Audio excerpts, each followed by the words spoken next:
Two men in cadre jackets cornered me at the sample rack on the last afternoon of the autumn fair, and the shorter one produced a box of cigarettes the way other men produce a pistol. The first man had already offered me half a packet of Zhonghua, which is a respectable bribe. The shorter one waited until I had that in my hand, and then set his box down on the counter next to it, cover up so I could not possibly miss the two characters printed across the top that meant special supply. Panda.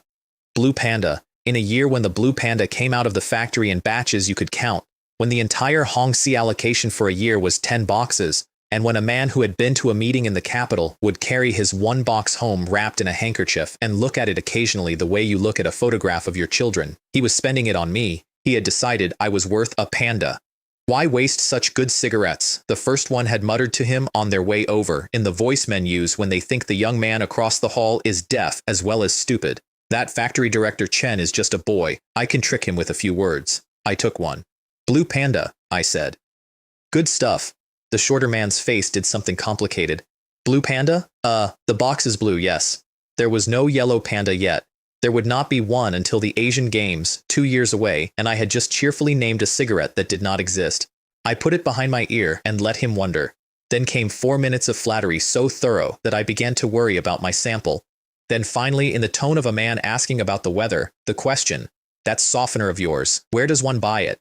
Here is where the man expected me to go tight and evasive. Here is where I went off like a sales catalog. Easy to buy, I told him. Come with money, take it away. Small plant, so if you order a lot you might wait a day or two. Very close actually, right here in Qinghai. It's called the Shenfutun chemical plant, I said. He wrote it down. Then he stopped writing. Tun. That doesn't sound like a big place. That sounds like a village. Director Zhang really guessed it right. It is a village-run enterprise. A village-run enterprise can produce something like this? Don't underestimate people, I said. My garment factory isn't even a proper enterprise, and it just earned $4 million. And then I gave them my business card. The first one read it out loud, because that is what men did with business cards in 1987, out loud and slowly, in a voice with a little weight on the title. Deputy Factory Director and Sales Manager of the Shenfutun Chemical Plant, Chen Xiang. He looked up, delighted. The way you are delighted when the world hands you a small coincidence. This chemical plant's deputy director has the same family name as you. Not only the same name, I said. We're very close. So close that we even have the same given name. What a coincidence. There must be tens of thousands of men called Chen Xiang in this country. There are. And this particular Chen Xiang and I live together. We sleep in the same bed at night. The pause that followed was one of my favorite pauses of the entire year.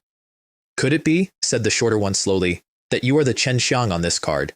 So I gave them the full pitch, finishing with how much they would need for their annual run, which I estimated out loud, accurately, because I had been reading their production figures for a year. I heard them talking on their way out. Cadres always think a room stops existing behind them. Did Chen Xiang just trick us? At least we found out where it comes from. But that posture, wasn't he clearly selling to us? Didn't you say this young man was easy to fool?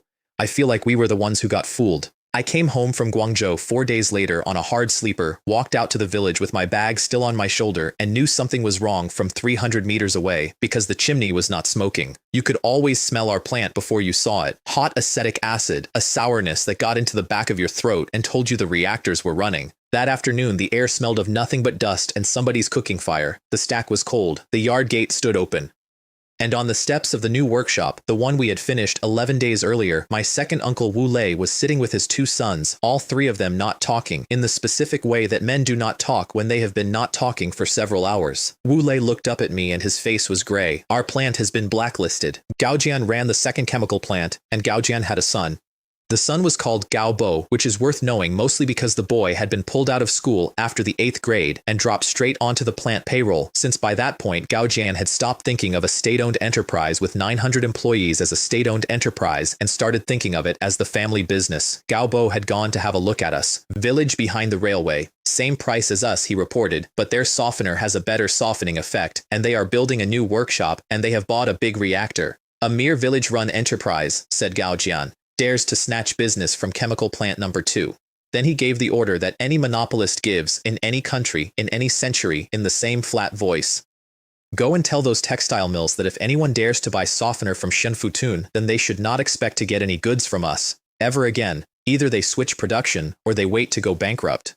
And here is why that worked, and why my uncle was sitting on his own steps with his hands hanging between his knees. A textile mill does not buy softener. A textile mill buys softener and spinning oil and anti-static agent and bleaching agent and printing paste and sizing agent and finishing agent. 20 items on a standing order, delivered by one truck, invoiced on one sheet of paper. We made one of those 20 items. Chemical plant number 2 made all 20. Gao Jian was not asking those mills to choose between 2 softeners. He was asking them to choose between 1 softener and everything else they needed to open in the morning. Every single mill in the city, chose in under a day. The new workshop is built, my uncle said. The reactor is bought. The boiler is bought. That's the village's money in there, Xiang, and your 100,000. The 2 cousins looked at the ground. Somewhere behind the wall, a chicken was making the only sound in the village.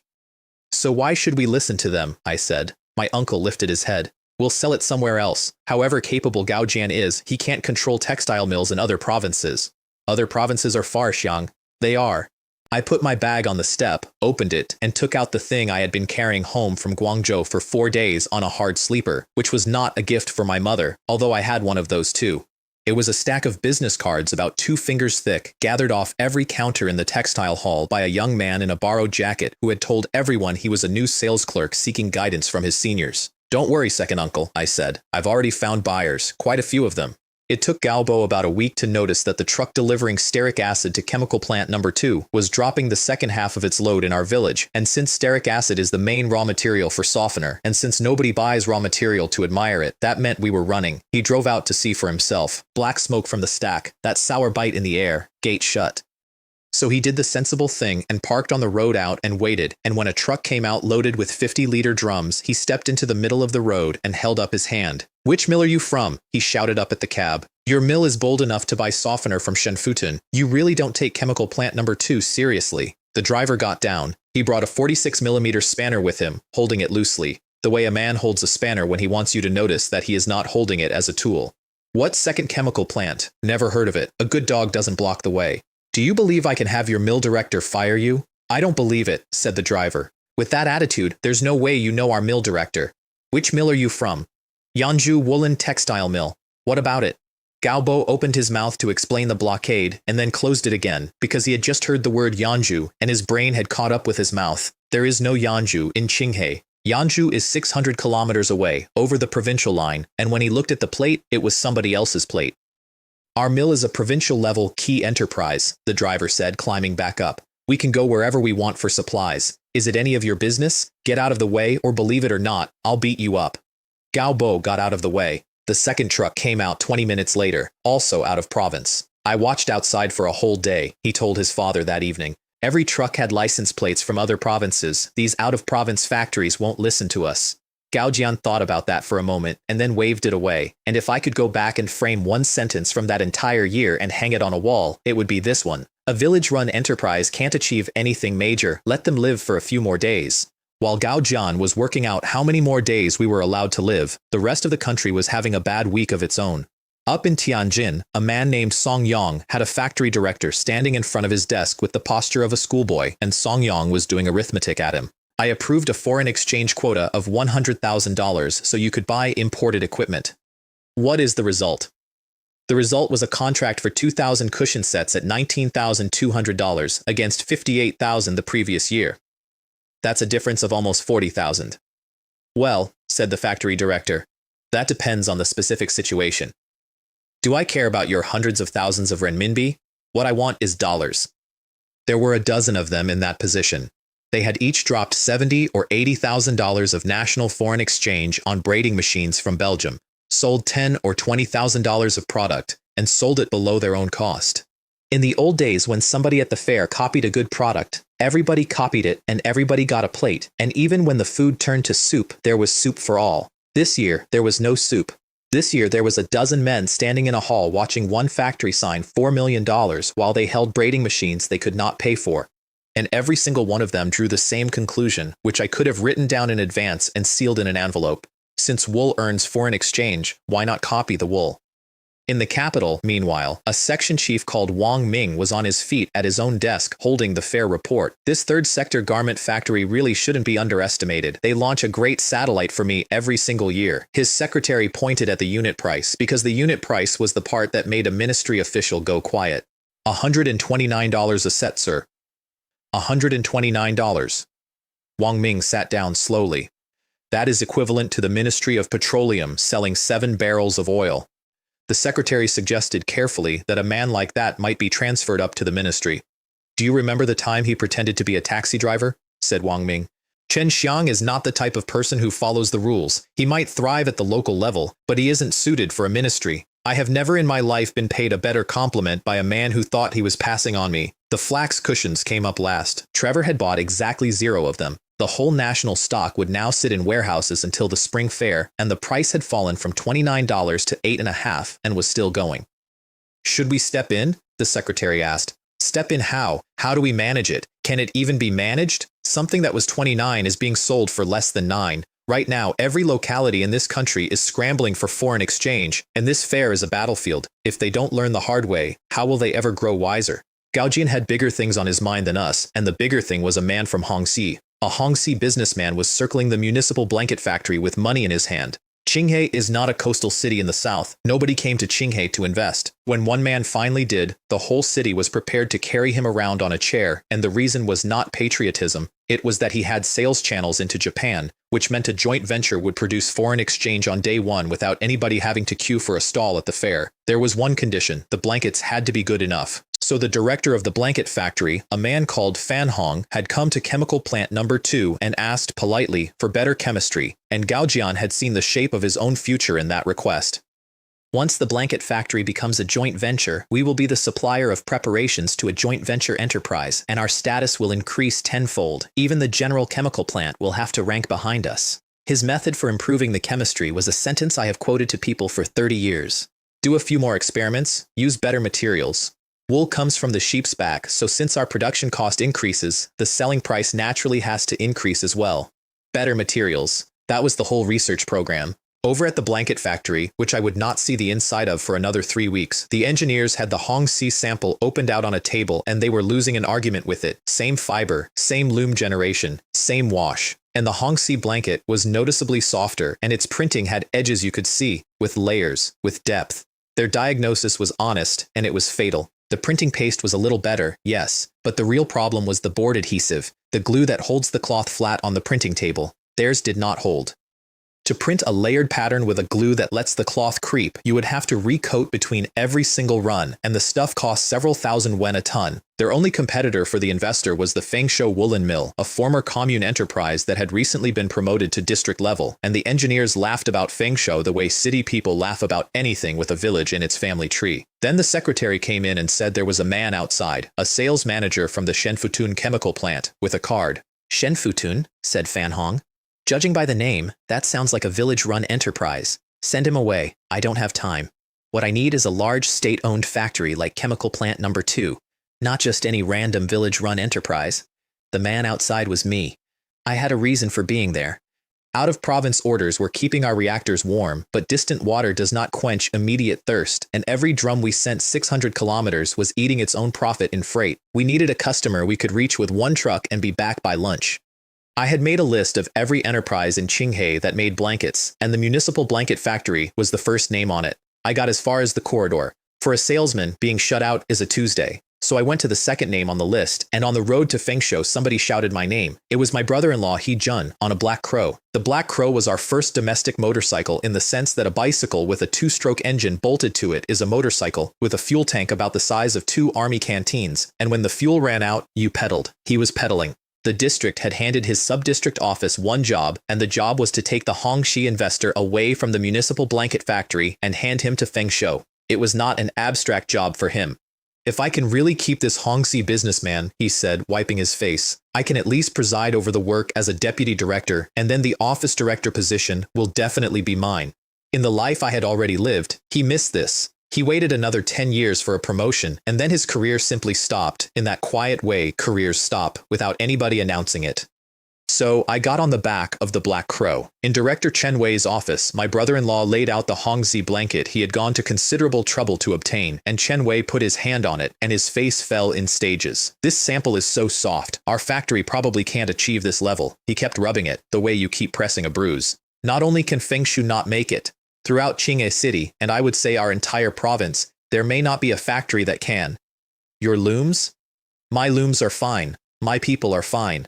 It's the chemistry, and the only factory capable of producing textile agents is chemical plant number 2, and they are unwilling to improve. We are truly a clever housewife with no rice to cook. At which point my brother-in-law's silent companion cleared his throat and handed the director a piece of sheepskin. He took it the way you take something a stranger hands you. Then his thumb moved across it and he stopped talking. It's so soft. I can send you samples of the softener tomorrow, I said. He looked at the card and his expression changed again. Shen Futun. A few days ago, people from chemical plant number 2 came here and told us not to buy anything from Shen Futun. They were talking about you. They were. And then he explained his fear, and he explained it honestly, which is rare. It was not that he doubted the softener. It was that softener is one line on a purchase order with 20 lines, and if he crossed Gao Jian, he lost the other 19. And even with perfect softener, he still could not print like Hongxi, because he had no paste and no adhesive. The printing agents and the board adhesive you're looking for, I said. We have those too. That was not a bluff, but it was ahead of the facts by about 6 weeks. I explained to my brother-in-law on the way back that the chemical plant belonged to the village of our elder brother-in-law's family, and that the formulas had come off foreigners at the Canton Fair, which was half true, which is my favorite proportion. The real logic was simpler. Gao Jian's blockade rested on one thing. Mills need the whole line. Fine. Then we would make the whole line. Detergent first, because detergent is easier than the washing paste every household in China already used, and my formula was not so much better, as cheaper. Printing paste second. Thickener, binder, emulsifier, a low wall to climb, and in the 90s it would be the small private outfits who owned that market entirely, and then the one that mattered, board adhesive. It holds the cloth to the printing table and lets go clean. It survives 200 degrees. It survives 2 or 3 hours in water, and mine had one property the 1987 product did not have, which was that one coat lasted many runs. That single fact takes a knife to the cost of printed cloth. In my previous life, I had put nearly 100,000 yuan into developing it, and even in 2020, it would not have been outdated. Chen Wei held the new sample with both hands, and his hands were not steady. Factory Director Chen, I finally understand why chemical plant number 2 wanted to blacklist you. If these products were really sold on the market, chemical plant number 2 would have no way to survive. Aren't you afraid of them? Afraid of what? Everything I use, you produce.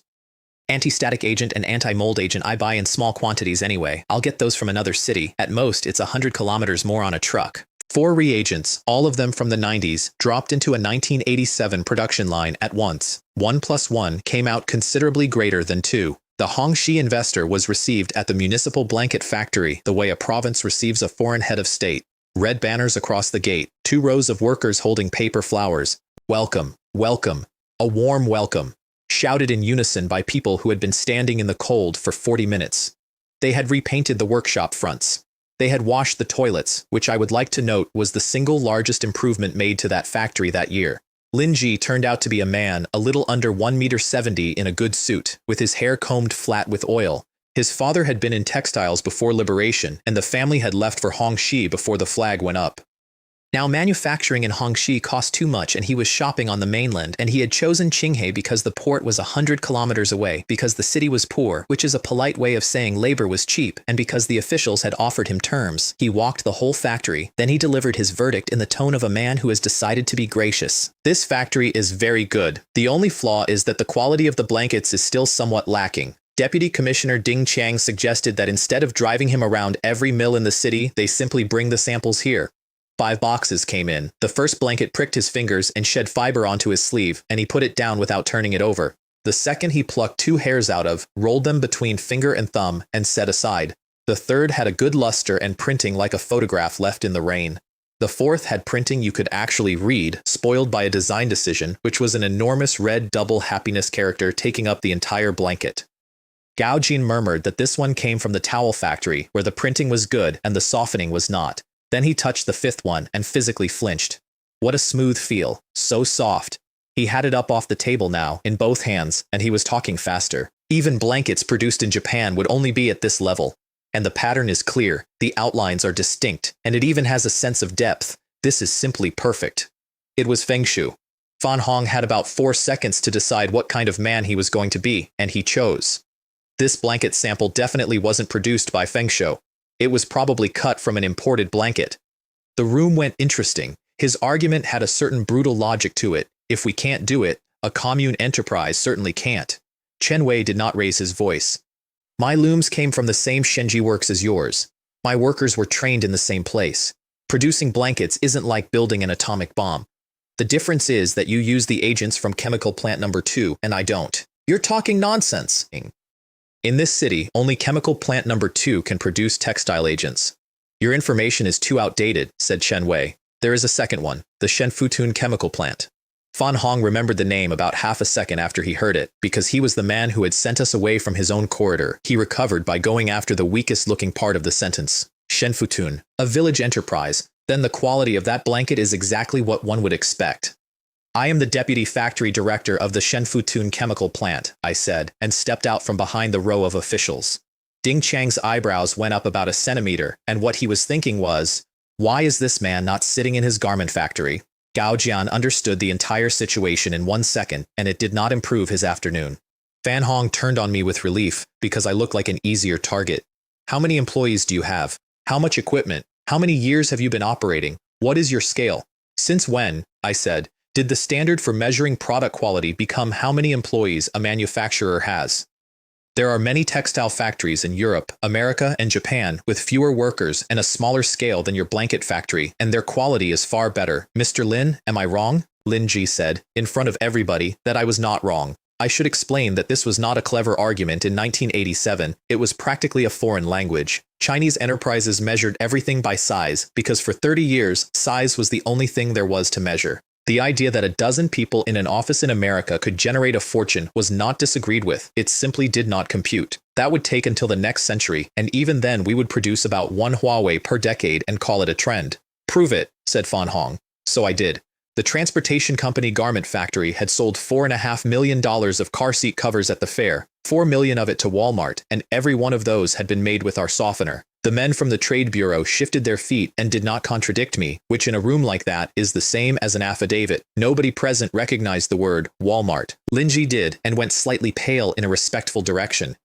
If you can gain recognition from Walmart, it does reflect that your quality reaches the international average standard. Fan Hong found one last thread. And who confirms that the garment factory bought its reagents from you? Of course I know it clearly. Heh, boasting again. You aren't the factory director of the transportation company garment factory. You actually guessed right. Allow me to introduce myself. My name is Chen Xiang, and I am the factory director of the transportation company garment factory.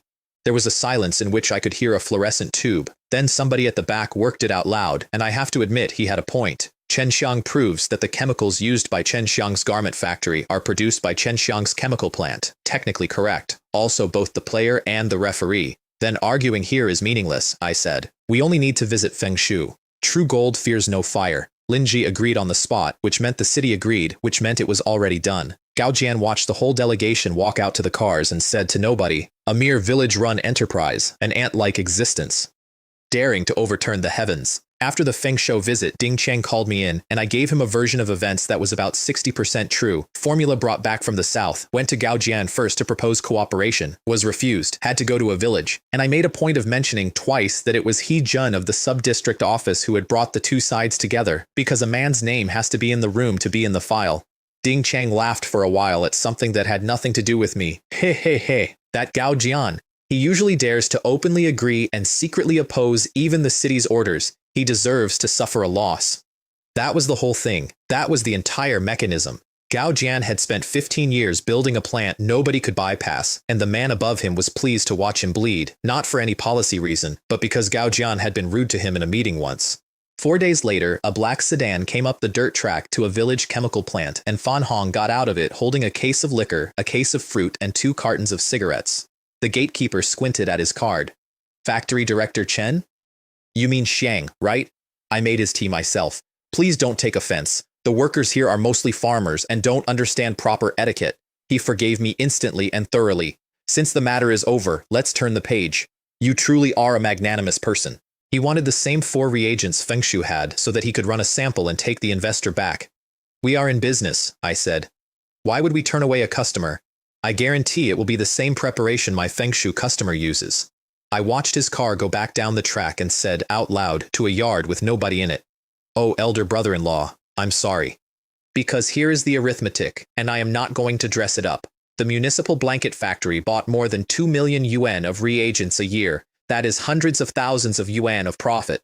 Chen Xiang was not going to burn hundreds of thousands a year, every year, to help He Jun become an office director. I did, however, feel bad enough to buy him dinner. Dinner was a chicken, 4 pig trotters, and a bottle of liquor that had been given to me by Fan Hong, which I thought was a nice piece of accounting. And my brother-in-law spent it complaining. The city wanted the Hongxi investor to bring in foreign currency, which they would swap into renminbi at the center, leaving the currency in the city's hands. Lin Ji wanted to contribute equipment and only a token amount of cash. The talks had stopped dead. Under the 1987 rules, the foreign side could not exceed 49% anyway, unless the state council personally blessed it, which they had done exactly once for the Volkswagen joint venture in Shanghai. I worked out the rest before he finished his sentence. Equipment meant imported equipment, and it meant used. He came here because production in Hongsha got too expensive, I said. So he's already shutting a line down over there. Those machines are sitting on a floor he's paying rent on. That was the whole story of the 4 dragons in the 80s. Hongxi was walking out of manufacturing and into finance and property, and nobody there wanted a second-hand loom. You guessed right, kid. What machines? Weaving machines. For blankets. Rachel something. Warp knitting machine. I put my chopsticks down. Rachel warp knitting machine. And then I laughed, which he did not expect. Brother-in-law, it looks like your position as director of the sub-district office is secure. I did not tell him I had sold the chemicals to his competitor. I told him the truth about why his competitor could not win, which was better. The reason the municipal blanket factory has no chance at all is precisely because they are too large. The bigger the asset, the bigger the valuation. Same investment, smaller share. The same money that buys Lin Ji over 40% of Fengshu buys him 20% of the municipal plant. A man choosing between 40 and 20 is not choosing. And then the real reason. A Rachel blanket is the top of the market. Soft, fine filament, does not shed, holds heat, takes color brilliantly, and does not fade. The Japanese sell nothing else, and you can only weave one on a Rachel machine, which China did not make, and the best ones were Japanese and fully automatic. You load the acrylic yarn, you press a button, the blanket comes out, which means you do not need many workers. So, in Lin Ji's eyes, I said, that scale, that equipment, and that workforce are all burdens. Neither factory's old looms can run Rachel. He is better off with the smaller one. My brother-in-law looked at me the way people look at a card trick. You have to love the trade you're in, I said, with what I admit was a certain amount of enjoyment. My chemical plant mainly produces textile chemicals now, so of course I have to understand the textile industry. And then I set the hook because I am incapable of leaving a table without setting one. Of course, Rachel fabric is denser than ordinary blanket cloth. It's harder to print on. On ordinary board adhesive, it only works for 2 or 3 runs before the printing goes unclear.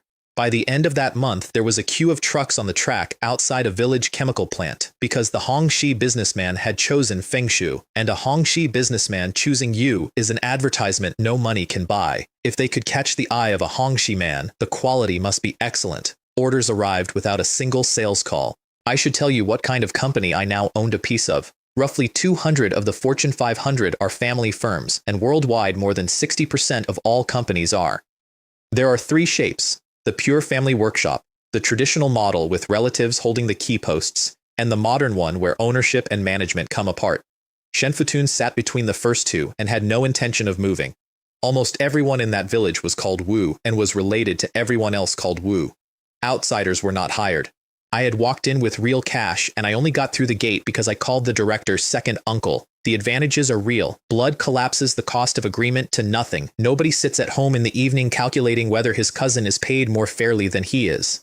The disadvantages are also real, and they are a ceiling, a talent pool of one surname. Decisions made because a man is your father's brother. I knew all of this. I also knew that if I had walked into that village in the middle of the 1980s with a modern corporate management model under my arm, it would have died in the yard. So I said nothing and let them hire their nephews. Gao Jian called a brainstorming session and got the deadest silence in the history of Chinese industry. I heard about it within the week from a driver who had been standing in the corridor, and he was still enjoying it a month later. Nobody said anything because when has chemical plant number 2 ever brainstormed? It has always been your one-man show. His son actually gave the correct answer. Raise our own technical level. His father swatted it out of the air. Too slow, too expensive, we would have to retrain everyone. Price cuts, said Gao Jian. Softener down 20%, everything else down 10. His deputy director, who was also his cousin, pointed out there would be no profit left. What does it matter, as long as we reclaim the market? After a while that Shen Futun will collapse, and then we can just raise the prices back up. I told my uncle to match him on everything except one item. Not the board adhesive. Our board adhesive is upper middle tier internationally. The people who buy it need high-end printing, and for them it is irreplaceable. They will buy it whatever we charge. We hold that price until somebody else in the world can make it. Gao Jian cut again a week later, and this time he went under his own cost. We'll be losing money, his son said. Do you think I don't know? We sell them even if we lose money.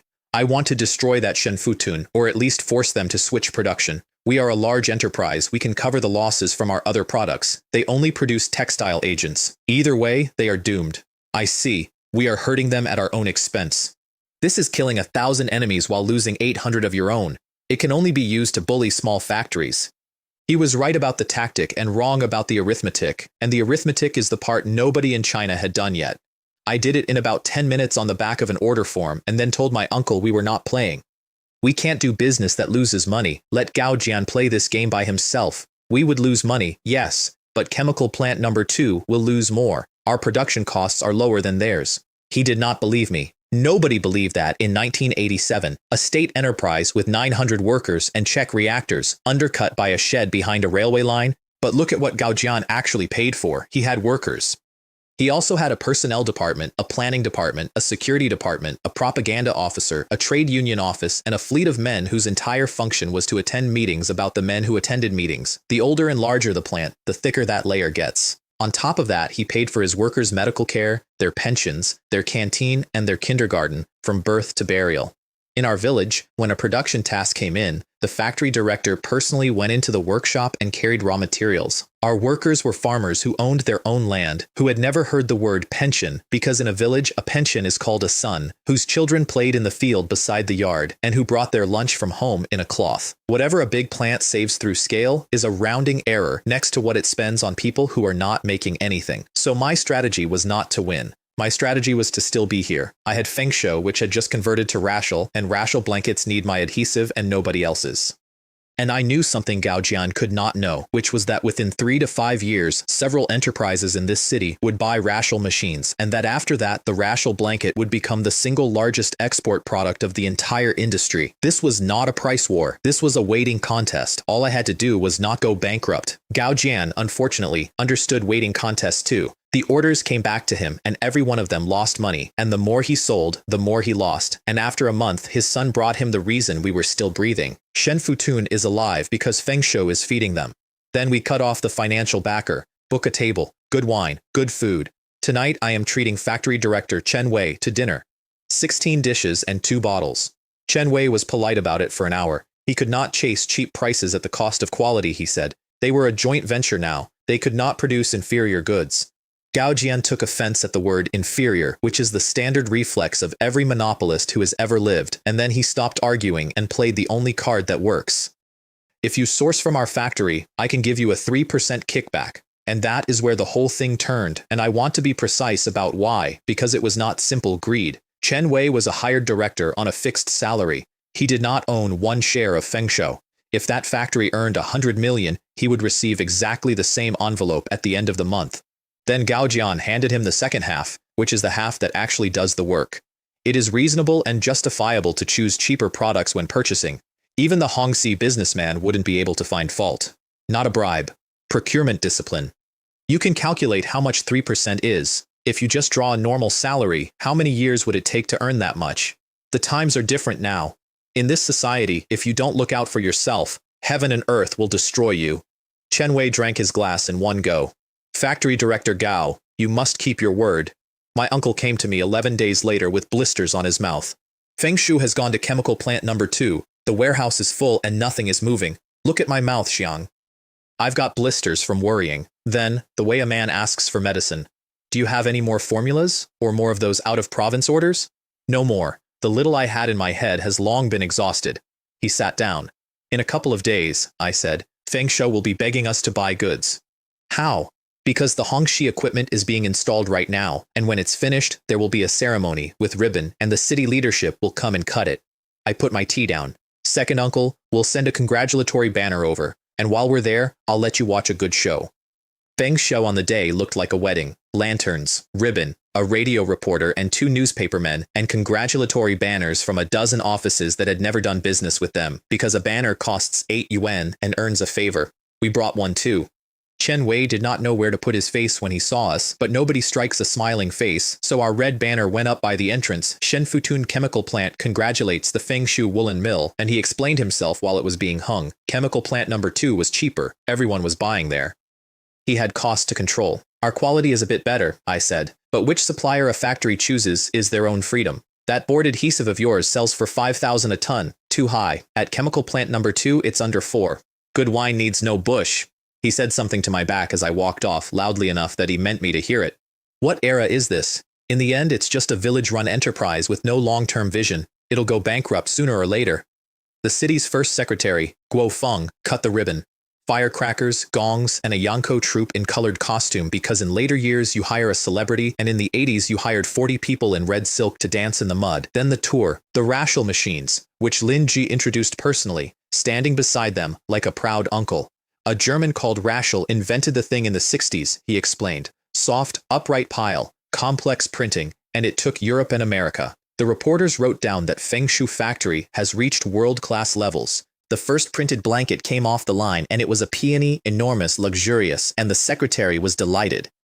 Much higher class than those bright red and green blankets. Lin Ji could not resist. In developed countries, they have already moved to digital printing. And then Guo Feng turned to Chen Wei and said the sentence that turned my afternoon into Christmas. As export products, you must strictly control quality. Selling these things abroad represents the face of the country. Chen Wei straightened up and swore that he would.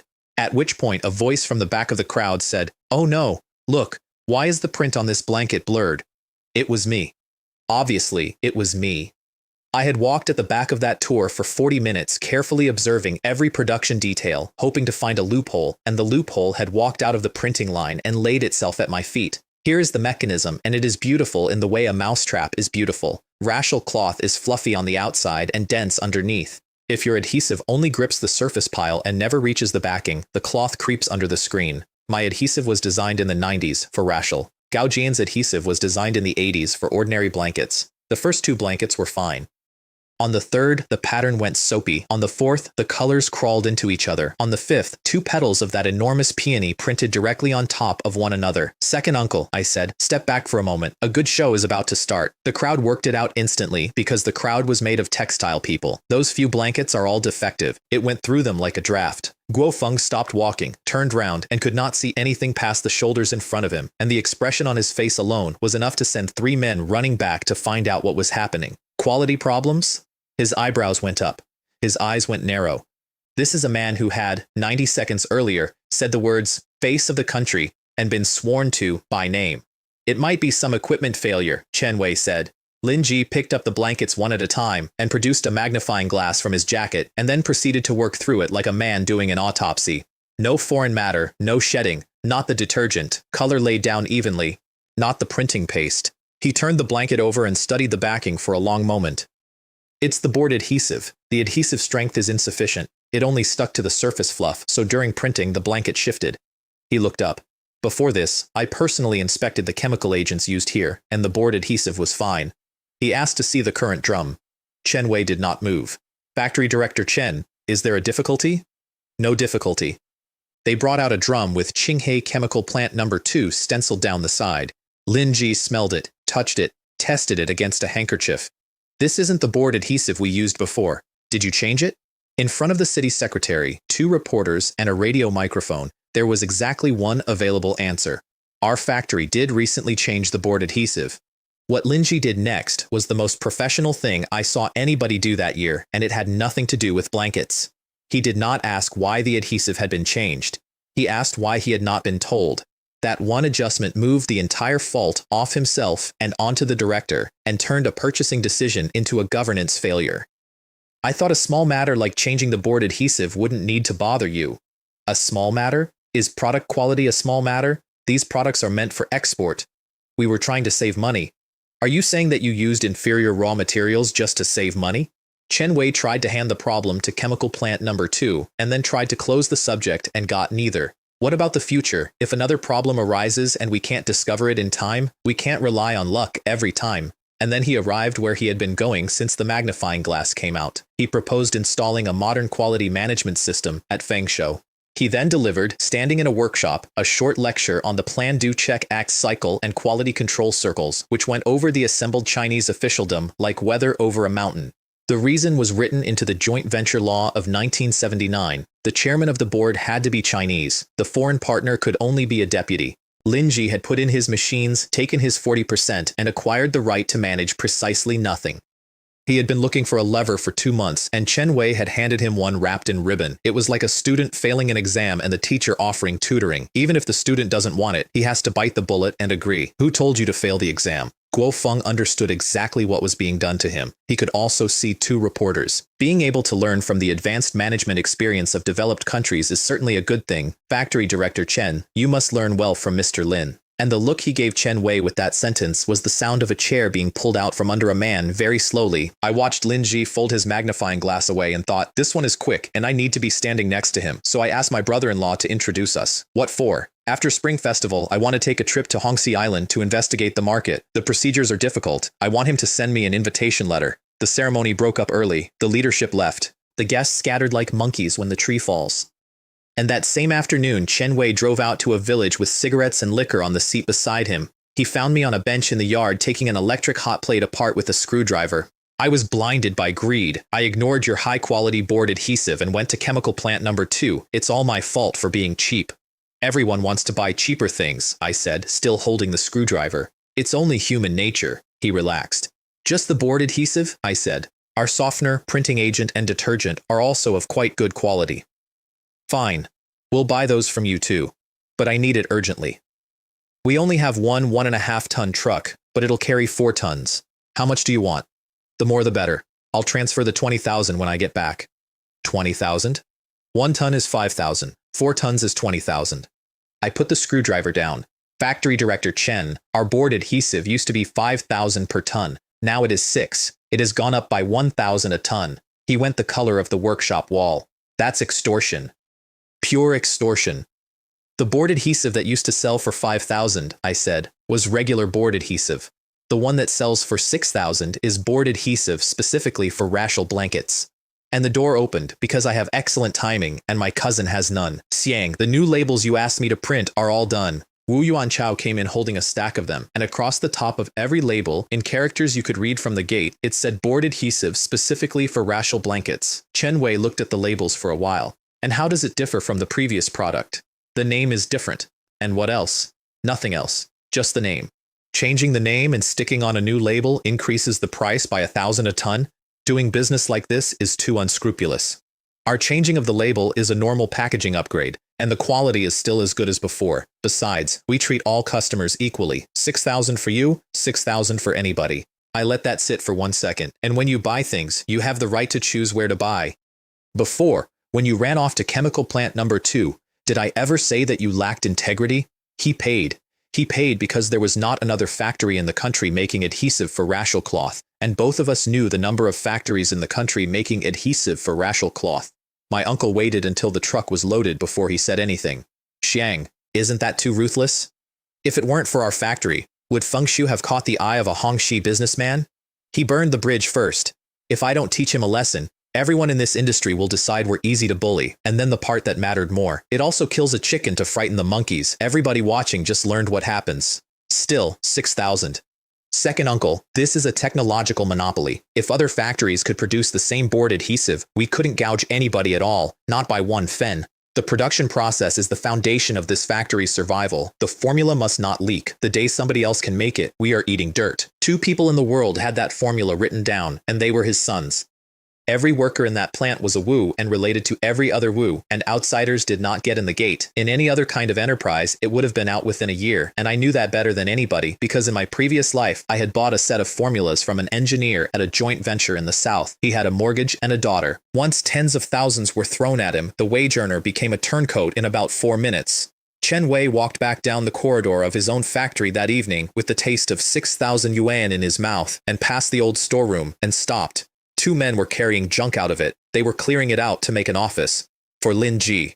And he understood, standing in his own corridor, that he was going to have to share. For 11 years, he had thought of that factory as his house. He now saw, in about the time it takes to breathe out, that he was a high-level laborer. The real owners were the state and a man from Hongxi with 40%. The profit went up and got divided with the investor. His own bonus of 200 yuan had to be approved by an auditor. So he stopped walking, and he made the decision that would eventually put that factory in the ground, and it took him under a minute. Forget it. Anyway, saving money for the factory just pads Linji's pockets. Why should I care so much? And the strange thing is that his anger at me evaporated in that same minute. All of it. The 1,000 yuan a ton, the new label, the humiliation with the magnifying glass, gone, as if I had never done anything to him at all. After all, it wasn't his own property. He didn't feel the sting of wasting it. My brother-in-law took me to meet Linji with a box of gifts and a lecture about protocol, delivered the entire way in the car. Brother-in-law, don't worry. I've seen more foreign guests than you have. When it comes to foreign protocol, you're not as good as me. He had, by then, taken over the running of his sub-district office in everything but the paperwork and was waiting on the paperwork. Linji recognized me immediately, and what he remembered was that I had been both the player and the referee, which he seemed to find funny now that it had worked out for him. He thanked me for the chemistry. Comparable, he said, to foreign-funded enterprises in the special economic zones. I asked for the invitation letter. Negotiations, I said. He wrote it out there and then, because for him it cost nothing, and for me it cut 4 months off the paperwork. Then I asked for the thing I had actually come for. Mr. Lin, do you know any lawyers in Hongxi? A patent lawyer. He looked at me for a moment before he answered. Then he wrote a name on a card. Wen Jiaxin, of the Donald firm. Patent protection on the mainland seems incomplete. Is it really useful? This product of mine is mainly aimed at foreign markets, I said. That's why I want to register an international patent in Hongxi. Developed countries that signed the Paris Convention should protect my rights. He put the pen down. What product? At this stage, I can only tell you it's a household appliance. I offered him a share of it. He turned it down, politely and with real regret, because every dollar he owned was standing on a floor in Fengshou. A week later, Duan Hu telephoned and said 2 things, and the second one was that the batch of bluebirds was arriving at the port tomorrow. The Dongdao Customs Warehouse in the winter of 1987 was the strangest car showroom on earth. There was a brand new Moskvich, which I drove for 11 meters and abandoned because Soviet cars are not good to drive at all. There was a Mazda 323 in the export specification, which is a trap, 1.1 liters and 54 horsepower, not meaningfully better than a motorcycle. There was a Hyundai, which was interesting because we had no diplomatic relations with South Chosin, so it had arrived in the way things arrive when nobody wants to sign for them. There was a Skoda Favorite, the national car of Czechoslovakia, which I mentioned for completeness. And at the end of the row, there was the big Bluebird, the 7th generation Maxima, front-wheel drive with the engine mounted across, which almost nothing had in 1987, stretched wheelbase, a body the size of a class above it, 3 liters, V6, electric sunroof. Sitting in it felt closer to a BMW 7 Series than to anything that had ever driven down my street. I took the milk white one. I put a cassette in, Fei Xiang, You're Like a Fire in Winter, and pressed the accelerator on an empty customs apron. It really does feel a bit like a sports car. The manual said run it in gently for the first 1,000 kilometers. I read that, agreed with it, and drove home at a speed I am not going to write down. I stopped at the department store to collect my brother from work and arrived in the middle of an argument about me. His colleagues were standing on the steps looking at a car nobody in that city had seen and giving Chen Kai a hard time about his famous brother. Don't listen to Chen Kai bragging. Even if we didn't eat or drink our entire lives, the money wouldn't be enough to buy a car. My brother isn't like you. My brother is very capable. Well then, when your brother buys the car, let him drive it here to pick you up. Then we'll believe you. The window came down. Kai, get in. Nobody on those steps said anything at all, which for a department store at closing time is a considerable achievement. He spent the first 2 kilometers touching things. What's this gap for?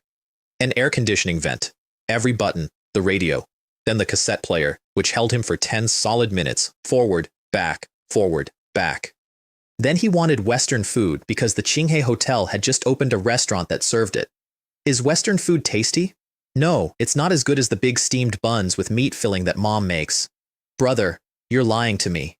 This greedy little brother, good for nothing, but always hungry. And I turned round.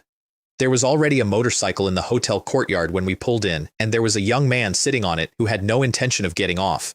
Wang Lei had extracted a motorcycle and 50 yuan out of his father that afternoon, the 50 yuan note being 4 months old at that point and still enough of a novelty that people held it up to the light. On his way out, he had handed his father the key to his bicycle, mentioned that the tire was a little soft and would need pumping, and left. The tire had a drawing pin through it. His father was, at that moment, at home, with a bucket of water and an inner tube. The motorcycle was a Geeling 70 built under Honda license, 3,000 yuan and change, which in the late 80s was the approximate social equivalent of arriving on a date in a BMW 5 Series.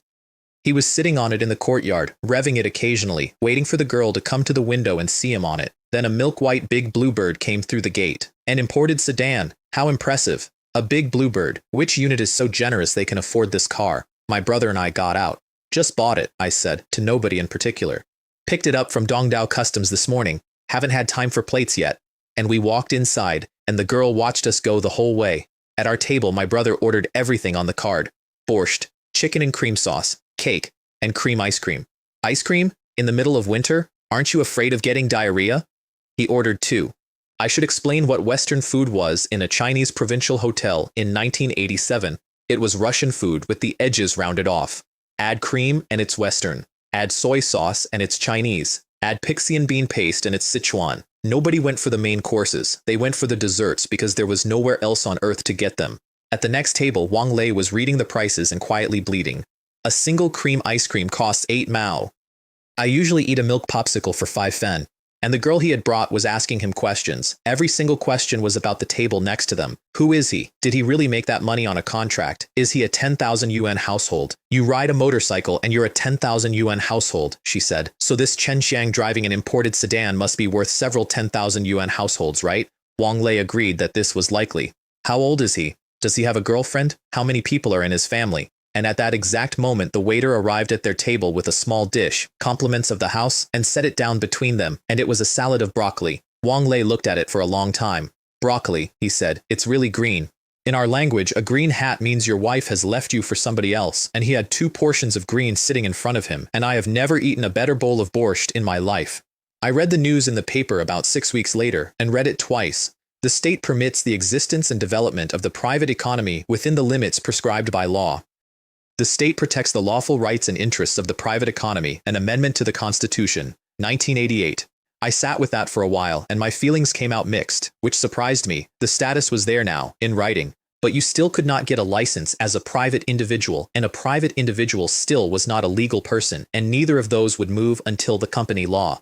I remember the company law didn't start until 94. I can't wait that long. And then, 4 columns to the right, under local news, in 11 words. A fire broke out at the electric furnace factory in Xiangyang Town, Dongcheng District. The workshop was destroyed. There were no casualties. I read it again. I put the paper down. I have to take a trip to Xiangyang Town tomorrow. The mayor of Xiangyang Town did not want to see me. He had a good reason. Kui Hong had a burned-out workshop, equipment that was now sculpture, a fire investigation that said old wiring and a short circuit, no money to rebuild, and more than 200 workers standing at home. The electric furnace factory has burned to nothing.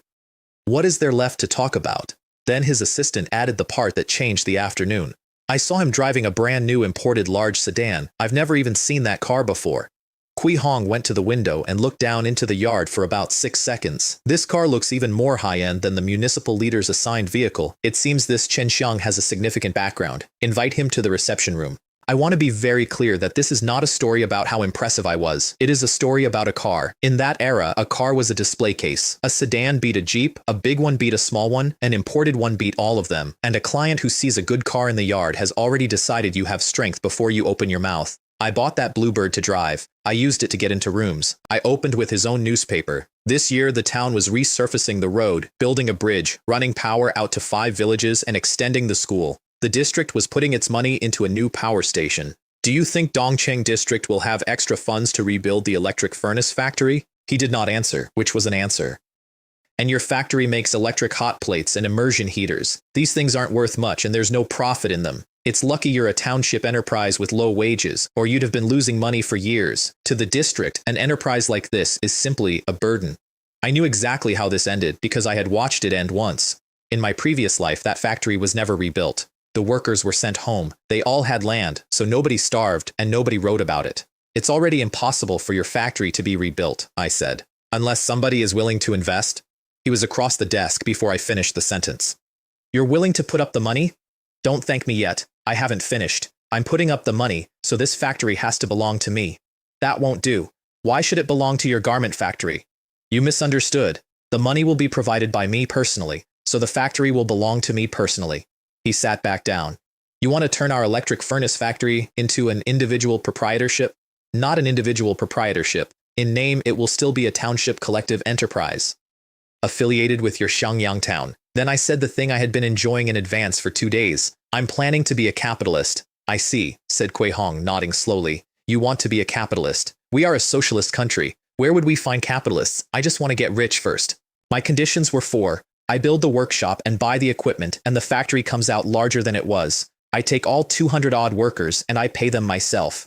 The land the town can either put in as a share or lease to me, and every year I hand the town 50,000 yuan in cash as its own revenue. He balked at the 4th, which tells you everything about a Chinese township in 1988. A few days ago, the primary school asked for new desks, he said. That application is still on my desk. I haven't dared to sign it. They took it to the town committee, where one old man suggested taking a percentage of profits instead, 3 to 5%, the way the other towns did. Kui Hong did the sum out loud in the meeting and talked himself out of it. At 5%, the factory would have to earn $1 million. How many electric hot plates and immersion heaters do you have to sell to earn $1 million?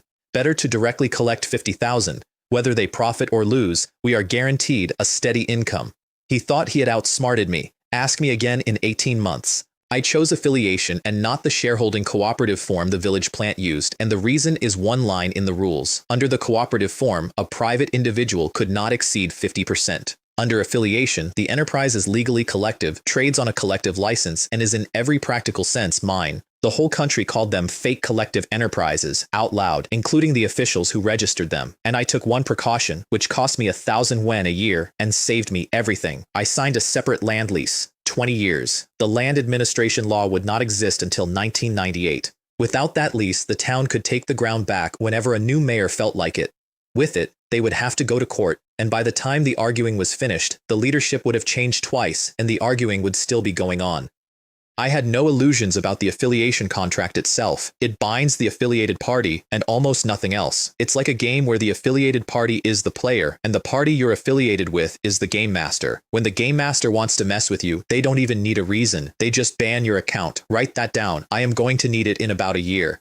The thing I was actually building smelled at that stage of scorched potato. I had a metal box on the workbench in the village, and I had sliced a potato, poured a little oil over it, and switched the box on, and what came out was not the French fries Chen Xiang envisioned. The potato strips still looked somewhat raw. Wu Shengli came in following his nose and looked around for the pan. I didn't use a frying pan, I used this. What is this thing? An air fryer. With this, you don't need much oil.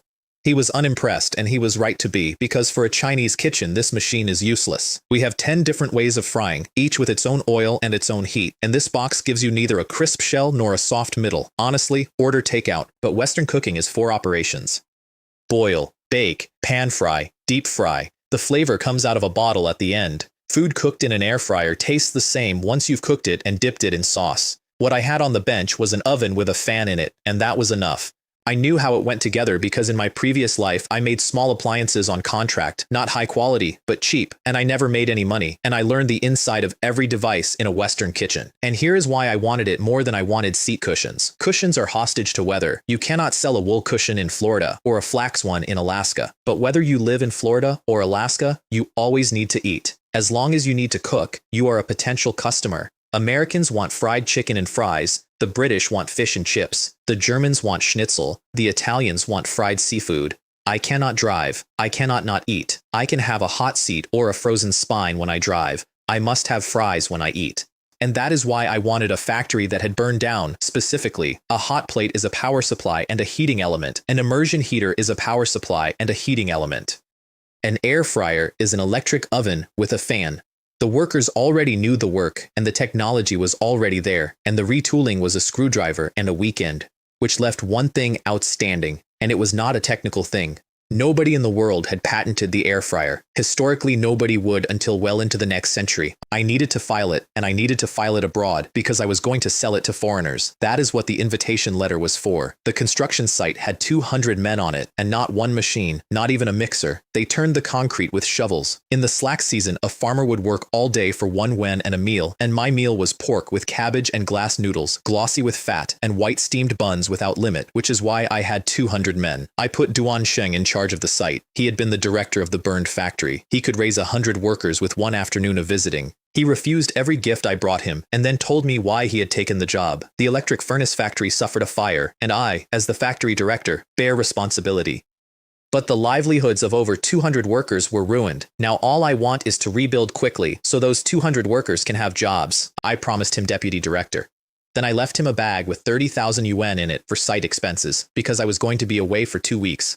I want to be honest about that bag. I did not actually trust Duan Sheng. I left him the money partly because there was nobody else, and partly because 30,000 yuan is the cheapest test of a man you will ever buy, and I was not looking for a foreman. I was looking for the first person on a list I intended to spend the next 30 years writing. Then I flew to Hongxie, direct from Dongdao, because going overland would have meant a second permit for the special zone, a McDonnell Douglas MD 82. They had already stopped giving out the free liquor, but they gave me dark chocolate, which I ate all of. First stop was not the hotel and not the lawyer. First stop was the Fuji Bank to change the last 15 million yen I had. The 10 million I had once pledged as collateral I had redeemed long ago because a garment factory that exports takes loans on its name now. The dollar was about 120 yen that year. 15 million yen came out as a little over $120,000, which the teller turned into roughly 950,000 Hongxi dollars. Average wages in Hongxi were a bit over 3,000 a month. To an ordinary person in that city, a millionaire was an unattainable existence. Then I got into a taxi and asked, in Cantonese assembled from 3 phrasebooks and a cassette, to be taken to the Regent. The driver said something into his radio to his colleagues. I caught the words mainland cousin. I did not catch the rest, and I did not need to. He put me down 20 minutes later in a narrow market street outside a shop selling dried ginseng and deer antler and pointed at a staircase between 2 shop fronts where a peeling board announced the Regent Guesthouse 2nd floor. I looked at the staircase. Why does this place look like somewhere for adult services? Did you take a wrong turn? No mistake.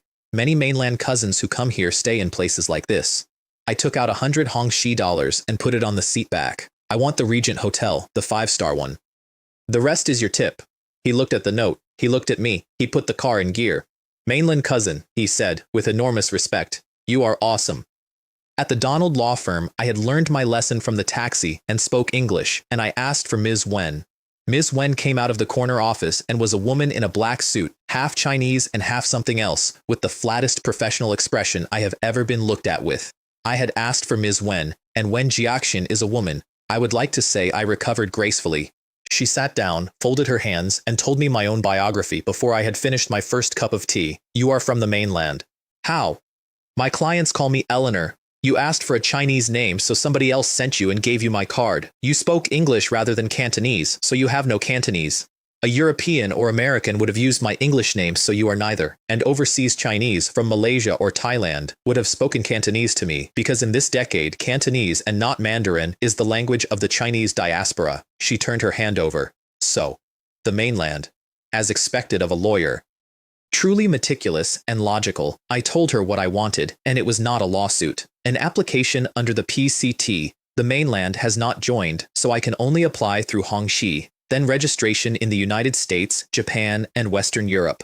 She wrote for a while. This will require a considerable amount of funding. I can pay you a deposit first. Is 200,000 enough? Something moved behind that professional expression for the first time. 200,000 Hongxi dollars was what her firm charged for a property fight over 4 million, the kind that runs 18 months and ends up in the tabloids. I was asking her to fill in forms, money found on the street. At which point, she told me some years later, she noticed that I seemed to have become slightly more handsome. I really didn't expect this mainland guy to be so rich. While we wait for the forms, let me answer the question I get asked more than any other, which is why I bothered patenting this and not the thing that had already made me $8 million. The PCT sits on top of the Paris Convention. Before it, you filed in every country separately, one at a time, in every language, with a local agent in each. After it, one application is recognized by all the member states, and the national registrations that follow go through almost automatically. The founders of that system were the United States, Britain, France, Germany, and Japan, which is to say, exactly the countries that were going to buy air fryers. And the cushions? A patent comes in 3 kinds, and a car seat cushion fails all 3. You cannot call weaving an invention, since humans have been sitting on cushions for several thousand years. The utility model is barely defined in the Paris Convention at all. And a design patent is defeated by changing the color, the pattern, or the size, which is why every mobile phone brand on Earth files design patents and why none of them has ever stopped anybody. Also, patents cost foreign currency, and foreign currency was the one thing I never had enough of. The cushion had low technical content. At most, it was a good idea, not a new invention. The air fryer was different. I gave myself an afternoon at Ocean Park since Hongxi did not have a Disneyland yet, and rode the largest roller coaster in Asia on the following reasoning. In my previous life, by the time I could have afforded the ticket, I already had high blood pressure, and now I am young and healthy, and I should really give it a try. I came off it half an hour later holding my neck. I'm never riding that thing again. It made my neck ache. And then, on the path back toward the aquarium, in a crowd of several thousand people, I saw a man I had last seen behind a desk in Qinghai, Secretary Yu Zhengcheng, in a wind cheater, on a familiarization tour, which for a man at his level means one thing. They send you to Hongxi or Singapore for 2 weeks about 6 months before you retire. It is a going away present with an itinerary. Yu Zhengcheng will retire when he gets back. And then Ding Guoliang takes over as the top leader. The truce was about to end. I had eaten well for 2 years under a man who disliked Ding Guoliang more than he disliked me, and that arrangement had just been given a date. The lawyer telephoned 3 days later. The search had found nothing resembling my application anywhere in the world. We were filing. While I was there, I asked her what it takes to register a company in Hongxi, and the answer was almost insulting. 18 years old, any passport, a stated capital of 100,000 that nobody verifies, a local address and a local secretary. And I want to be honest with you because I know exactly what you are thinking, since I thought it too, standing in her office with the list in my hand. Register a shell in Hongxi, come back to China as my own foreign investor. Tax holidays, import quotas, foreign exchange retention, the red carpet at the district gate.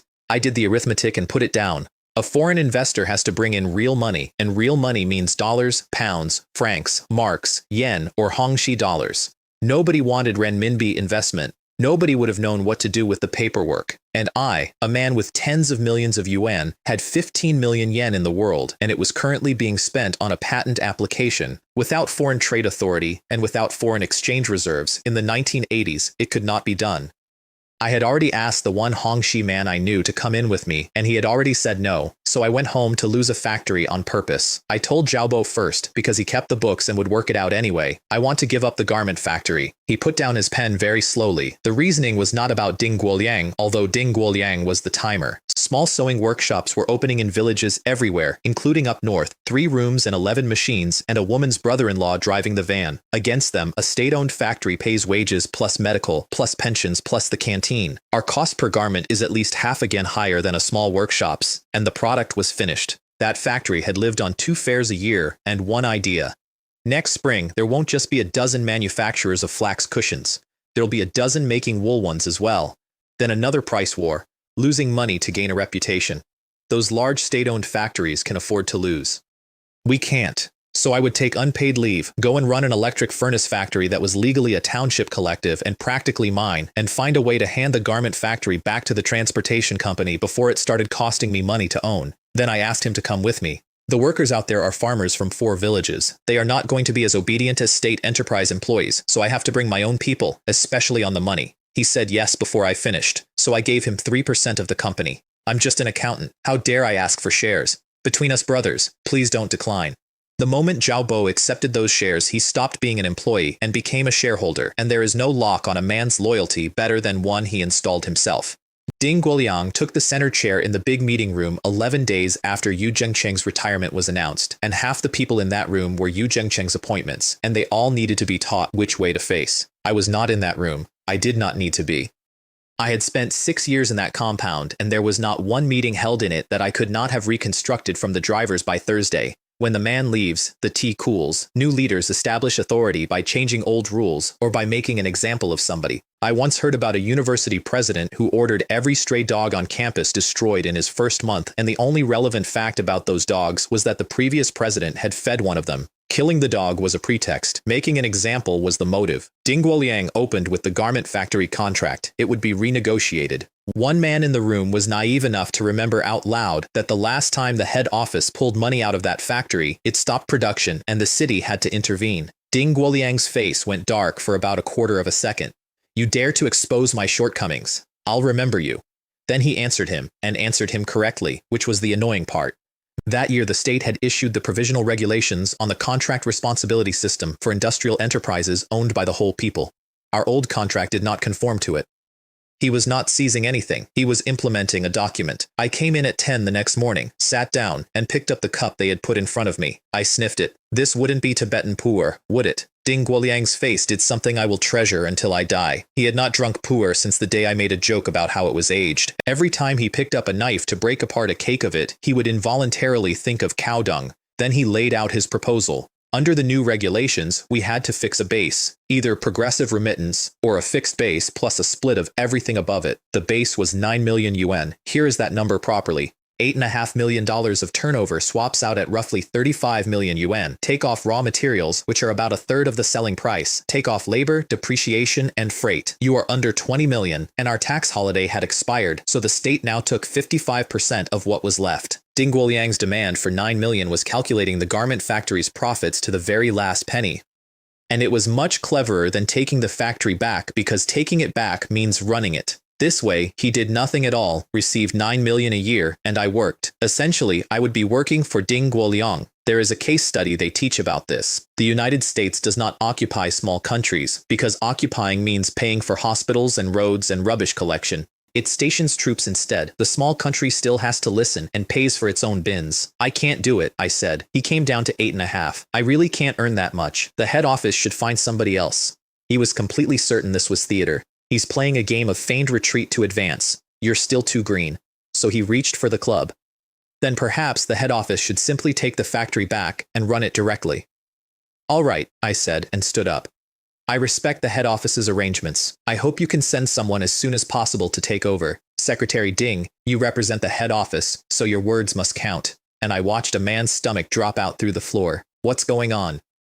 Chen Xiang really doesn't want to contract the garment factory anymore? He could not understand it because he had not been to the fair. He had never stood in that hall. He did not know that flax had gone from $29 to under $7, or that a dozen factories were tooling up for wool as we spoke. To Ding Guoliang, the cushion business was a hen laying gold, and the hen had been laying for 2 years, and hens do not stop. He was a leader of a state-owned enterprise who had come up entirely inside a planned economy, and he had spent his whole career running a monopoly. His understanding of market competition was very shallow. I want to be fair to him. That same blindness killed the transportation company 4 years later, and it killed several thousand other enterprises the same way, and none of them saw it either. So he went hunting for the trap, methodically, in the wrong place. Any outstanding export obligations? None. Any debts? None. And then he found what he thought was the tripwire. What about the 4 imported machines?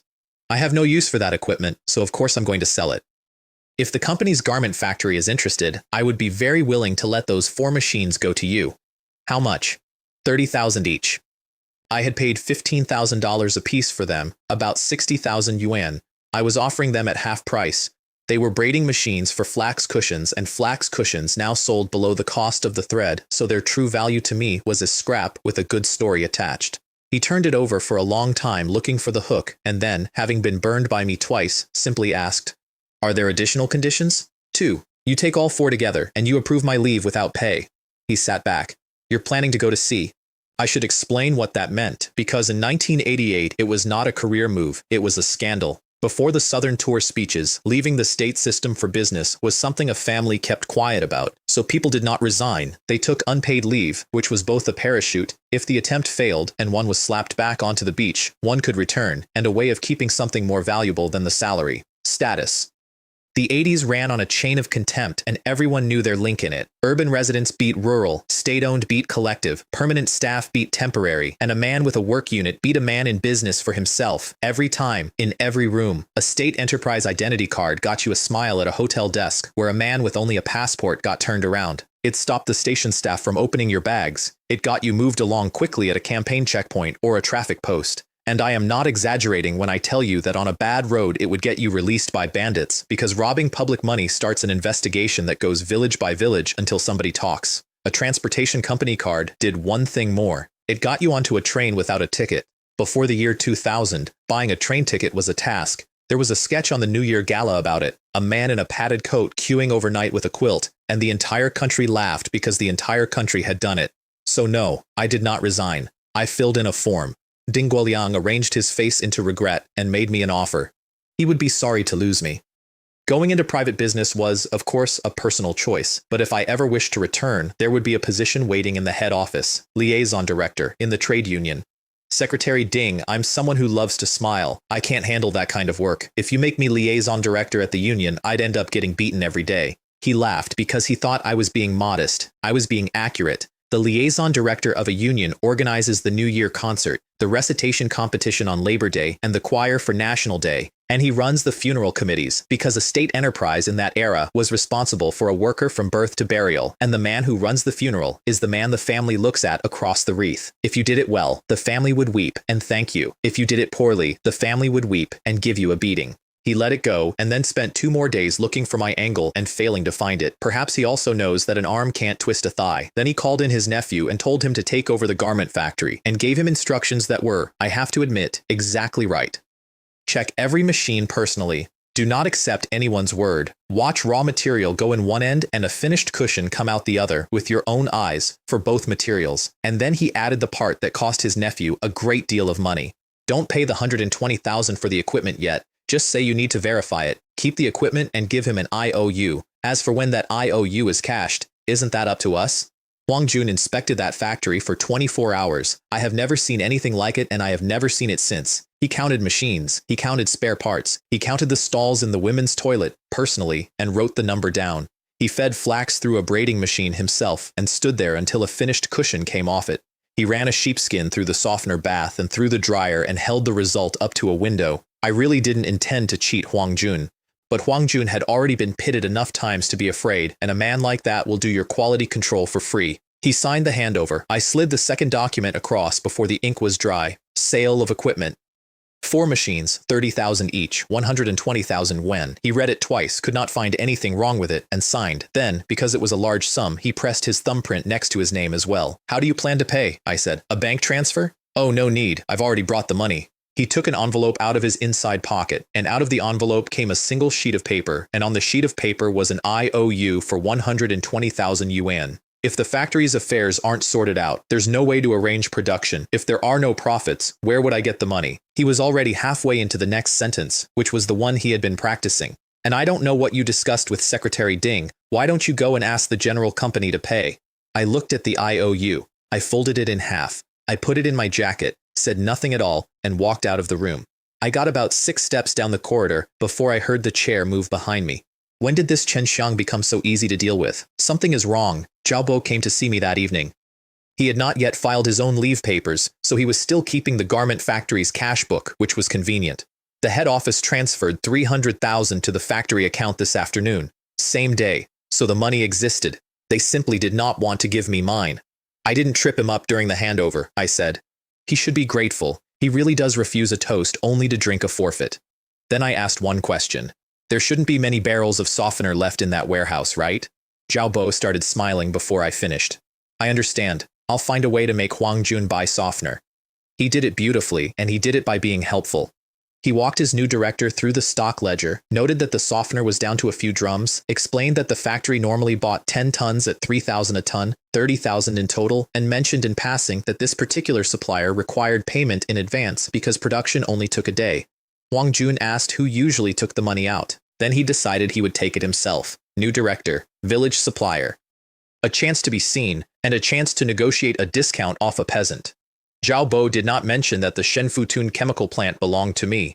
Only the textile mills knew that, and an accountant should not volunteer information his director did not request. Huang Jun arrived with 30,000 yuan in 6 bundles of 5,000, all in 50 yuan notes, because the 100 yuan note did not exist until May of that year. My cousin Wu Yuanchao met him at the gate and shook his hand warmly. Ah, factory director Huang, I've heard much about you.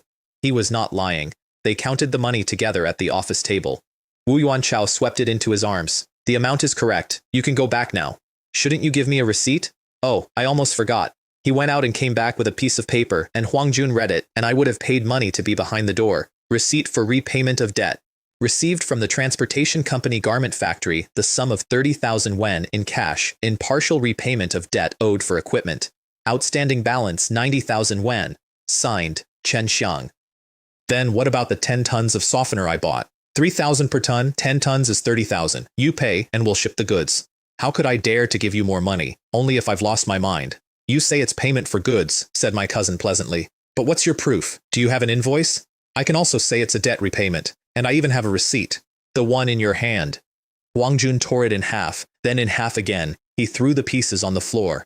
Good tier, said Wu Yuan Chao. Since you've even torn up the receipt, then this 30,000 can also be disavowed. There followed a silence, and then a large man in a good jacket got down on the office floor of a village chemical plant and gathered up 11 pieces of paper.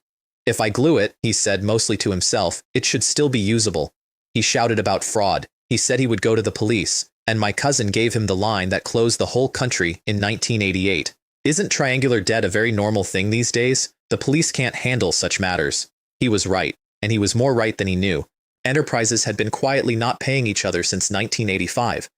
By that year, it had reached 90% of enterprises and about half of all outstanding bank credit, and it would eventually take a working group under the state council to unpick it, which is precisely why every small factory in China worked on payment in advance, and why nobody would think twice about a receipt like that one. And one more thing, Wu Yuanchao said at the gate. If you don't pay off your debt to Chen Xiang, don't even think about buying softener from us.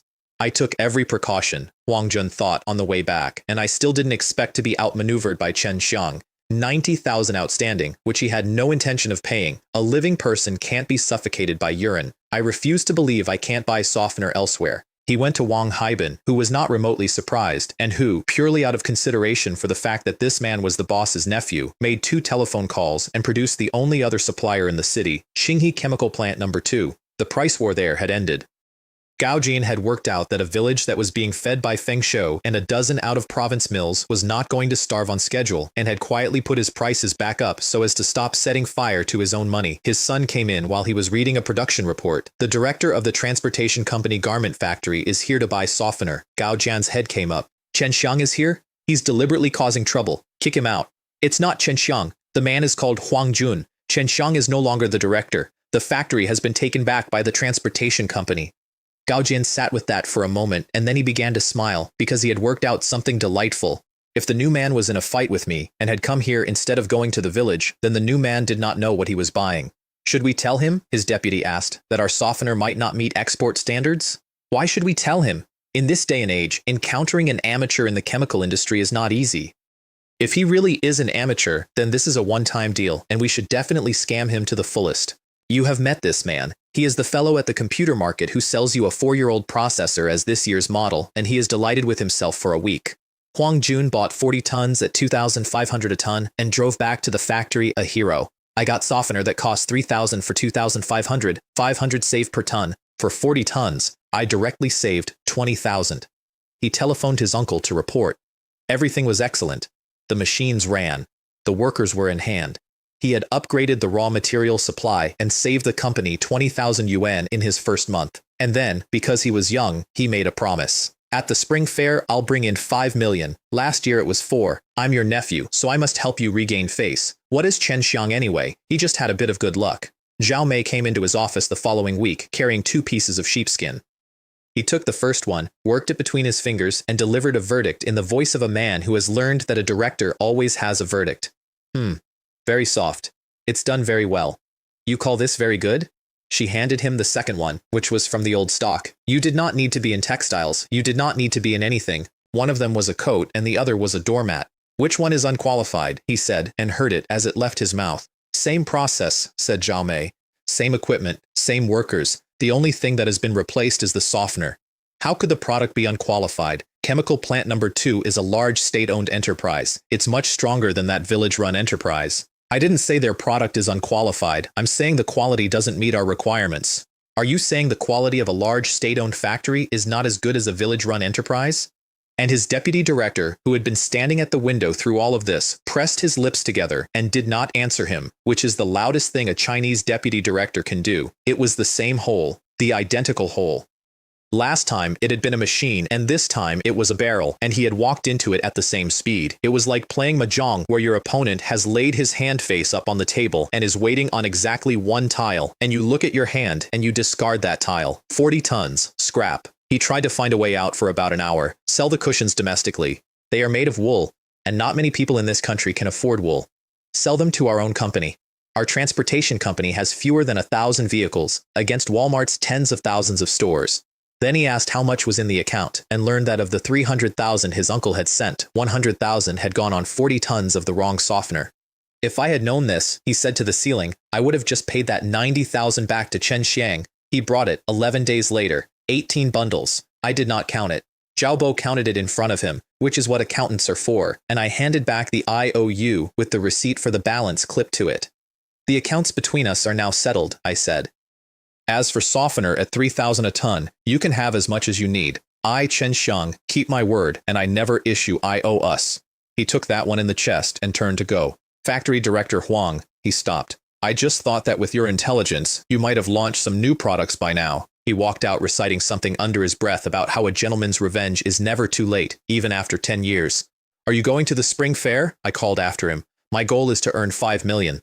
Factory Director Huang certainly has ambition. I wish you immediate success. The trouble with the fair was that I no longer had a way in. Duan Hu poured me a cup of pre-Qingming tea, which is the tea an official produces when he wants you to notice the tea, and told me the city had already submitted the garment factory for a stall. Then who is in charge now? Because the only thing in that sentence he cared about was the foreign exchange, and he was working out whether it would still arrive. I'm on unpaid leave, I said. I'm applying under my own enterprise. He put the cup down. Are you going to dive into the sea? In those years, a man took unpaid leave for one of two reasons. He was in trouble, or he was insane. Then he looked at my application form and found the actual problem. A private enterprise? No way. How can a private enterprise participate in the Canton Fair? This is not in accordance with the rules. There was no such rule. I have read the regulations of that year. What there was a feeling. It's affiliated to the town, I said. Legally, it's a collective. Collectively owned enterprises won't do either. Letting a township enterprise participate is just too, anyway, not appropriate. Too weak? Too shabby? Or is the rank too low? I said. Last year, my factory was just a third sector unit and it still earned $4 million. Foreign businessmen don't look at your scale or your ownership. They look at your product. Isn't the purpose of the fair to earn foreign exchange? Wouldn't we be a laughingstock? Other provinces will laugh at us. Last year when I sold cushions and earned 4 million, which province laughed at me? They were all too busy being envious. As long as one can bring in foreign exchange, even if it were a begging beggar, no one would dare to laugh. He said he would report it to his leadership, which in that building meant no, so I stood up and mentioned my travel plans. It just so happens I need to rush to the capital anyway. I'm going to visit Director Wang Ming to congratulate him on the promotion. I got my coat. And while I'm there, I'll get the contact details for that Trevor. If I can't go to the fair, I'll just contact Trevor directly. Wait a moment. I stopped with one arm in a sleeve. Regarding the matter of participating in the Canton Fair, said Duan Hu, we can discuss it. This Duan Hu, he really does respond to pressure, not politeness. And I want to be fair to the man, because his logic was sound, and it was the logic of every official I dealt with for a decade. A stall at the fair is public property. Foreign exchange earned through the fair is his achievement. Foreign exchange earned by a man who telephones an American directly is nobody's achievement at all.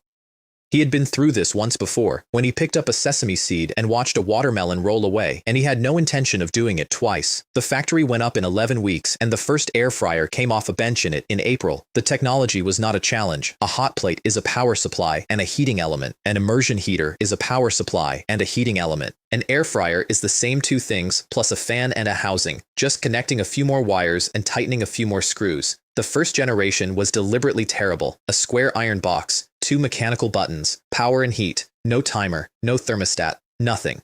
Household appliances should be like processors and graphics cards. You squeeze the improvements out like toothpaste. A minor upgrade every so often, a new model, and you fleece another batch of consumers. I would like to claim the metal housing was a design decision. It was not. In 1988, China had no heat-resistant engineering plastics worth the name, no ABS or polypropylene or glass-filled PBT in any quantity, and no injection molding machines that could have used them. And as for the metal getting hot, ovens did not have insulation layers either. That same week, Deputy Commissioner Ding Chang drove out to inspect the transportation company garment factory, found the machines running and the cushions coming off soft because the softener had been fixed, and was extremely pleased. 5 million in the first half, another 5 in the second. That would be 10 million for the whole year. Factory Director Huang, he said, shaking his hand at the gate. If your factory can secure $10 million across the 2 fairs this year, I will nominate you for City Model Worker at the end of the year. I met Huang Jun at the entrance to the exhibition hall on the first morning, which neither of us enjoyed. Chen Xiang. Why are you here? Same as you. To participate. You're too shameless. You actually came to steal my business. I explained patiently that I had brought no flax cushions and no wool cushions, and in fact nothing that had ever been near a sheep. Your car seat covers are in the seat cover area. My products are in the household appliance area. That's good then. Don't celebrate too early. The waters in the seat cover area are very deep. Whether a business is easy to do depends on who is doing it. Sour grapes, he said, and walked off toward the deep end. He got to his own counter and stopped and rubbed his eyes and looked again. The entire seat cover area was car seat cushions, fabric ones, leather ones, down-filled ones, cotton, silk, knitted, straw, bamboo, willow, and at the end of the row, on a stand of its own, with a little card, cushions woven from corn husks. His two items sat in the middle of that like two fish in a fish market. The dozen manufacturers who had lost their shirts on flax had gone home in the autumn and reached a conclusion, and it was not the stupid conclusion, it was the intelligent one. Do not copy the product, copy the move. Chen Xiang made $4.5 million by taking the same cushion and changing what it was made of. Changing the material was a simple matter that didn't require complex research, so 16 factories had spent the winter looking for a material. People came over to introduce themselves. They asked which factory he was from, and when he told them, every single face did the same thing, which was to arrive at recognition and then at fear. The great demon king is back. They crowded him. What new products has your factory brought this time? Nothing else. Just these two. Why are you being so dishonest? The fair is about to start. It's too late for us to copy anyway. And then one of them delivered a sentence that Huang Jun carried around for the rest of his life. Your young factory director was much more straightforward. He'd answer whatever was asked and never hid anything. He really was an honest man. When did you people go blind, thought Huang Jun. Even 10 of me combined wouldn't be as treacherous as Chen Xiang. They asked where I had gone. He told them the directorship had changed hands and watched the entire group arrive at the wrong answer simultaneously. Why change him when things were going so well? That young factory director Chen must have been promoted, earning over $8 million in exports in 1 year. He'd be promoted anywhere. And then they all walked away and left him standing at his counter, and nobody came back.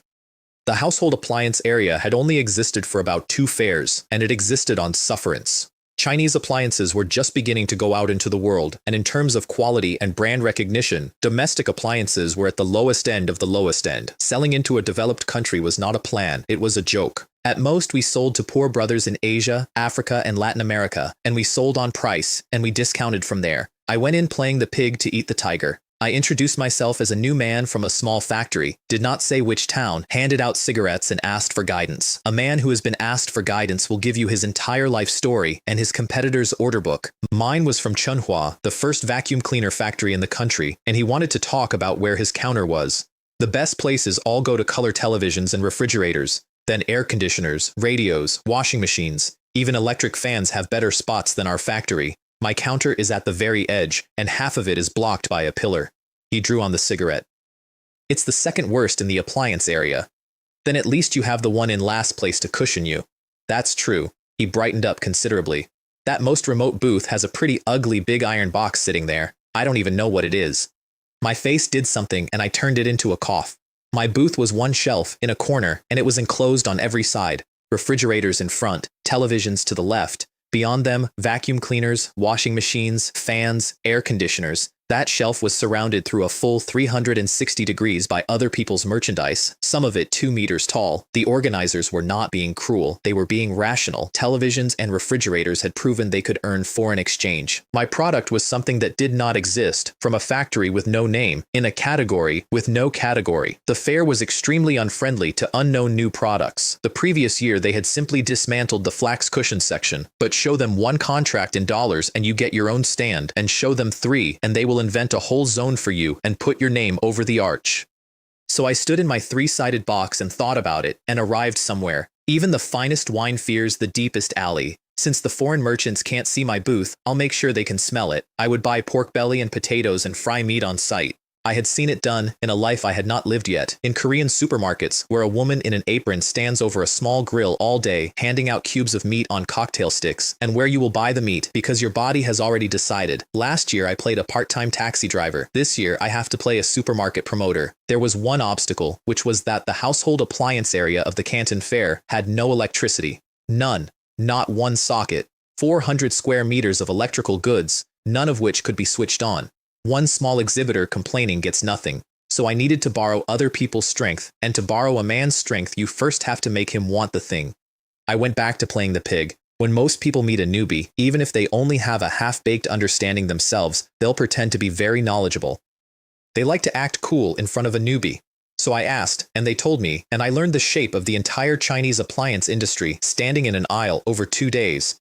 The refrigerators were Snowflake, the first in the country, built on Philips technology. Haier, which was still called Liebherr then, and which had recently become famous for lining up 76 defective refrigerators and destroying them with sledgehammers in front of the workforce. Meiling, Rongsheng, the outfit that would become Xinfei. The televisions were Panda, Peacock, Beijing, and Peony, none of which would live to see the next century, and Hisense, which would. Skyworth was founded that same year by a man nobody in that hall had heard of. Changhong had not come because Changhong had broken the price of a color television by making its own picture tube, 300-odd yuan for a 14-inch set against 1,000 with an imported tube, and had thereby made an enemy of every other manufacturer in the room. The market, in the end, chose the enterprise brave enough to make a technological breakthrough, rather than the ones sitting still and complaining about it.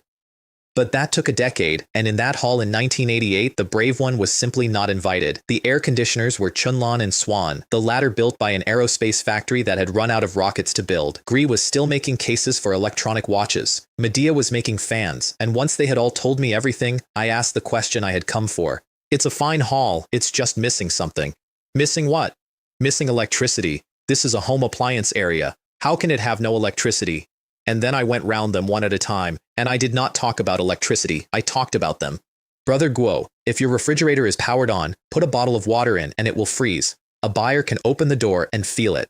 Brother Ding, if your television plays a program, buyers can see how clear the picture is. And even if they just stop to watch, that draws a crowd, and a crowd draws a crowd. Brother Chen, if your air conditioner blows cold air, a buyer walking past feels the cooling on his arm before he's decided to be interested. Hearing is believing, seeing is proof. Even if we're buying a pair of shoes, don't we try them on first?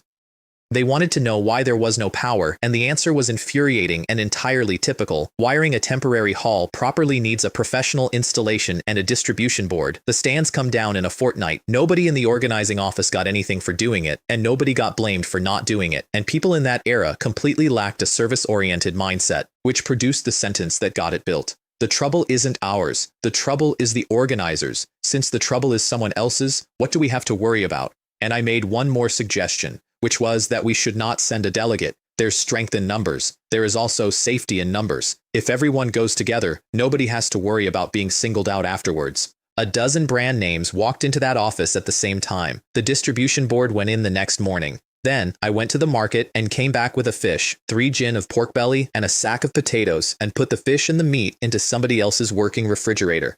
What are you doing? What are refrigerators for? If you put 2 bottles of water in, it looks too fake. Fish and meat make it look real. When buyers come, you open the door and show them how fresh it is. That demonstrates your preservation capability. He thought about it for a moment. But our refrigerator doesn't seem to have a freshness preservation function. You can brag to the foreign buyers, just say it does. He was still turning this over when I took the potatoes back out. Not the potatoes. Potatoes oxidize in there. Then why did you bring potatoes? It's fine. I'll fry these later. Fried potatoes? Are they good? I don't think they're good either, I said. But foreigners love them. While I was arranging my ingredients in a stranger's refrigerator 3 aisles away, a man's year was ending. Huang Jun had hired the cheapest interpreter available and was standing at his counter looking at every foreigner who walked past as though they were about to hand him money. In Huang Jun's perception, the Canton Fair was a place to pick up money. He had expected the crush you get at a meat counter before New Year. He had a corridor with 11 people in it. Eventually, a European with a beard stopped at his flax cushion. The interpreter had a particular style. Huang Jun would deliver 90 seconds of impassioned commercial argument, and the interpreter would render it as a number. Tell him this is my first deal today, so to get off to a good start, $28. I know how to count, Huang Jun snapped at him. The interpreter turned to the foreigner. He said he knows how to count. Don't translate that. The foreigner made his offer. $8. Huang Jun went the color of the tablecloth. I offered 20,000 and you counteroffer 25 cents. He waved him away. And the moment the foreigner turned round, the entire row descended on him. $8 is negotiable. Mine is also 8. Mine is 7.9. 7.8. Huang Jun stood in the middle of it. This has already fallen below cost, and they still want to lower it. Are they all crazy? 3,000 sets went at $7.50. The man who sold them explained it afterwards, and there is no arguing with him. Not selling is an even bigger loss. The imported braiding machine has already been bought. It can't just be left to rust. Losing a little is fine. It's foreign exchange at least, and I can earn back the currency I spent on the machine. Then Huang Jun went to check on his wool cushions, which were his real hope, at $129, and he did the single most expensive thing anybody did at that fair. He asked the man at the next counter what he was charging. There was no foreign buyer present. There was no buyer anywhere in the aisle. And within 4 minutes, the two of them, and then 4 of them, and then the whole row, had negotiated with each other from 120 to 110 to 100 to 90 to 85 and downward in front of nobody until wool car seat cushions were under $40. We just chatted for a few sentences, Huang Jun said out loud. And how did it fall below the cost price again? The Canton Fair is full of tricks. I want to go back to the countryside. He had promised the city $5 million. They had promised him a model worker certificate. My own zone had electricity now and no orders whatsoever. The televisions drew a crowd because foreigners were curious about what a Chinese television looked like, in the way you are curious about a two-headed calf. Nobody wrote anything down. The world market belonged to 5 Japanese brands: Panasonic, Sony, Sharp, Hitachi, and Toshiba, and those 5 had already beaten Siemens, Electrolux, Whirlpool, and Maytag on their home ground. What saved everybody was the Plaza Accord, after which Japanese production costs made Japanese companies start moving factories offshore, which is the door China and Korea both walked through. If Europe's own appliances lost to Japanese ones, how was China, the student, supposed to compete? My neighbor with the vacuum cleaners came over to be kind to me, which is how you know your morning has gone badly. Don't worry, your big iron box will definitely get orders. I looked at my watch. It was 10:30, and I stood up, because 10:30 was the entire plan. At 10:30, a man who ate breakfast at 7 has finished digesting it, and his liver has not yet started breaking down glycogen, so he is hungry, and the smell of frying is the best thing in the building. At 8:30, that same smell is nauseating, and he will walk away from it and remember your booth as the one that smelled of grease. It was precisely for this reason that I waited until 10:30. I fried a pan of potatoes. I gave the first paper cone to the vacuum cleaner man, who forgot to be kind to me and ate the lot. Then I put on an apron and a mask and went out into the aisle. And I did not hand them to everybody, I picked. A hungry man glances back at the source of a cooking smell without deciding to. A full man walks past it without registering that it happened. These are instincts, the most direct conditioned reflexes, and they are not easy to hide. My first was a tall white man who turned his head twice. He was buying tea, and he was a specialist, and he was no use to me. But he told me something because I had also worked out who I was hunting. A pure electronics buyer does not come to a fair like this. What comes is a merchant, and daring to come to China to procure goods in that era already required a certain degree of adventurous spirit, and that kind of person is much better at seizing an opportunity. I was 6 paper cones into the morning when the smell reached the cosmetics zone. The cosmetics zone was empty and had been empty for 2 days. Chinese perfumery in 1988 was where the world had been at the start of the century. The nation's skincare was a shell-shaped tin of vanishing cream, and lipstick had only recently stopped being evidence of bourgeois contamination. Shi Xiangshan of the Spring Perfume Factory sprayed a sample onto his own cuff, out of habit, raised it to his nose, and stopped. Imagine a foreign buyer wanting to try perfume, only to have their nose filled with the greasy smell of fried food. Even world-class perfume would probably get a bad review. He came looking for the source and met me in the aisle, and I looked at him and made the only reasonable assessment, which is that here was a hungry man. I gave him the bag. Comrade, you must be hungry. Take this to tide you over. Just hold on for another hour, and it'll be lunchtime. I don't want your fried potato strips. I want to ask where they came from. Feel free to eat. It's on me. I went back to my pan. He stood in the aisle holding a paper bag, and after a while he ate one, and then several, and then said out loud, alone, a little salt and pepper would make it taste better, and then, bah, I'm not here to eat French fries. He found the source. Then he went back and assembled the entire cosmetics area, and he did not appeal to their solidarity. He went round them one at a time and did to them exactly what I had done to the appliance men, which I respected enormously. Old song, you sell vanishing cream with the smell of fried potatoes all around. Is your cream still fragrant? If a buyer rubs it on the back of their hand and smells fried potatoes, will they buy it? Florida water, pearl cream, face powder, prickly heat powder, one by one. And then he gave them the image that got them out of their chairs, which was that even a fragrant beauty, if she has fried vegetarian meatballs in a kitchen for half an hour, will smell of it, and nobody wants to hug her. Somebody suggested simply asking us to stop. Why should they listen to you? His plan was better. Complain upward, and make it enormous. Frying potato strips at the Canton Fair. What kind of behavior is that? This damages the national image and makes Chinese people lose face. If we don't make it sound serious, how will the leaders pay attention? And the target was not the potatoes. The target was permanent removal, killing a chicken to warn the monkeys. Today someone fries potato strips. Tomorrow someone fries crispy pork. The day after somebody brings in a Peking duck oven. By then all our cosmetics will smell like Peking duck. A dozen of them went to find the venue manager, and while they were walking, a man came through the main doors of the exhibition hall in a bad temper, having slept about 2 hours. Hart was a British trading agent, the kind who flies to places to see whether there is anything in them. He had been to Hongxi many times. He had never been to the mainland, and he had come this time only because a partner had insisted. He had not slept, because the Western press had furnished him with a china where a man is taken away in the night, and he had lain in a 5-star hotel bed listening for footsteps. He had eaten his breakfast fast and badly. By 10 he was hungry, and the fair had disappointed him within the hour. The products here are all available in Hongxi, and even better, I might as well go out and find something to eat, and then return to Hongxi. Then he stopped in the middle of the aisle because he had caught a smell that had no business being in a trade hall, and he was already walking toward it while he was still working out what it was. I really miss the French fries from home. He came round the end of a row of refrigerators, and there was a young Chinese man in an apron and a white mask holding out a paper cone. "Sir, would you like to try some French fries?" Ji Ming was the venue manager, a Guangzhou man, and when the delegation arrived, he was drinking herbal tea out of a porcelain bowl he had borrowed from a food stall and would have to return. I know about the bowl because he told me about the bowl himself, later, at some length, in the way a man tells you about a small, ordinary thing he was holding on the worst afternoon of his year. The household appliance exhibition area next to us has almost turned into a restaurant. Is someone eating there? It's more than just eating. Someone is actually cooking. He was not immediately alarmed. He put the bowl down and observed reasonably that foreigners do quite like eating fried potato strips, and that the Canton Fair is like the 8 immortals crossing the sea, each showing their own talents. He suggested somebody go and ask the man to stop. Xie Xiangshan had come with a second sentence ready. The key point is that he is giving the fried potatoes to passing foreign merchants to eat. I believe this behavior must be severely punished. And then, when Ziming still did not move, he produced the third one, and the third one was aimed with real precision. Illness enters through the mouth. Who knows if he added anything improper? If some foreign merchant gets a stomach upset, or worse, our Canton Fair won't be able to bear the responsibility. Ji Ming went damp across the forehead, because he was not imagining food poisoning. He was imagining sabotage. If there were really spies causing trouble and secretly poisoning them, my dismissal would be the lightest consequence.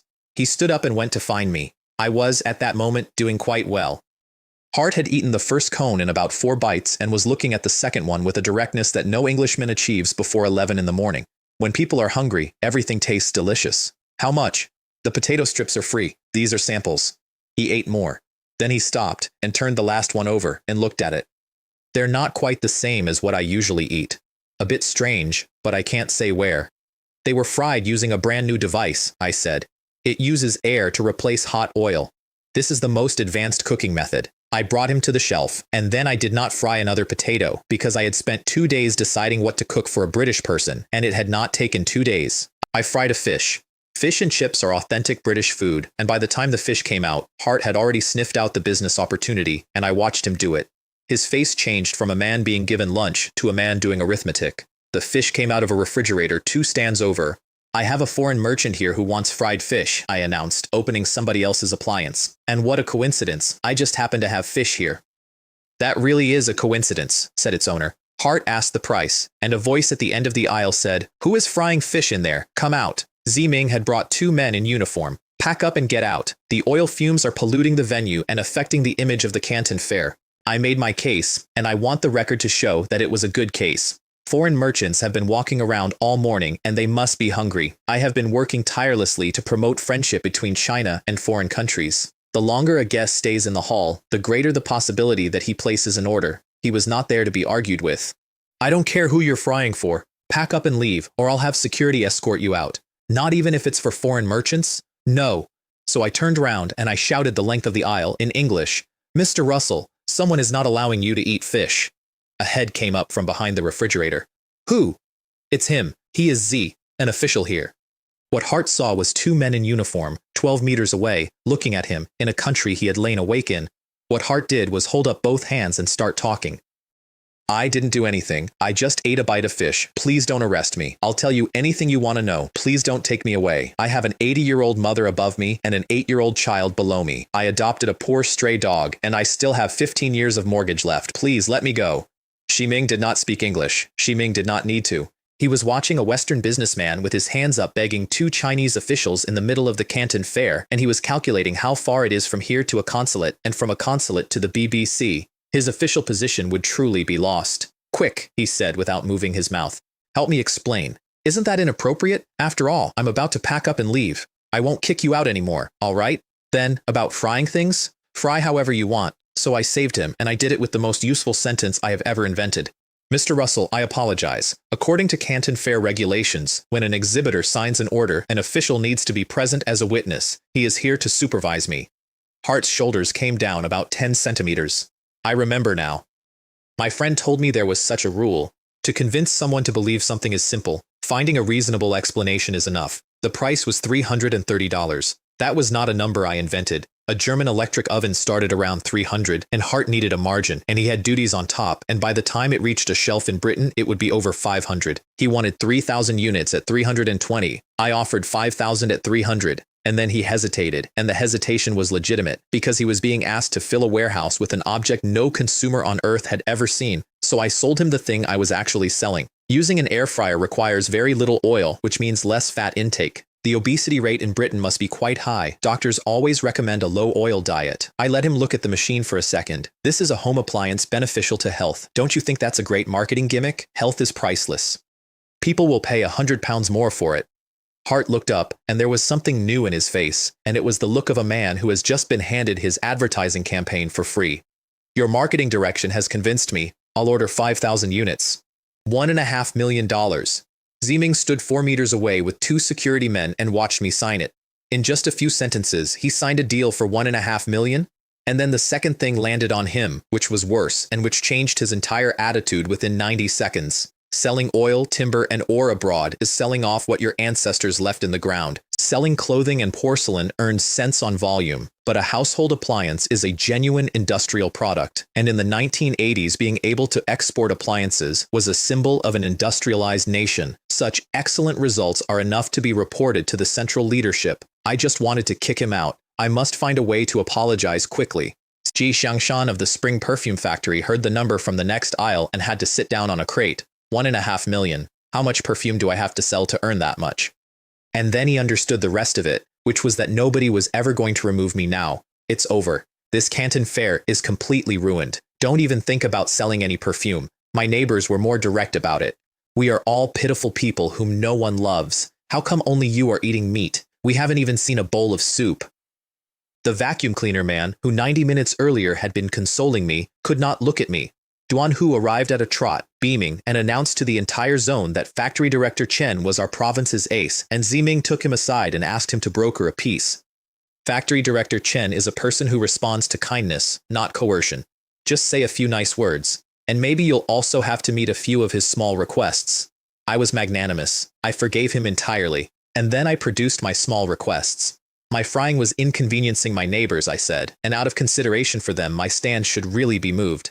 Somewhere out of the way, near the entrance to the pavilion, perhaps. The entrance to the pavilion is the best position in the building.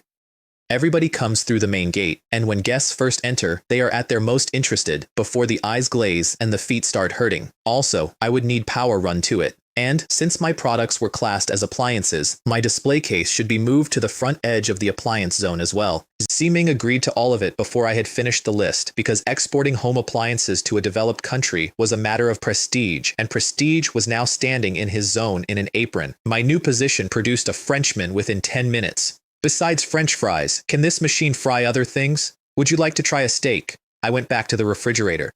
Xiao Chen, why did you take the beef again? A foreign merchant wants fried steak, and what a coincidence. There's steak right in the fridge.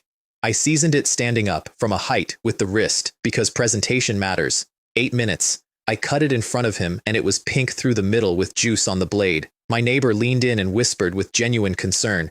It's not cooked yet. Can you eat that? Aren't you afraid of getting diarrhea? The Frenchman ate it standing up and said he had not expected to eat such a good steak in a trade hall in 4 minutes, and 2 more Europeans drifted over and finished the rest of it off the board with forks. Then I opened the refrigerator again and took out the chicken wings. A foreign merchant wants chicken wings. And what a coincidence. It is quite a coincidence.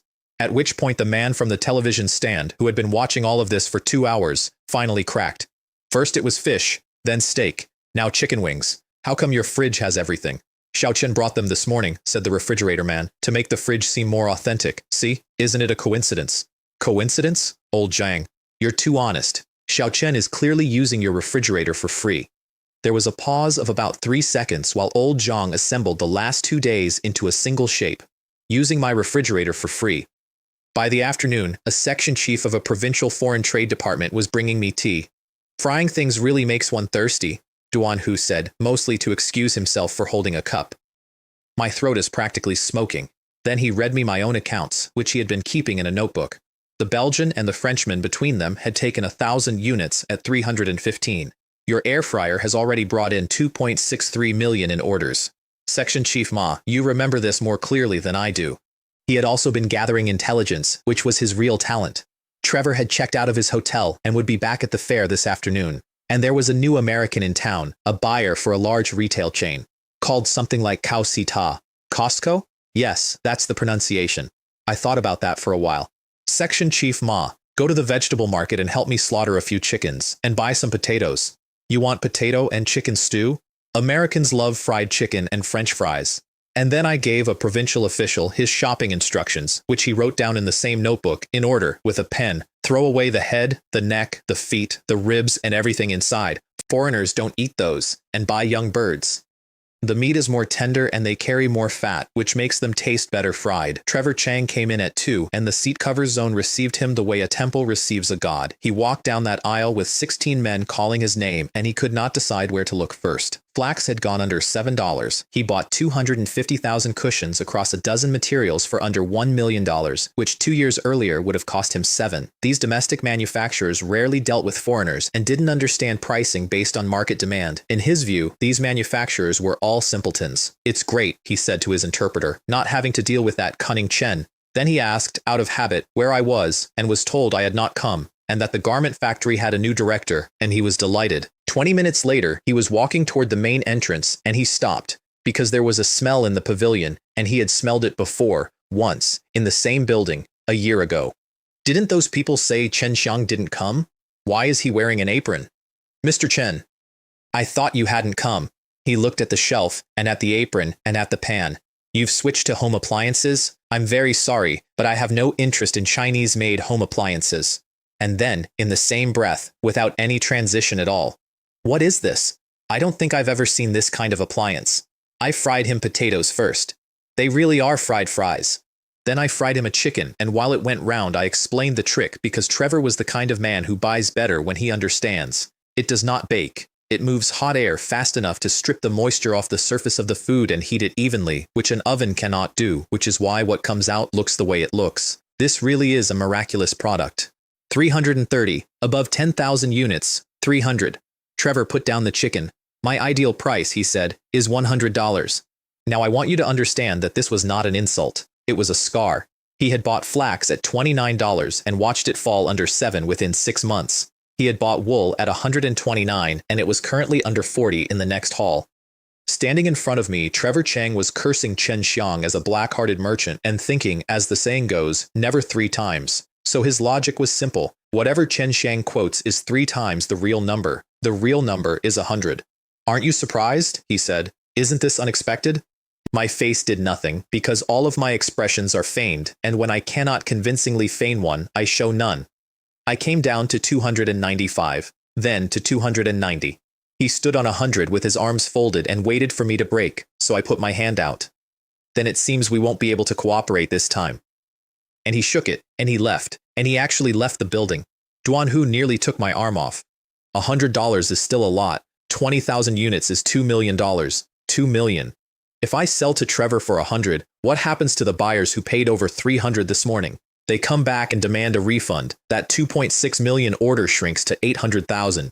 He had not thought of that. And there was a second reason, which was that Trevor's plan was not to buy at 100.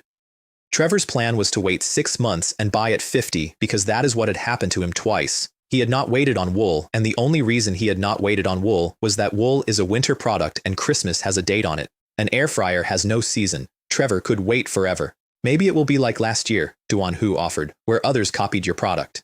He was, at that moment, describing my patent application to me, and I said nothing, because when doing business, the more cards you hold, the better. What I said instead was, Cao Cao used the position of governor of Shuzhou to make Liu Bei and Liu Bu fight each other. This is the strategy of two tigers fighting for food. I asked you for a solution, said Duan Hu, and why are you talking to me about Romance of the Three Kingdoms? He wanted me to play taxi driver again. I refused because that trick can only be used once, and because I could not exactly offer Russell fries the moment he got into the car. What I asked for instead was a stranger, somebody with decent English, whose face was not known at the fair. What for? To deliver a gift, of course. Cao Cao used a governorship as bait. Naturally, I also need to offer something up. That evening, a van sat across the road from the White Swan Hotel with 3 men in it. Duan Hu had established that Russell had ordered coffee to his room and had not come out. Our interpreter was a young man called Song, who wanted us to know that at university he had performed in a sketch at the New Year Gala and had even played the lead role. He took an air fryer upstairs. Russell looked through the peephole and saw an unfamiliar Chinese man in a suit holding a metal box and opened the door about 20 centimeters. And the young man said brightly, in careful English, Mr. Trevor, thank you very much for Walmart's order of 20,000 air fryers from our company. This is the sample you requested. I've brought it to you. Russell opened his mouth to explain that he was not Mr. Trevor, and then he closed it again. He told me every step of this himself, about 18 months later, once it had turned into a story he enjoyed telling on himself. He did not open the door any further, because he was afraid of being recognized as not being Trevor, and he asked for the sample to be left outside. Then he took it in, along with the brochure and the instruction sheet, and read both twice. Replaces oil with hot air. Fries potatoes, chicken, steak, fish. Small footprint. Easy to clean. Low oil and low fat. Reduces oil by 80%, which can effectively reduce obesity and avoid diabetes, heart disease, and high blood pressure. Russell put the sheet down and looked at the wall for a moment because he lived in the fattest country on earth, and he knew exactly why, and the reasons were hamburgers, French fries, donuts, and hot dogs, and here was a machine that took the oil out of the second one. Then he picked up the telephone and asked room service for potatoes. There was a pause on the line. I want them raw. Then chicken wings and drumsticks. Raw again. Then a steak. Still raw. The receptionist wrote it all down and hung up and turned to her colleague, and the sentence she used has been repeated to me by 4 separate people over the years. Usually foreigners eat their steak medium well. This one eats it 0% cooked. He cooked all of it himself in a hotel room, following an instruction sheet translated by a man in a village. The potatoes came out slightly dry. No wonder Walmart ordered 20,000. We can't fall behind. We absolutely cannot let Walmart monopolize this air fryer. Duan Hu asked me afterwards why any of that had worked, since it was, and I quote, an obvious lie. Trevor is from Walmart. Russell is from Costco. It is perfectly normal for competitors to scout each other and to gather intelligence on Walmart. Russell would inevitably play along. He was not deceived into staying silent. He was offered a free look inside a rival's order book and he took it. But if they talk to each other at breakfast, won't the ruse be exposed? Would you believe what a competitor says? Even if Trevor tells him Walmart didn't buy them, Russell won't believe him. He'll think Walmart is spreading fake news to monopolize the market.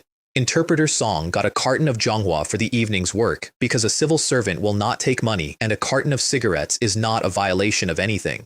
Huang Jun, by that stage, had given up and converted the Canton Fair into a holiday. He rose at 8. He took morning tea. He arrived at 9:30, sat down, and read the newspaper, and at some point in the middle of the second morning, he walked past the main entrance and saw workmen finishing a new stand in the best position in the building, with its own power feed, and stopped to admire it and to be quietly bitter. Such a good booth must be reserved for nationally prioritized key enterprises. My envy is useless. Then he noticed me coming the other way carrying 2 bottles of cooking oil. How's business? He said, in the tone people use. They're selling quite well. I was almost too busy to handle it yesterday. It was a completely truthful statement, and he took it as bluster, and then he followed me to the newsstand and spent the next 90 seconds giving me advice. Don't just put things anywhere. Be careful not to dirty their booth. I put the oil down on the counter. Chen Xiang, don't barge in. That's for the exhibitors. If you get kicked out, I'm not saving you. I went behind it. Why are you messing with someone else's product? If you break it, you won't be able to pay. Rest assured. I can definitely afford to pay. I almost forgot. You're a wealthy tycoon. He laughed, and then he looked around the stand again, at the lights and the space and the position. But to get a prime booth like this, it must be a key national enterprise. This is my booth. Your booth? Because this, I said, patting the big iron box, can generate foreign exchange through exports. Just this piece of junk metal box? And then Duan Hu came round the corner at a run to tell me the American was in the building, and Huang Jun stepped forward to introduce himself, being a factory director from the same province, and got, from a section chief of his own provincial department, the following. Unrelated personnel, move aside. Don't delay Factory Director Chen from welcoming foreign guests. He moved aside. We're both here to attend the same fair, he thought, standing behind a pillar. So why is the gap between people so huge? Russell walked in through the main doors, and the first thing in his line of sight was a display board with an air fryer on it. Found it so easily. I'm really lucky. He did not know the expression about waiting by a tree stump for a rabbit, and I did not explain it.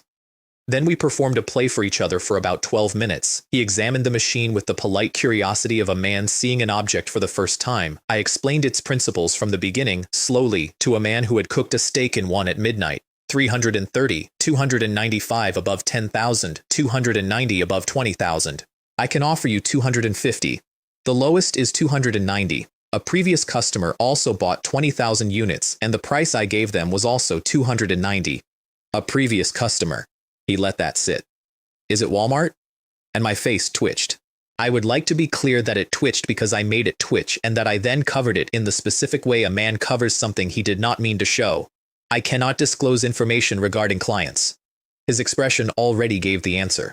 285, said Russell, 20,000 units, and I won't disclose this price to anyone else. Including Trevor. Sir, I said with feeling, you must not disclose the price of 285 to anyone.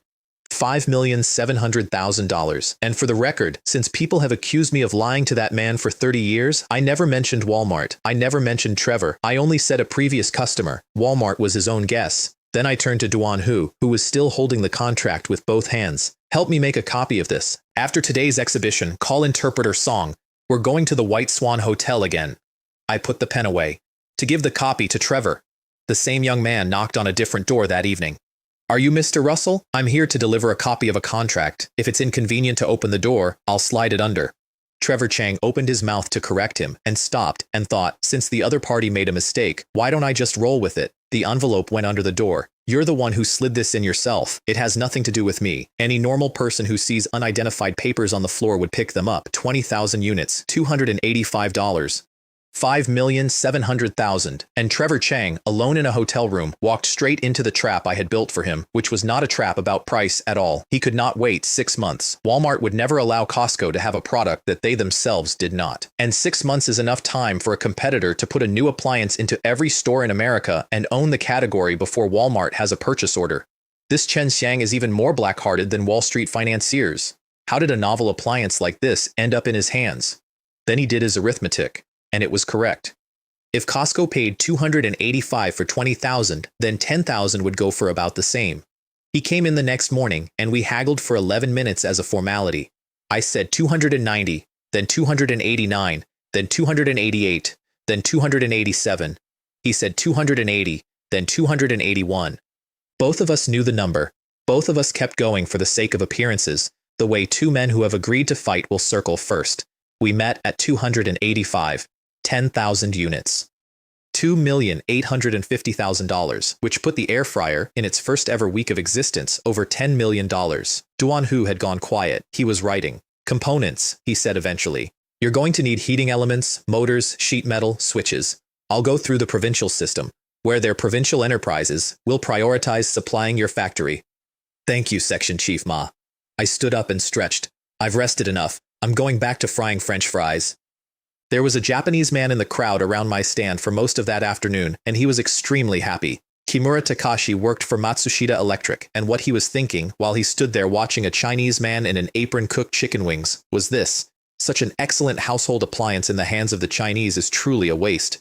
I should take this thing back and hand it to the technical department for imitation. The world's best appliances can only be produced by our Matsushita Electric. I picked him out of the crowd by his haircut, which in 1988 was as good as a passport, and spoke to him in Japanese. And then I told him everything.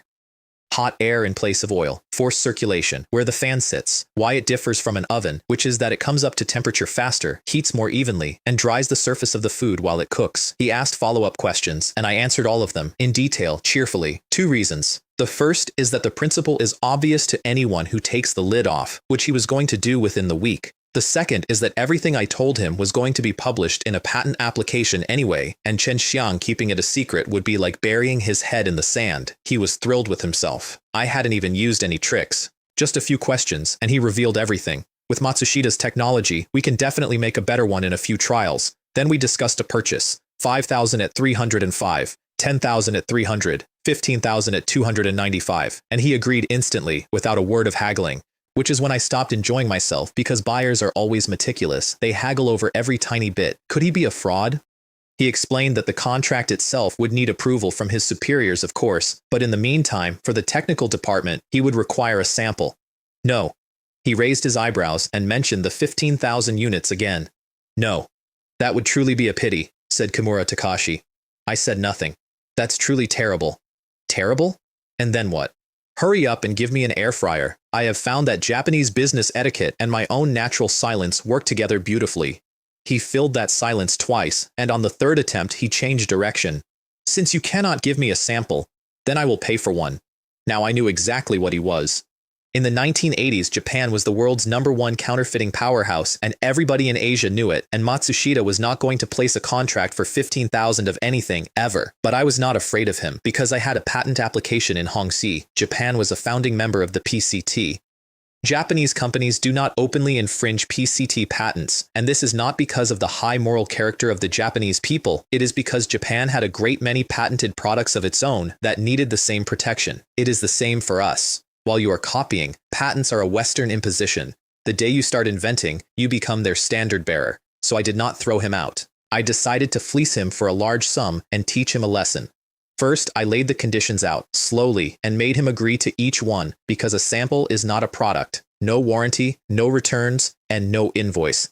He agreed to everything, nodding, being gracious, because he was going to take it to pieces on a bench in Osaka within a fortnight, and none of those words would ever matter. 330? 330 is the price for the formal product. This one was made manually on a small scale. The cost of each sample exceeds 600. 600. 700, I said, and we incurred significant transportation and labor costs to bring one sample here. 700. 800. And selling this sample to you also means I am taking a significant risk. So, 800. 900. And how about we round it up to a nice whole number? He paid $1,000 in cash on the spot and thought, consider it feeding a dog. Then I hit him 3 times.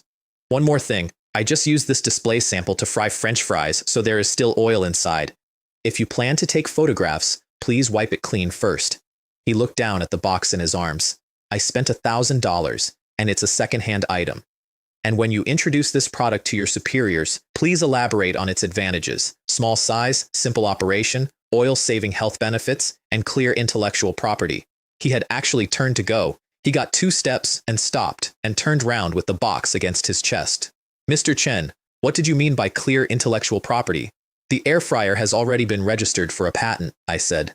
Not only in China, an international patent, through the PCT. Japan is a founding and signatory country of the PCT, so Mr. Hanaya should be familiar with it. He stood very still. If there is a patent, he said carefully, then our Matsushita Electric won't be able to counterfeit it. If you don't believe me, you can go and conduct a patent search. I have watched a great many faces come apart over the years, and his went like a balloon with the neck released. He looked down at the greasy metal box and then at me and asked the question in a very small voice. Can this air fryer still be returned? I made it clear that this is a sample and therefore no returns. You agreed to that.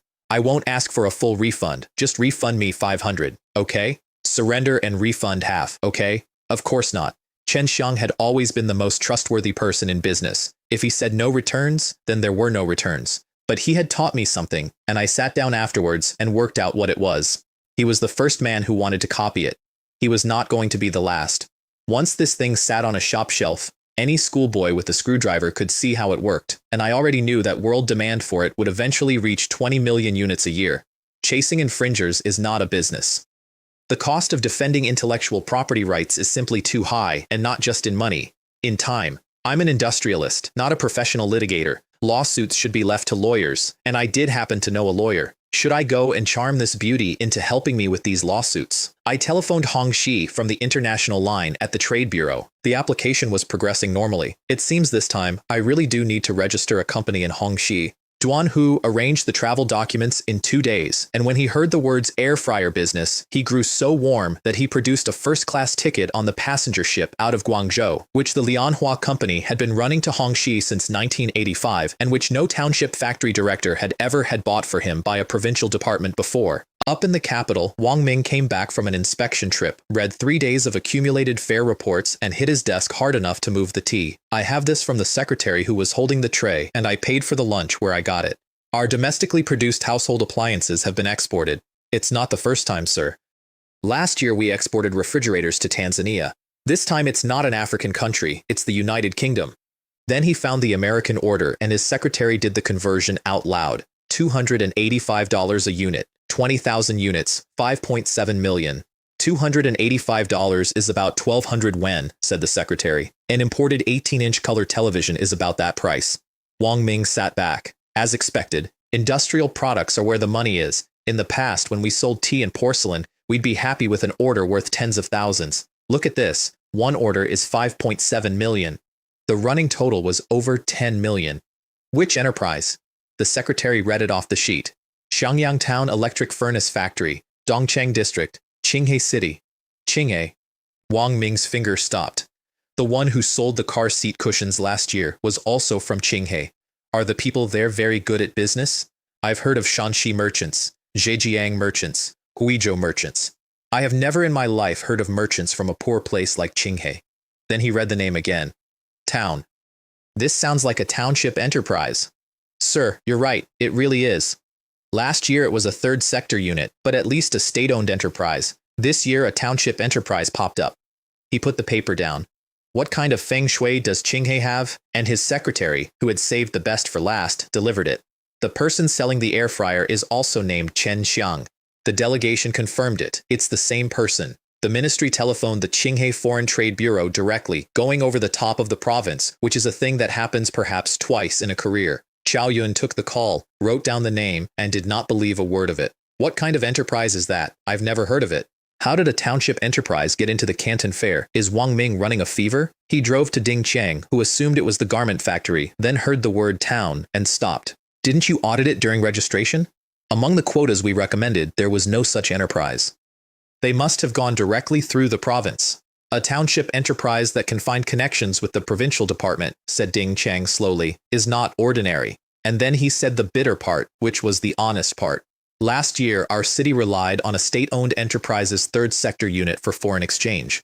This year, we're relying on a township enterprise. What are those powerful large enterprises of ours doing? Then somebody worked out which factory it was and told him it was the one that had burned down. A phoenix from the ashes, said Chao Yun, reborn. And they're exporting household appliances to developed countries. Ding Cheng stood up out of his chair. Are you serious? Let me explain the difference between those two facts, because it is the difference between a film that takes $1 billion at the box office and a film that is nominated for an Oscar.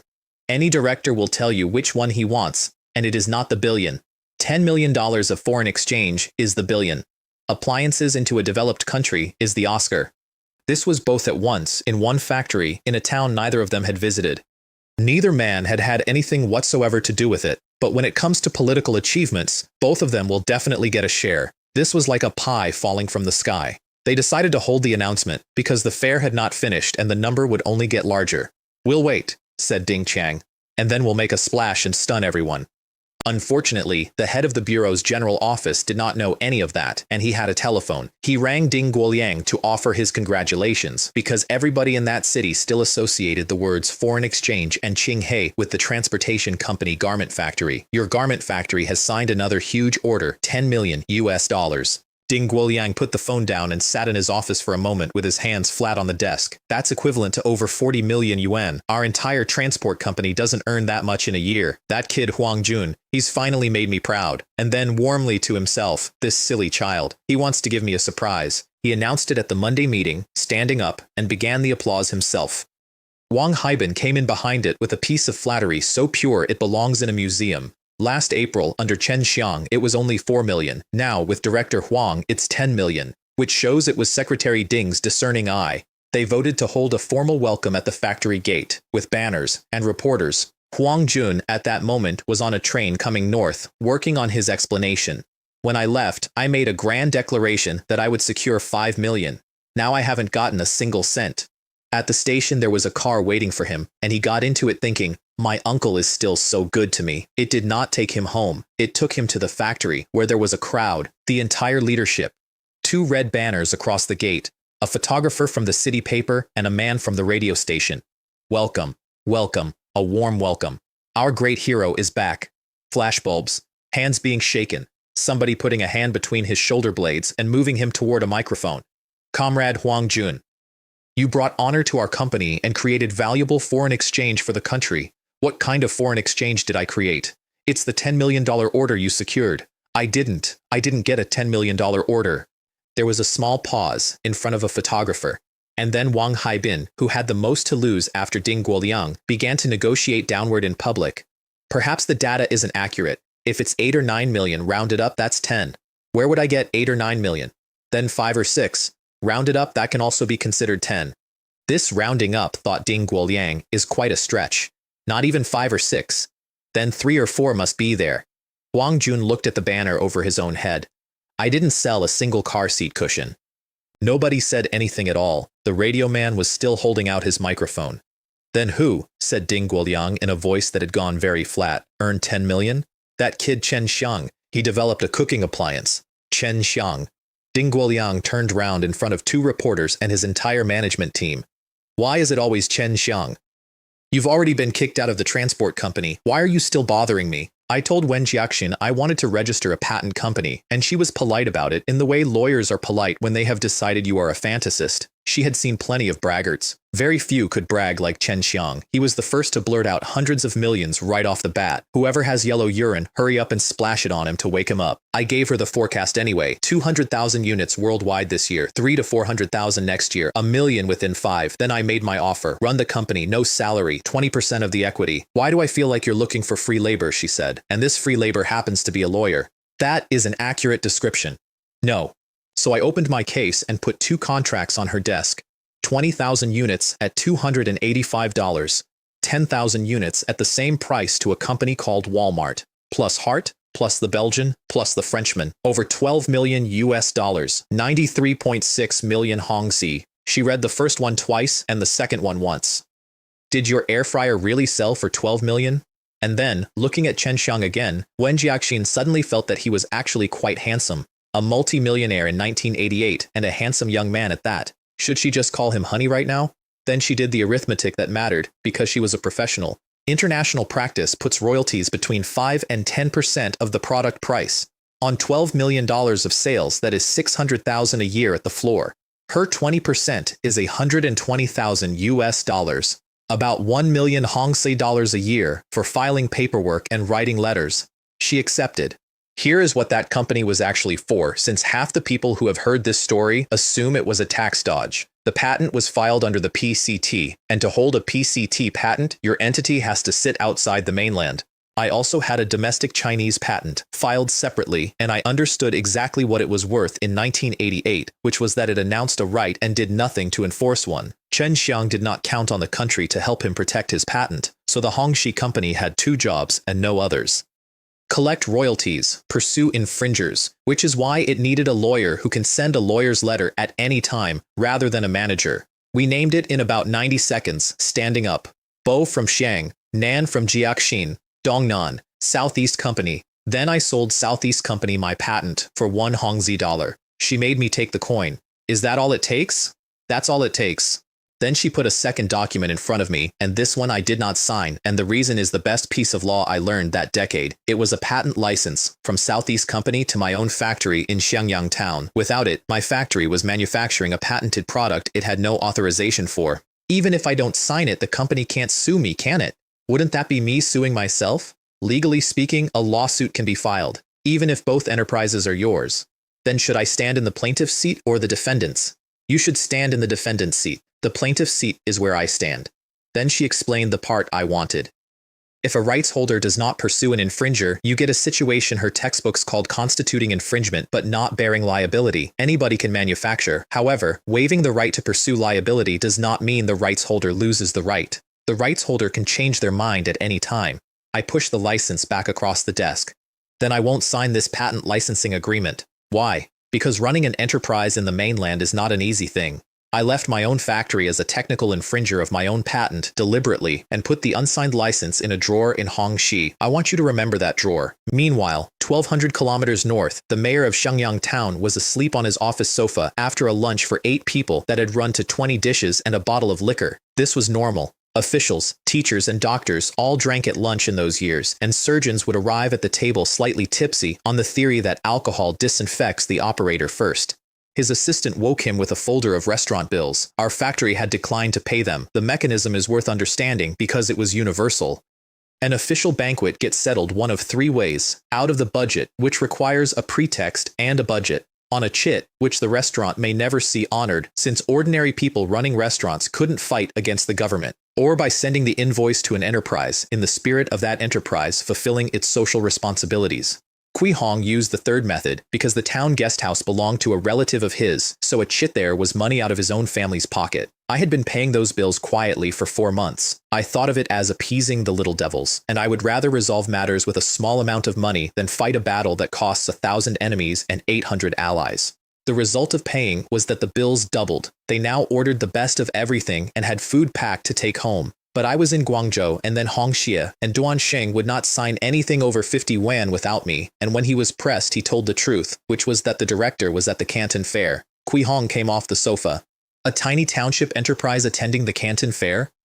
Does he really think I'm uneducated? Only large state-owned factories can attend. I think he just doesn't want to pay. And then he gave the order that ended his career. Call the town power supply station. Have them cut off the factory's power. In less than 3 days that Chen Xiang will come begging me. On the same afternoon in the city, the final fair figures came in, $12,550,000 US. Ding Chang read it twice and then asked about the garment factory, which had promised 5 million. The data does not include them, Commissioner. Those not on the list are enterprises that did not secure any orders. His face did not move for several seconds. Since the data is out, we won't keep it a secret any longer. He picked up his jacket. I'm canceling all my appointments today. Come with me to the electric furnace factory, right now. They brought the propaganda department and 2 reporters. They did not notify the district, on the stated grounds that if we make a big fuss, wouldn't that create a huge burden for the grassroots? So the city leadership set off with a press pack to honor a factory whose electricity had been switched off that morning. Duansheng spent the morning on the telephone to the substation. Did your power supply station cut off our factory's electricity? Old Ma, you can't blame me. I'm just following orders from above. Who exactly? It was Kui Hong who called me himself. Did your factory offend him? Hurry up and apologize. The county magistrate is not as good as the local official. We have to bow our heads. He had decided to give in and pay the bills and was looking for the folder when I walked through the door with 2 bags from Hongxi. Cigarettes for him. A foreign-made scarf for his wife. American chocolate for his children. He held the scarf and would not look at me. You went all the way to the south and even brought me things, and I can't even manage the factory properly. Where should I put my old face? Then he told me about the power. This Kui Hong really treats us like an ATM. A TM? Is it something like a piggy bank? Nobody in China had seen a cash machine in 1988, and I made a note to stop doing that. Then I told him we were not paying. If there hadn't been this power cut, reimbursing a few more meal invoices wouldn't have mattered. We could just consider it protection money. But now, with the power cut, if we keep reimbursing, it's a sign of weakness. The town would decide our factory is easy to bully. Next, it's something the county needs to purchase. Then it's vehicles. It's a bottomless pit. So what do? We fight back. We need to make Kui Hong hurt, so he never dares to exploit this factory again. Duansheng looked genuinely frightened, and he had earned the right to be. A township mayor commands the 7 stations and 8 institutes, the agricultural station, the veterinary station, the police station, the land office, the tax office, the industry and commerce office, and 4 more, and every single one of them can visit you. It's easier to deal with the king of hell than with the little devils. Brother Ma, don't worry, I still have a trump card. I signed a huge order at the fair. The city leaders won't be indifferent about that. I estimate they will definitely come to inspect, and that will be our chance. A worker put his head round the door. Director, come out and see. There are many cars outside, all big sedans. Speak of the devil, I said, and he appears. The deputy district head, Song Lei, had been intercepted at the district boundary and was now walking Ding Chang around my yard while an assistant tried, on a telephone in the gatehouse, to wake the mayor of Xiangyang town. Ding Chang stopped in the middle of the yard and looked at a milk-white big bluebird parked against the wall. This car is even better than my Passat, isn't it? Is this township enterprise so wealthy? Then I came out of the office and his eyebrows went up. Factory Director Chen, why are you here? Leader, this electric furnace factory is the one I started. Nominally, it's a township collective enterprise. In reality, it's my private enterprise. Ding Chang began to laugh. I was wondering how an enterprise earning $10 million suddenly popped up in our Qinghe city. So it's a factory you started. He shook his head. If I were to think of who in Qinghe has such great ability, you're the first person who comes to mind. Would you like to see the workshop? Of course. I'm afraid the workshop can't be seen today. There's no production. The workers have stopped working. He stopped walking. Why? Because there's no power. Song Lei got there very fast, which told me he already knew. Perhaps there's some fault with the factory's power supply equipment. Our equipment was all purchased this year, and every single wire is new. The old ones burned in the fire. I turned back to Ding Cheng. The reason our factory has no power is because Kui Hong gave the order to the power station. And then I told him about the restaurant bills in order, with dates. I watched Ding Cheng's face while I did it, and what I saw there was not outrage about corruption. It was something far more useful to me, and I could read it as clearly as if he had written it down. I can ignore petty corruption and extortion, but if your extortion affects my future, then you are my mortal enemy. Song Lei tried to defend his subordinate and made it a threat. You must have evidence to say such things. Of course I have evidence. The invoices are all here with me. What I mean is, you need evidence to prove that those invoices were indeed sent by Kui Hong, which, in an era before a single camera existed in any office in that province, was an excellent legal point. Kui Hong has always been a very clean comrade. Oh, I said, then I'd like to ask the leader to help me check why the power station would cut our power. It might be line maintenance, or an operational error.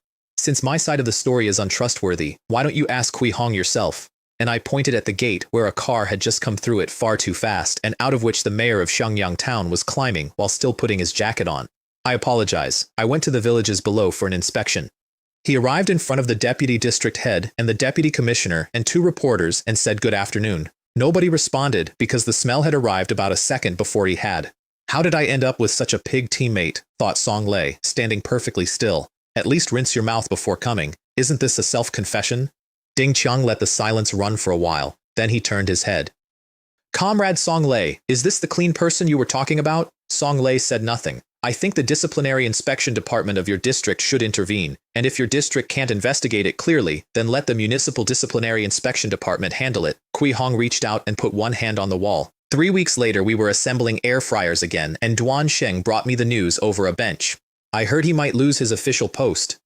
Graft and extortion usually only result in a severe warning. Is it really that serious? The key is there are other issues. When the authorities came to investigate, they discovered Kui Hong had embezzled 2 sums, the seed subsidies meant for farmers and the irrigation fees for the villages. I put down the screwdriver. He dared to touch the farmers' money? He did. He totally deserves it.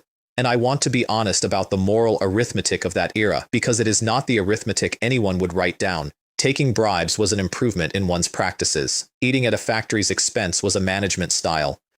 Taking money out of a farmer's seed subsidy was a line, and the men above him who had signed off on the banquets for years dropped him through the floor the moment they saw it. Then I changed the subject because we had 40-something thousand appliances to build. Our products are for export, so we absolutely cannot be sloppy with quality. If the quality is substandard, it won't just ruin this factory's reputation, it will shame Made in China. Which brought us to the problem, and the problem was not a technical problem, and I did not see it coming because I was a city person. At our current rate, the order would be finished in July, which was fine. I suggested hiring another 50 workers to bring it forward. Duan Sheng shook his head. Xiang, you misunderstood. By June our factory will probably have to shut down for half a month. Why? It's neither National Day nor Labor Day. Are you telling me we celebrate Children's Day? You're a city person. You don't understand rural affairs. He said it kindly, which made it worse.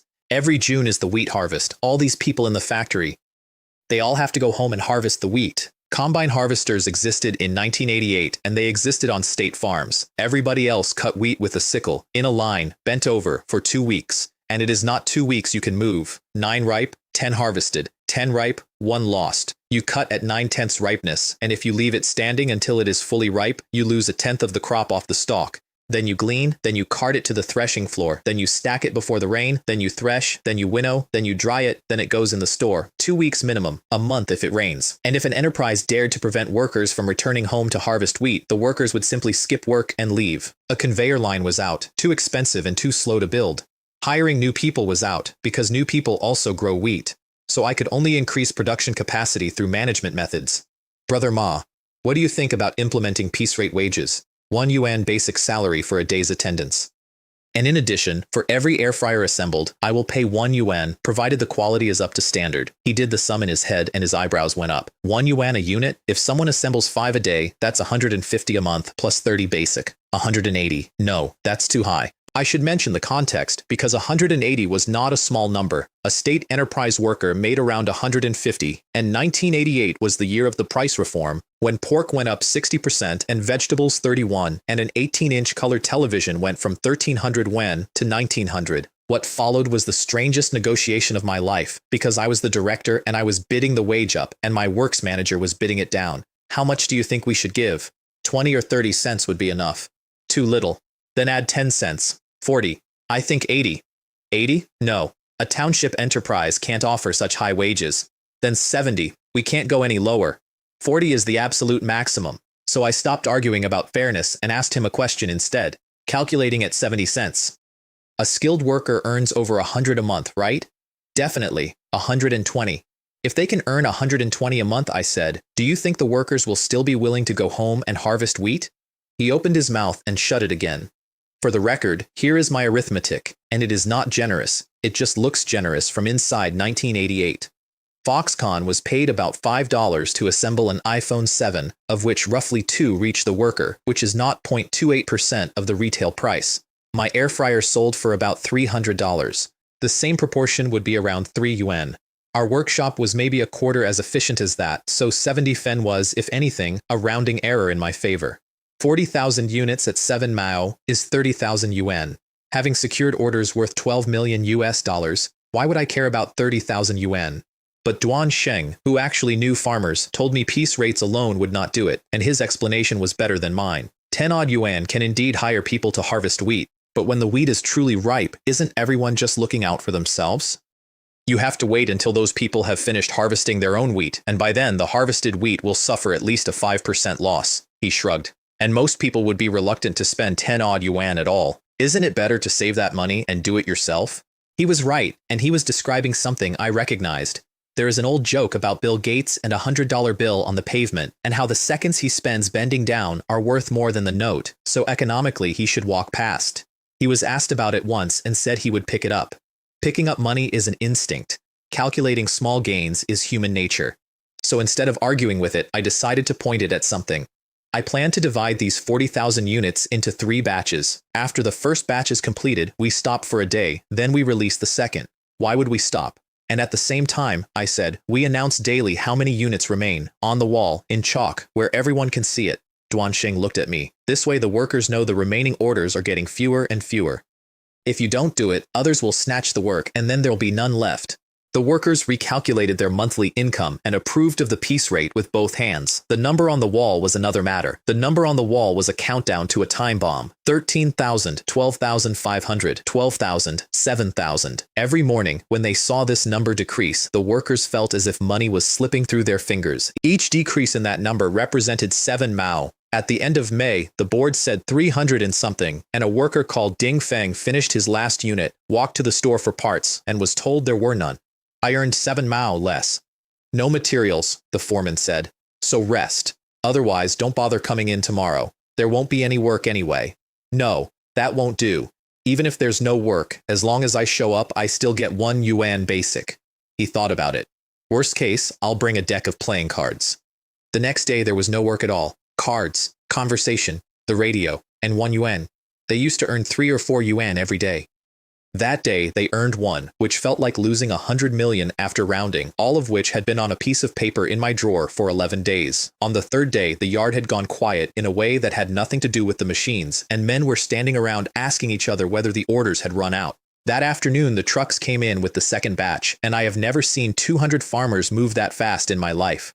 Mangzhong came, which is the solar term when the ears fill, and the wheat around Xiangyang town went 90% ripe in about 4 days. Ding Feng stayed for overtime on the first evening of it for an extra 7 mao and then walked an hour home in the dark. His wife had white steamed buns and fried greens on the table, which tells you something on its own. Ordinary farming families in that decade ate sweet potato, cornmeal porridge, and coarse buns, and white flour came out for festivals. 2 decades later, the coarse ones would cost more than the white ones in a city restaurant, and we would all pretend that had always been the plan. Husband, it's almost Mangjong.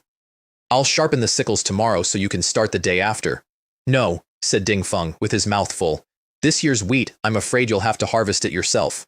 She put down the bowl. Which is more important, harvesting wheat or going to work? If I don't waste time, I can assemble 7 a day. That's 350, plus the yuan basic, 450. When can't you earn those 450? This wheat must be harvested in these few days. Our food for next year and the public grain we hand over all depend on this harvest. And then her husband, who had never read a book about economics in his life, explained scarcity to her across a kitchen table. Those 450 are not available every day. This order has a limited quantity. It's written on the wall. If someone else does one more, I do one less. Then do it after the harvest. If I come back to harvest and delay a few days, on the surface I lose tens of yuan, but in reality my work is being snatched by others. He leaned forward, and I'm thinking, when it's harvest time, many people will go home. That's exactly when I'll go to work, which is like snatching their work. And when those people come back and see all the orders taken by me, they'll be dumbfounded. His wife looked at him for a while. Then who cuts the wheat? Give me 10 yuan later. Tomorrow I'll buy 2 packs of cigarettes, 2 bottles of liquor, and 2 bags of sweets, and ask my elder brothers to harvest it. I would like to point out that the head of that household had to ask his wife for the 10 yuan because she was holding all of the money, as they all were, in every house in that village, and the entire arrangement of Chinese rural patriarchy stops dead at the tin on the shelf. Wheat cutting starts before light. You cut from 7 until 11, then stop, because at midday, the ear shatters and you lose grain on the ground, and again from 4 until you cannot see. Ding Feng's wife was in their strip alone with a sickle when the neighbor shouted across the boundary. Ding Shan worked at the factory too. Ding Shan was not as calculating. Sister-in-law, where's my brother Ding Feng? My husband went to work at the factory early this morning. Working? At this time? Harvesting wheat is more important. Look at me. I didn't go to work today. He straightened up, pleased with himself. This kind of heavy physical labor can't be done without a male laborer. So she told him what her husband had said. All of it. The board on the wall, the limited quantity, the plan to work while everybody else was in the fields. And Ding Shan stood in the middle of his own wheat with a sickle in his hand and went completely still. Why didn't I think of that? The notice on the wall yesterday said there were fewer than 10,000 units left. If everyone else goes back to work, and I delay at home for more than 10 days, by the time I return, all that work will really have been snatched up. 3 or 4 yuan a day. No, I can't continue harvesting tomorrow. I have to go to work too. The workshop ran at 50% through the first week of the harvest, 70 the next day, 80 on the third, and it held there. In previous years, the workshop would have been empty, not thin, empty, with the doors chained. Duansheng asked me how I had known it would work, and the honest answer is that I did not know. I only knew what had changed. Before, they couldn't figure out this calculation because everyone thought the factory work would still be there. It was there last year and the year before. Now they can see there's only so much of it. If you leave it and don't do it, others will snatch it up. We would finish by July. I found out my neighbor had bought a house because he came upstairs and asked me to move my car. There's a truck coming. I'm moving out. I looked at him. Could it be that Ding Guoliang is forcing you out? You're overthinking it. Chen Hui was enjoying himself enormously. I bought a house myself. How about that? Scared you, didn't I? When you bought that big bluebird, I was startled too. This time I finally got my revenge. It was outside the south gate. 3 rooms, a gatehouse, a big yard, adobe walls. Adobe, I said. Once it's whitewashed, they all look the same. He was not wrong, and he was not stupid either. When they demolished the South Tower, the district became urban, and all the self-built housing behind it quietly turned into the first commercial property in Chinese history without anybody using the phrase. That year's constitutional amendment had added a line saying the right to use land may be transferred in accordance with the law, and a transfer consisted of a handwritten contract, a thumbprint, cash on the table, and a trip to the sub-district office to move your household registration. He paid 9,800, which made him a 10,000 yuan household in the other direction. While we were standing in the yard, his dog came out, and I want to record this because it was the most reliable financial instrument of the era. You could read a family's wealth off its dog in under 2 seconds. A fat, hostile German shepherd meant money. A thin mongrel that wagged at strangers meant that even their dog was a coward. Then I went to buy land, and I did not use an agent because there were no agents. I used my memory. This area won't work, I told the man from the village office, who had been walking me around for an hour. I remember it'll be demolished in a few years and turned into a seafood market. You remember? This won't work either. In 1998, this became a residential complex for the sub-district office. How do you? And this plot was allocated to the audit bureau. My criteria were specific and slightly insane. Nothing that would be demolished before 2011, because before 2011 the compensation was so thin that people were sometimes asked to top it up out of their own pockets. And it had to be somewhere that would eventually be worth demolishing. I found it by the river. In a few years there would be a road and a bus route, 10 minutes to the center. The riverbank would become a park zone, and in my memory, the whole strip came down around 2013 and went back up as towers with 400 square meter apartments looking at the water at 20,000 yuan a square meter in a third-tier city in the middle of nowhere. I told my parents I was buying a house and my father objected within 4 seconds. We only moved in 3 years ago. Why buy another? It's not that I want to move you and mom somewhere more comfortable. I think it's quite comfortable here. If I move somewhere else, I won't even be able to find anyone to play chess with. My mother was for it, on the grounds that her eldest son needed a wife, and a wife could not be expected to share 4 rooms with a brother-in-law. What do you, a woman, understand? Said my father. We are old now. Don't we have to rely on our son? Wherever our son goes, we 2 old folks must go. You're not without a retirement salary. Raising children to provide for old age. Then he found a better weapon and used it. Didn't you put in a lot of effort to get this flat? Now you say you don't want it. He had me there. I had gone to war for that apartment. I had squeezed 15 Yellow River trucks out of a supply chain to get on the allocation list, and I had gone to the mat with a man from the newspaper in front of the whole committee over 48 flats. Looking back now, all that effort seemed a bit wasted, but it was not wasted then, and I am not going to pretend otherwise. In 1988, not fighting for a benefit meant you were a fool. My mother ended the discussion the way she ended all discussions. A house we buy with our own money is at least our own house. Don't worry, son. If you buy a house and your dad doesn't want to live there, I will. My brother sat through the entire conversation and was not addressed once. In family matters, Chen Kai was treated as an invisible presence, completely ignored. I bought 4 adjacent courtyards, in a square, the shape of the character for field, so I could knock them down and build 1 2-courtyard house in the old style. 10,000 each, plus another 10,000 in moving money spread among them, and I had the whole block.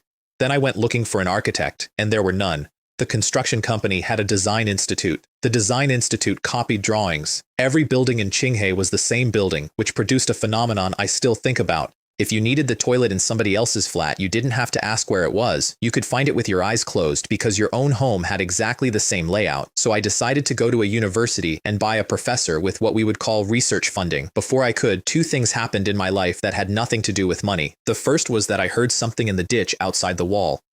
2 puppies, filthy, 1 yellow and 1 gray, making the noise that very small dogs make when they have run out of ideas. Dogs bring wealth, said a man walking past. Whose are they? These little local dogs? How could they have owners? If you like them, just take them.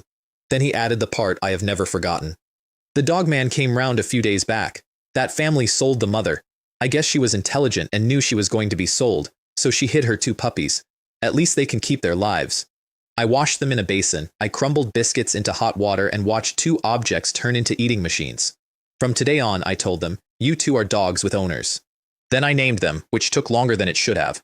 One of you is yellow and one is gray. Normally you'd be called Big Yellow and Little Gray, but those names are too common and lack originality. You, the gray one, will be called Haiwan, Ashhead. The gray one attempted to eat my sleeve. And since there's an ash head, you must be Baiji, Earthface, Haiwan and Baiji. It sounds like a very arrogant combination. My mother came in with vegetables. Shang, do we have guests? Who were you talking to just now? I was talking to them. She looked at the box. She looked at me. Mom, you don't understand. People who raise dogs all master one skill, and that's chatting with their dogs when they have nothing else to do. Where did you get these 2 things? I picked them up on the road. It's fate, so I decided to raise them as kin dogs. You're my kin mom, my dad's my kin dad. Kai's my kin younger brother, so these 2 are naturally my kin dogs. She pointed out that we lived on the 2nd floor with no yard. They'll grow. I'll take them to the factory. A shoebox became a kennel and stayed one for 2 months. The second thing was that I sat up all night trying to improve my own product and failed completely. I wanted a thermostat and a timer and preset modes, and I had the parts spread across the desk from 11 until 4 in the morning. Chen Xiang toiled at his desk all night and achieved no results whatsoever. He was not a proper mechanical expert after all, which produced the correct conclusion at about 4:15. Professional matters still require professionals. Establishing my own technical research team is already an imperative. And then I looked down because I had spread the parts out on a sheet of old newspaper, and in the bottom corner of it, under a cup, was a news item about the size of a piece of tofu. How could I have forgotten about this capable person? The item was from April, and it said that our city's inventor, Fang Hua, had won second prize in the National 5 Small Wisdom Cup. I knew that name because I had read it before, several times, over 30 years. Fang Hua taught physics at Qinghe No. 2 Middle School. He also taught the electronics elective. His teaching ability was mediocre, but he had the heart of an Edison. Over the following 3 decades, he would be granted 12 national patents, and 4 of them would end up inside a product somebody could actually buy, which is a conversion rate of 1 in 3, which for a self-taught amateur is a number I have never seen matched by anybody. Let me explain why I was reading a newspaper at 4 in the morning looking for a middle school teacher instead of hiring engineers. I could not hire engineers. My workers were farmers from 4 villages, many of whom hadn't even finished primary school. University graduates were assigned by the state to work units and did not float around looking for jobs. Technical staff sat inside state enterprises holding the iron rice bowl, and no amount of money would move them because money was not what the iron rice bowl was made of. And a university would not have collaborated with me because even idle ruffians in the city look down on rural township enterprises. So, since I don't have the conditions to hire top technical experts, I can only hire second-hand inventors. I went to the teacher's housing with cigarettes, liquor, sweets and tea, and I could not find the building. "Excuse me, could you tell me where teacher Fang Hua lives?" The old man on the bench looked up. "Lu what li? Fang Hua. Lu Jian what? Fang Hua. What Hua?" "Sir," I said, "you rest. I'm not looking for Duan Kuihua," a neighbor explained on the way past. "Old man Zhao has a problem. He forgets what he just said immediately." The teacher's quarters were a row of tile-roofed rooms, 1 room per family, and they were worse than the old barracks at the transportation company, which I had thought was the floor. His door was open. I got 1 foot over the threshold. "Don't come in. Be careful not to step on my invention." The floor was covered in bits of metal. There was no discernible arrangement to them. "No time," he said without looking up. "Can't you see I'm busy with a new invention? Are these scattered parts your new invention? Don't underestimate these bits and pieces. Once I assemble them all, it will be a new invention. Then hurry up and assemble it. Do you think I don't want to?" He sat back on his heels, and there was real bitterness in it. "I don't have any welding rods left. Half a month's salary. All of it on these welding rods." "Teacher Lu," I said, "I have plenty, as many as you want." He looked up for the first time. "You have welding rods, and you'll let me use them for free? Not only that, I can also get you a room to use specifically as a laboratory." He swept the entire invention into his arms and stood up. In the car, I described what I wanted, and he interrupted me before I finished the second sentence. "This is just an upgraded electric oven. If you want to control the temperature, just add a temperature sensor. As for the timer, that's even simpler." "Don't electric fans these days all have timers? So you can do it. I can help you make these things, but you have to let me use your welding rods, and I need to take a few back with me. It's just welding rods. You can take a whole box." Second-hand inventors. Their demands are low. A few welding rods settled it. 25 kilometers of road turned into a monologue, and I let him run because I was learning what I had bought. Prices are rising so fast this year, even the cost of welding rods is shooting up. A few days ago, I made an electric school bell for the school. It rings automatically at the press of a button. In the end, the school gave me a 10 yuan bonus, which didn't even cover the cost of the materials. And then, quieter. Usually, if I tinker with something, I'm told I'm neglecting my proper duties. My wife has fought with me several times over this and even went back to her parents' house a few times. He looked out of the window. Fortunately, that invention won a national award.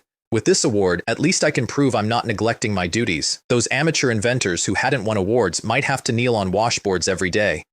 And somewhere around the 20th kilometer, I stopped listening as a sympathetic person and started listening as a businessman. And the idea that arrived is one I made a great deal of money out of and have never once apologized for. If he recruited 7 or 8 amateur inventors, even if only one of them could follow Chen Xiang's ideas and create a corresponding product, it would be a huge profit. Because I knew which small appliances were going to matter for the next 30 years. I could not build a single one of them. I could describe every one of them. I give the concept. They build it. At the factory, he got an empty room with a bench, a window, and a crate of welding rods. "Is this whole box of welding rods mine?" "It's all yours." He picked it up and held it against his chest and did not put it down for some time, in case somebody changed their mind. He had the thermostat and the timer working in the first few days of the summer holidays. This amateur inventor really didn't disappoint me. Stay here and work on your inventions, I said. This room is reserved for you. Copper wire, electrical wire, and welding rods, all readily available. Use as you please. All right then. I'll stay these 2 months and go back in September. Then he frowned. Although, your Shangyang town is over 20 kilometers away. Even if I ride my bike fast, it takes an hour. You know how to ride a motorcycle, right? What? I'll provide you a motorcycle. Those things are expensive. He put both hands up. No, I can't take it. This motorcycle isn't for you to ride for free, I said. I'll need your help with something else in a few days. Motorcycles had gone up by 1,000 yuan that year, and I bought him a Jincheng Suzuki anyway, because it was the most fashionable machine in the suburbs and I wanted him to be looked at. He rode it around the factory yard for a quarter of an hour and collected an audience. He gets a motorcycle, said Ding Shan, with the particular flatness of a man doing sums about somebody else's income. On what grounds? Just because he can do some product upgrades? He's a teacher, said Ding Feng, from number 2 middle school. He even teaches high school. And the entire yard changed sides in 1 second. A high school teacher, no wonder. Ding Shan put his cigarette back in his mouth and nodded slowly. He should be provided with a motorcycle. He watched him go round again. When I get back, I'm going to tell my 2 little rascals to study hard. Then Fang Hua rode home to his own courtyard for the specific purpose of being seen and stopped in front of the old man on the bench. Old man, what do you think of my new motorcycle? What? Motorcycle. What kind of cycle? He sat there for a second with the engine running. How could I forget? This old man's head doesn't work right. Why am I wasting my breath on him? A neighbor came out of the next door with a basin. Where did you borrow a motorcycle from? Sister Zhao, this bike isn't borrowed. It's mine. He let that sit. An enterprise came to me. I solved a few technical problems, so they rewarded me with a motorcycle. With those inventions you're always tinkering with, you can actually earn a motorcycle? It's just a hobby, said Fang Hua, and rode off thinking, this Sister Zhao used to criticize me behind my back, saying my inventing was neglecting my proper duties. Now let's see what she has to say. The parcel from Hongxi arrived at the post office 2 weeks later, and the woman behind the counter made me open it. Is there a household appliance inside? She turned the box over. It isn't very big. It shouldn't be a television, right? It's a toaster. What's a toaster? It's a machine that heats up slices of bread. She wrote that down.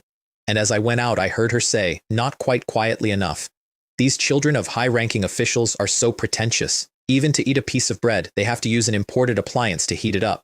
At the factory, we had no bread, so we demonstrated it on a steamed bun cut into slabs. Fang Hua ate a golden brown slice of steamed bun and pulled a face I would frame if I could. Who invented such a useless thing? Perfectly good steamed buns, toasted dry, just steaming them in a pot makes them soft and fluffy. Isn't that better than this? Teacher Lu, this is for foreigners. Foreigners don't know how to steam buns, and they don't mind dry bread. Then he took the back off it and stopped being funny because there was a real problem inside. In an air fryer, the heat reaches the food through moving air, so an error of 10 degrees does not matter. At most, the French fries become dried fries and the fried chicken becomes dried chicken. In a toaster, the element sits 2 centimeters from a dry slice of starch. 10 degrees is the difference between breakfast and a fire.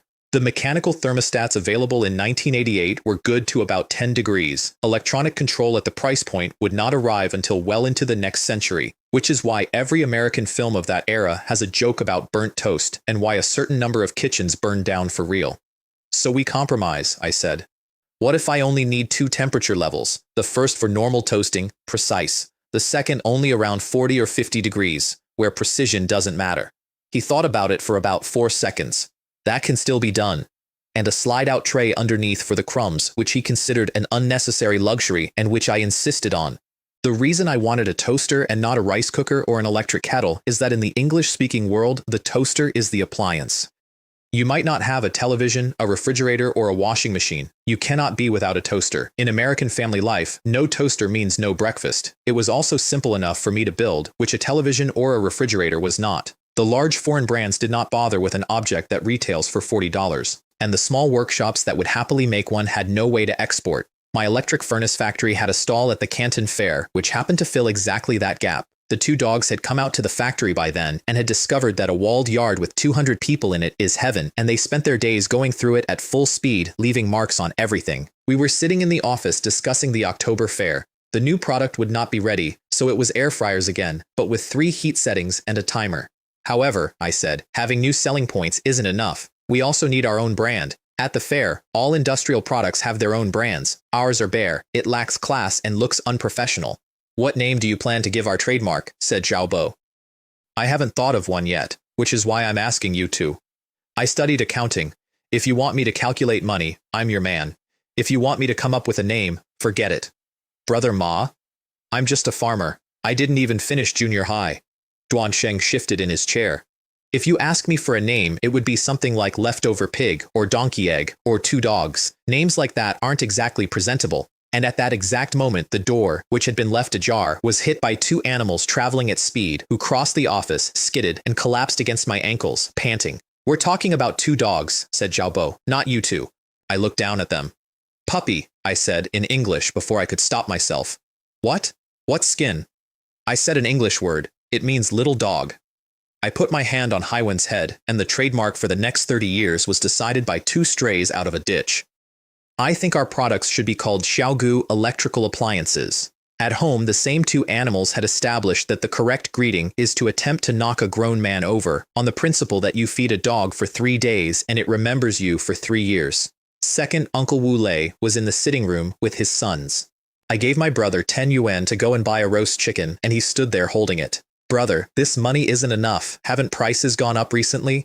He gave his wages to our mother every month, which was not filial piety, it was containment, because he would have spent the lot in half a day. I already knew his life. Billiard hall now, video arcade in about 2 years, and at 30-something, an internet cafe playing all night long, which is a sentence that meant nothing to anybody in that room. I gave him 20 more.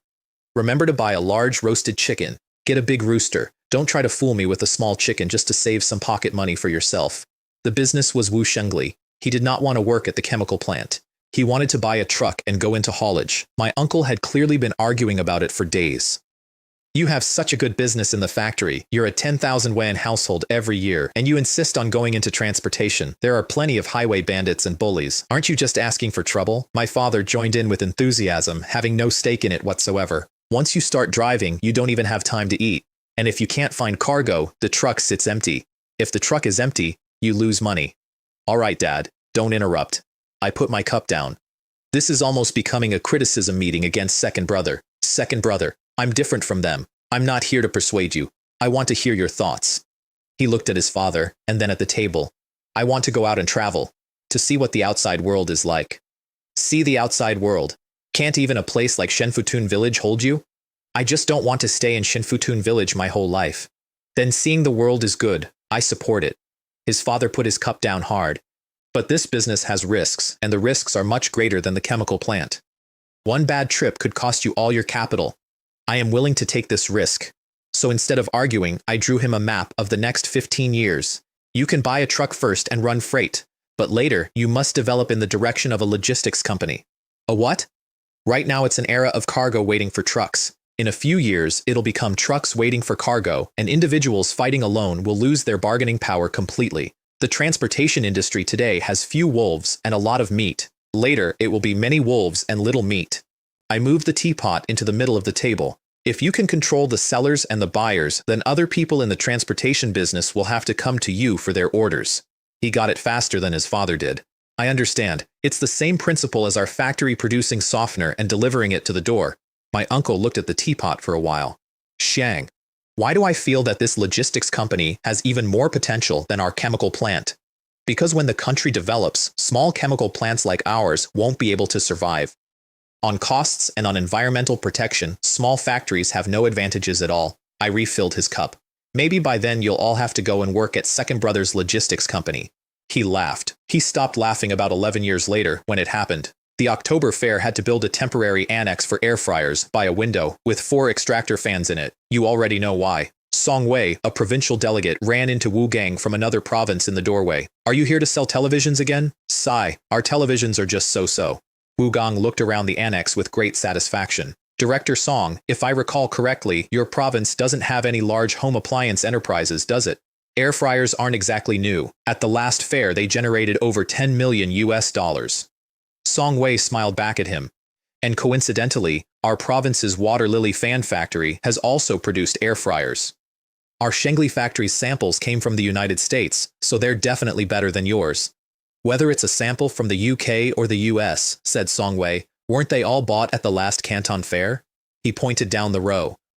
Come and see, it's not just the two of us. There are more than a dozen manufacturers producing air fryers. Duanhu came round the corner in the middle of that and lost his temper in public, which I had never seen him do. Air fryers are a product of our province. How can you produce them? What's this, your province and our province? Since they're all for export, they belong to the country. Wu Gang was entirely unbothered. Who stipulated that only your province can produce air fryers? You're simply shameless. Director Duan. Wu Gang patted his arm.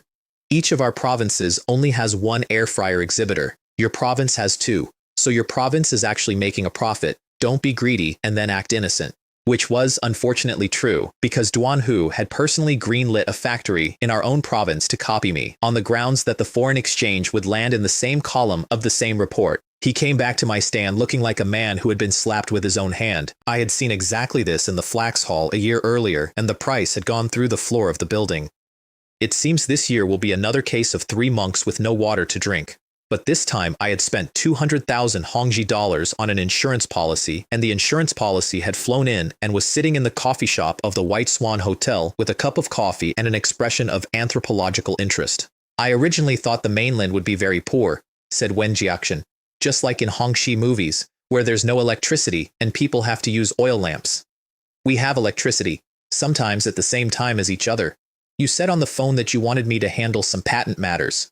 What exactly? There aren't any very specific matters. I stirred my coffee. I mainly invited you here to scare people. She put her cup down. Scare whom? Intimidation is an illegal act. Intellectual property infringement is also an illegal act. And then I told her the plan. And this is the part that nobody in that exhibition hall saw coming, because it was aimed in a direction none of them were looking. The target of your lawyer's letter isn't the infringing manufacturers on the mainland. It's the foreign businessmen who buy the air fryers. I let her get there. Selling unauthorized products also counts as infringement, doesn't it? Producing and selling unauthorized products are both acts of infringement, she said slowly. But you're not going to sue your own customers. I'm not going to sue anybody. I'm going to explain the law to them very carefully and then let them buy whatever they like. At the fair, Duanhu came at me at a trot. Something big has happened. Let me guess. Several other exhibitors have also brought out air fryers just like mine. Not several, a dozen. He stopped. You already guessed? I guessed it long ago. Last year's flax cushions were the same. Do you have new products again? Our new products are still in development. For this fair, our factory still only has air fryers. Only air fryers? His voice went up. This April, your former garment factory didn't sell a single car seat cushion because its products were the same as everyone else's. Director Duan, I have a question. I turned round. If I want to protect my rights, can the provincial department firmly stand by me? Of course. We'll definitely stand by you. He nodded twice and then heard what he had just agreed to. You just said protect rights? What rights? Intellectual property, of course. I have the patent for this air fryer. I took a certificate out of my case, and it was the Chinese one, the domestic one, not the PCT. That was deliberate. Chen Xiang was in no hurry to produce the PCT certification. That was his trump card, and it couldn't be revealed too early. Duanhu carried that certificate down the row of stands like a man carrying a relic, with me behind him. I am now formally notifying you to immediately remove all of your air fryers. On what grounds? He held it up. This air fryer, it really is something I can sell, and you cannot. The row started talking. He actually has a patent. So that's what a patent certificate looks like. Is it real or fake? I couldn't see clearly. Nonsense. If Duanhu dares to bring it here, it must be real. Wu Gang went pale and then chose the strategy of the village idiot. I don't understand anything about patents. I've never seen this thing before. Who knows what this piece of paper is for? Director Wu, I said, you're at least a county-level cadre. I hear you're about to be promoted to departmental level, and you don't even recognize a patent certificate? I looked around the crowd. Is this the cultural level of the leadership in your department? Song Wei came in from the other side, and he came in with the grievance, which is always the more dangerous move. You went and secretly applied for a patent, treating us like thieves. If you have the patent, why didn't you show it earlier? You waited until we had all our exhibits set up. You clearly intended to embarrass us. And he walked straight into the first hole. Once I applied for the patent, anyone could have checked it at the National Patent Office. You didn't bother to check, and instead, you blame me. I paused there for a moment, because I wanted him to hear the next part clearly. And this phrase of yours, secretly applied. Are you suggesting that the comrades at the National Patent Department didn't follow procedures and gave me special treatment? He opened his mouth. Because if you really think so, I can report it right now. By the way, I haven't asked for your name. He's called Song Wei, said Duan Hu instantly. Right. I can report that Comrade Song Wei questions their work procedures and believes there is corruption in their workflow. We should neither wrong a good person nor let a bad one off the hook. And I looked at him on the last 4 words. I'm not questioning the National Patent Department's procedures. I was just talking nonsense. He was going red. Can't I just admit I misspoke? Around us, the crowd was revising its opinion out loud, which is the sound a Chinese exhibition hall makes instead of applause. Who is this sharp-tongued young man? His name is Chen Xiang. He invented the air fryer, and the patent is his. So it's him. Wu Gang tried flattery for about 30 seconds, and when that failed, he reached for ideology. At this fair, it's all about fair competition. Instead of wasting time talking to me about meaningless patents, you'd be better off improving product quality. I disagree, I said. According to your logic, patents are meaningless. Then the patent law enacted by the state is also meaningless. It seems you are questioning the work of the national legislative body. How did this get dragged back to the state again? And then the row found its footing, and the answer they landed on was the one I had been waiting for since I got off the train. Since you think it's so clear, then sue me. If the court rules I broke the law, I'll comply. Right. We are law-abiding citizens. Everybody in that annex knew the arithmetic. A lawsuit takes years. The fair ends on Friday. Duan Hu stamped his foot. I'll go and find the ministry leadership right now.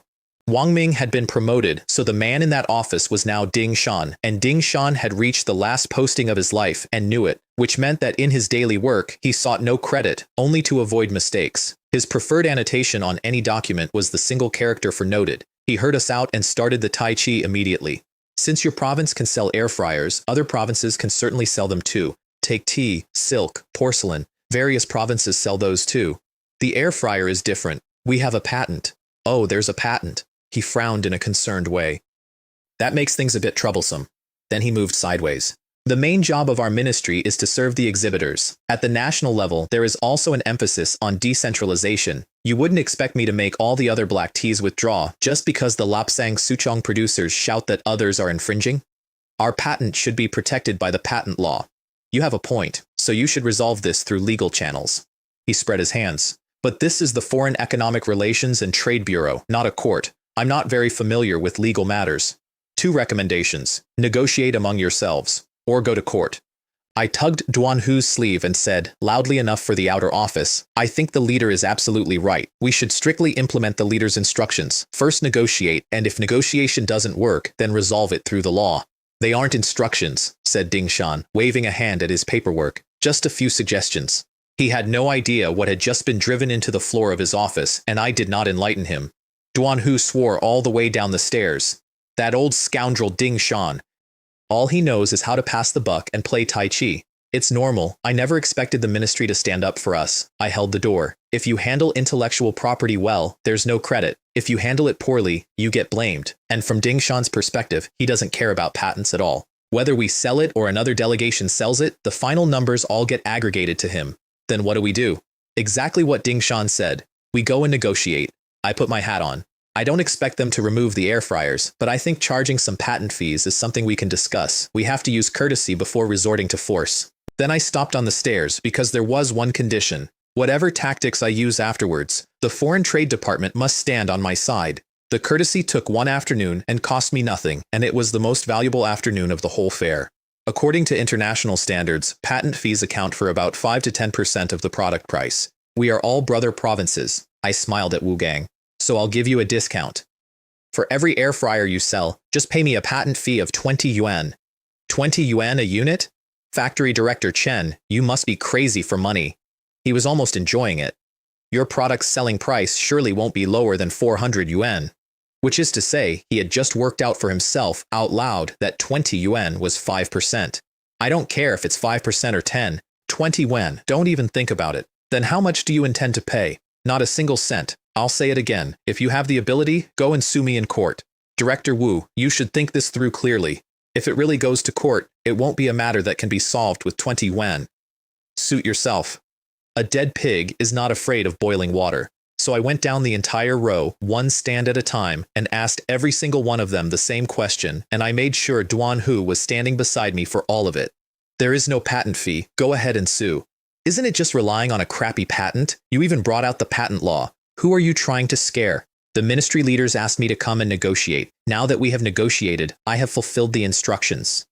As for what comes next, it will be left to the legal process. I thanked each of them politely, and I left, and I winked at Duan Hu on the way past, and he had no idea why, because the 20 yuan was never the point. The reason Chen Xiang did this was to force Wu Gang and the others to act like rogues to the very end. The more they acted like rogues, the more legitimacy Chen Xiang would have when he launched his counterattack. Behind me, Wu Gang was already calming the row down, and his reasoning was perfectly sound and completely fatal.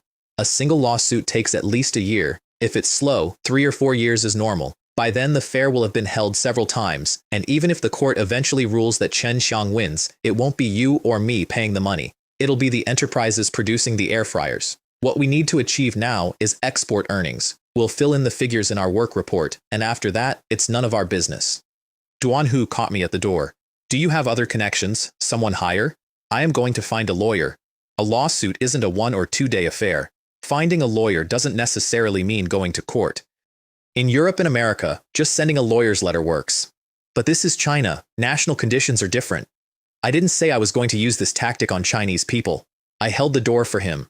But aren't the people attending the Canton Fair all foreigners? Russell came back to China for the second time thinking about hot pot. Fresh beef, sashimi cut, squid, and above all hand-beaten beef balls, which were a delicacy Russell dreamed about between visits. He did not get as far as the annex door before the first apron intercepted him. Sir, would you like some French fries? Sir, these are free. Every one of my competitors had brought a bag of potatoes, and every one of them had missed the only part of the trick that mattered, which was the clock. I had fried at 10:30, when a man who ate at 7 is hungry and the smell is the best thing in the building. They were frying from 8 at guests who had just come from a hotel breakfast buffet, and many foreign businessmen saw the greasy French fries and immediately showed expressions of disgust. I don't want French fries. I've already eaten enough of this stuff in the United States. Inside the annex, it had become a festival. Sir, I have fried chicken nuggets. I have fried fish. I can fry a steak for you. And then, from the last stand on the left, a man with a tray came forward with enormous confidence. Sir, I have fresh silkworm pupae here. Would you like to try? It's very fragrant when fried. Sprinkle a pinch of salt on it, and the neighbor's kid will cry from jealousy. The pupae were fresh in the sense of being alive. They were moving. Oh my God. Russell went back 2 steps and hit a refrigerator. Quick, take that bug away. He told me afterwards that the 2 slices of bread he had eaten that morning nearly came back up. I did not go over. I stood at my counter with my hands in my pockets and watched, because the good show has only just begun. The price collapse took about 40 minutes. A manager called Shui had worked out through his provincial contacts that last year's price was $285, so he set his at $280 to undercut me. The stand beside him heard the number and offered $270.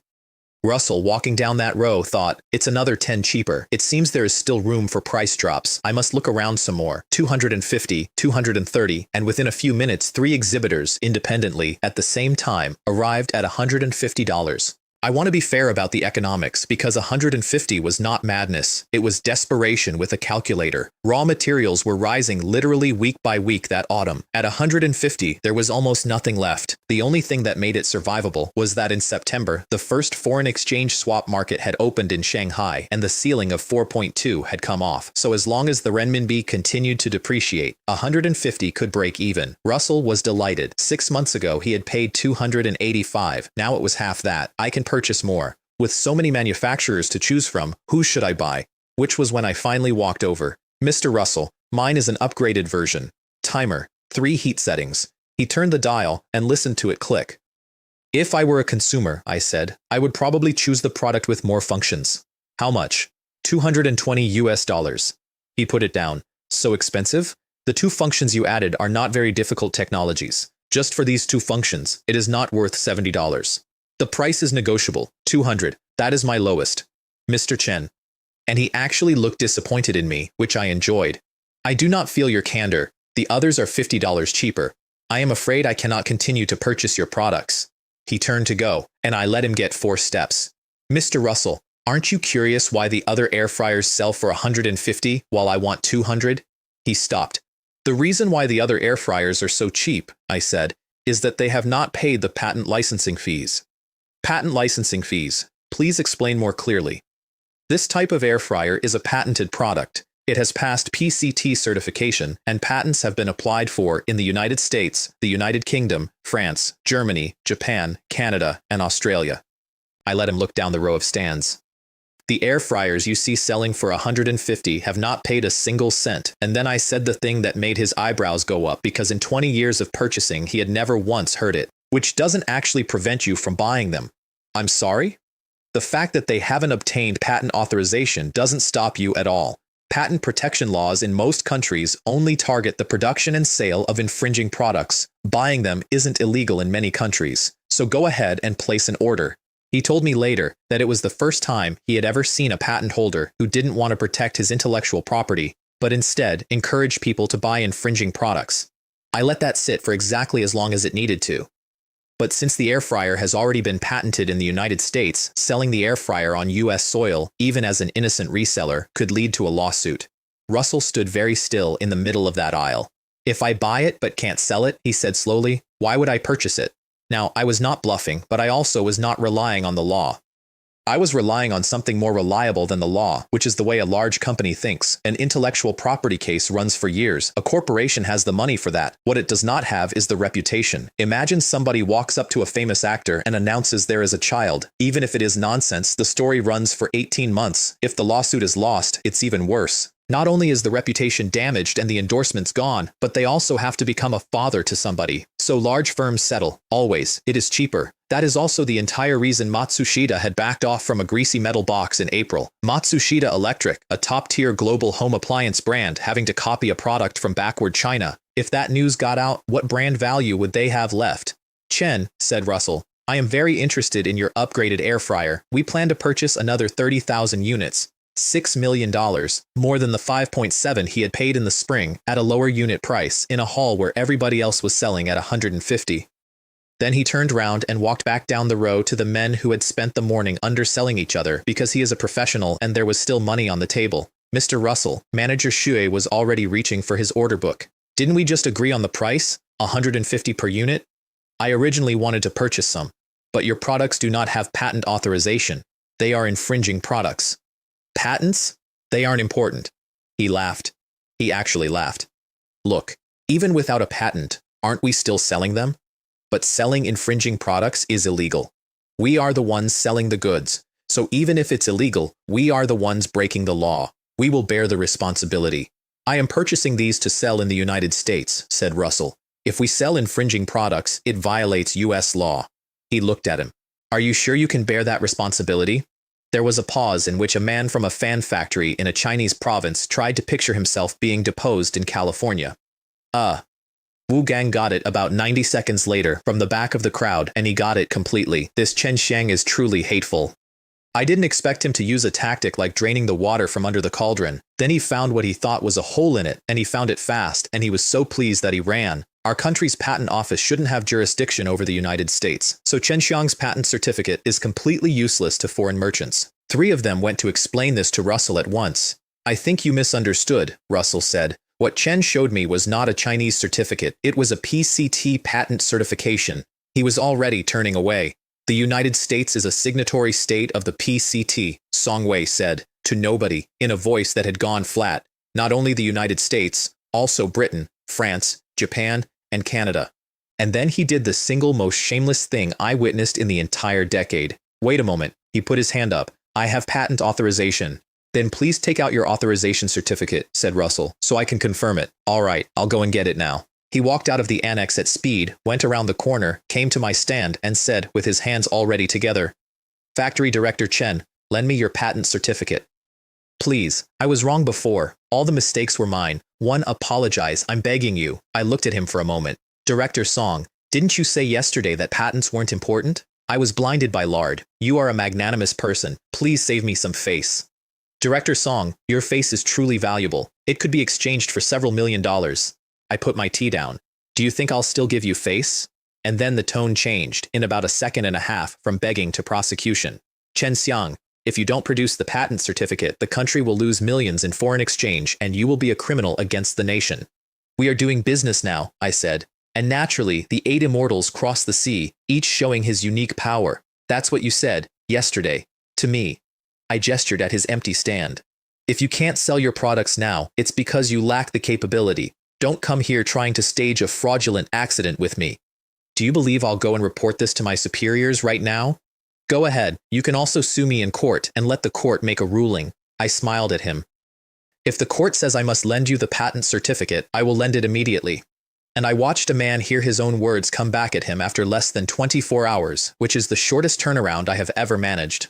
The frying stopped across the whole annex that afternoon. If the goods can't be sold, what's the point of frying chicken nuggets? Wu Gong led the delegation over to make peace. I was sitting down. Duan Hu brought me a cup of tea, which he had made himself, and then stood beside my chair holding a contract for 30,000 units against his chest with both arms. That air fryer patent of yours, said Wu Gang. Can you bring it out and share it with everyone? I blew on the tea. Share. We're all Chinese enterprises. Yesterday I asked you repeatedly whether we should negotiate. Your exact words were, what is there to negotiate with you? I looked up.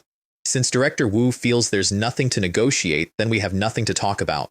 Factory Director Chen. I remember somebody said not to talk about patents and told me to go ahead and sue if I had the guts. Somebody else said I was using a lousy patent to scare people. I put the cup down. Since that's the case, don't talk about this lousy patent of mine now. This selfish behavior is affecting the country's foreign exchange earnings. Then go ahead and sue me. Aren't you afraid of inciting public outrage? We're competitors to begin with. Have you ever seen a businessman who's afraid of offending his competitors? I stood up because I wanted to be at eye level for the last part. And don't think you're the only ones who can play dirty. I can too. When you play dirty, at most I don't get any meat to eat. If I play dirty, I'll make sure you don't even get any soup to drink. They retreated about 15 meters and then started biting each other. We shouldn't have listened to Director Wu. He was the one butting heads with Chen Xiang. Why did we have to get involved? Yesterday, when Chen Xiang wanted a 20 yuan fee, didn't every single one of you jump out to object? Wu Gong's voice carried beautifully across an empty hall. Besides, Chen Xiang applied for the patent. Why should he just give it to you? Even if you hadn't offended him, he wouldn't have given it for free. Then somebody suggested the ministry, and they all cheered up because the ministry values foreign exchange above all else. I was not in the outer office for the beginning of this, and what follows I put together afterwards from 3 separate people who were, all of whom told it the same way, which in my experience is the only test of a story worth having. The secretary put his head round Dingshan's door. A large group has come outside, about a dozen people, led by Wu Gong and Song Wei. The accusation had grown in the corridor, as accusations do. Chen Xiang sabotaged our large export orders, worth tens of millions. Dingshan knew that was a lie before the sentence finished, and he knew it for the right reason. Foreign merchants weren't fools. How could they cancel orders worth tens of millions because of a few rumors? They sent for me. They say you were spreading rumors in front of foreign merchants. Is there such a thing? Leader, there's absolutely no such thing. Chen Xiang, if you're a man, own up to what you've done. Why should I admit to something I haven't done? Are you implying that all of us here are falsely accusing you? 3 people make a tiger. There were 11 of them. So I did not defend myself. I gave an extremely detailed and truthful account of the entire 2 days, and I chose which part to start with. On the first morning, one exhibitor quoted $280. Subsequently, several others started undercutting each other, and by lunchtime the price had dropped to $150. Dingshan's face changed. Not about me, about that, because there is exactly one thing a foreign trade ministry hates more than an infringement dispute, and it is Chinese enterprises bidding each other down in front of a foreign buyer, clearly earning a lot less foreign exchange and giving foreigners a bargain for nothing.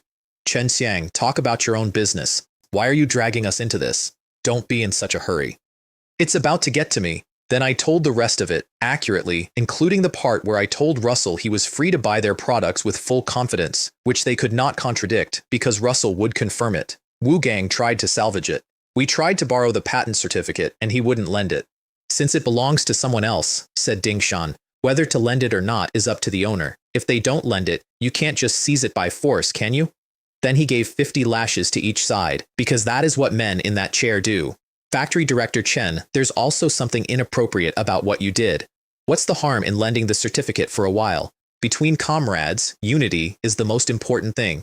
Even if I lent them the certificate, I said, they still wouldn't have obtained authorization. And Song Wei, who could not stop himself, jumped into the hole with both feet. So what if there's no authorization? As long as there's a certificate, I can sign the contract. Let's just get the foreign merchant's order first and talk later. The room went quiet. I see, I said. Director Song's meaning is to deceive the foreign merchant, sign the contract, and take the money. As for whether the merchant faces litigation afterwards, that's just his own bad luck. I turned to the desk. What a clever calculation. Dingshan had to put that down hard, and he did. It took our country decades to build the gold standard brand of the Canton Fair.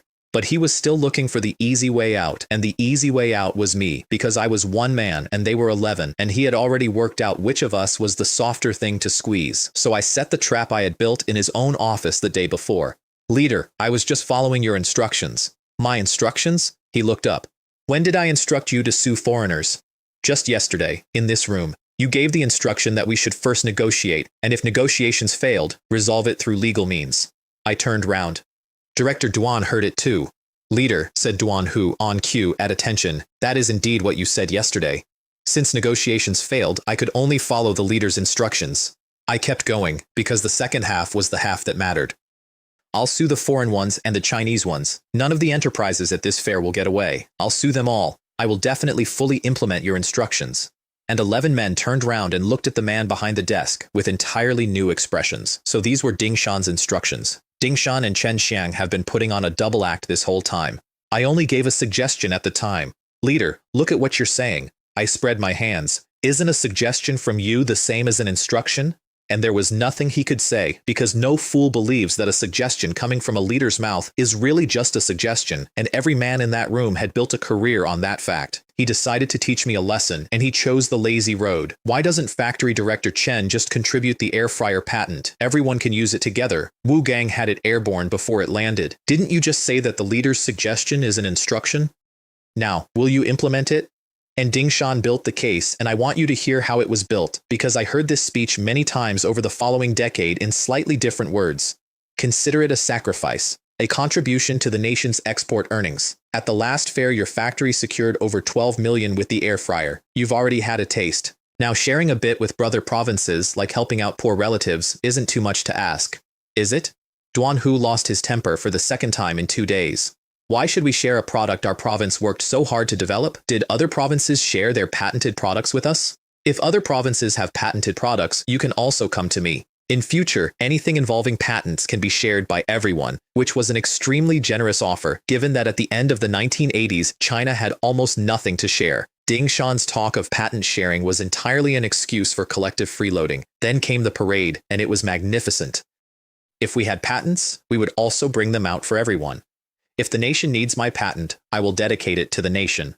Everyone started speaking platitudes, essentially saying that if they had 100 million, they would definitely donate it. Anyway, I don't have 100 million. Who can't boast? And when it truly came time for any of them to sacrifice, they would definitely say, friend, you go first, I'll cheer you on.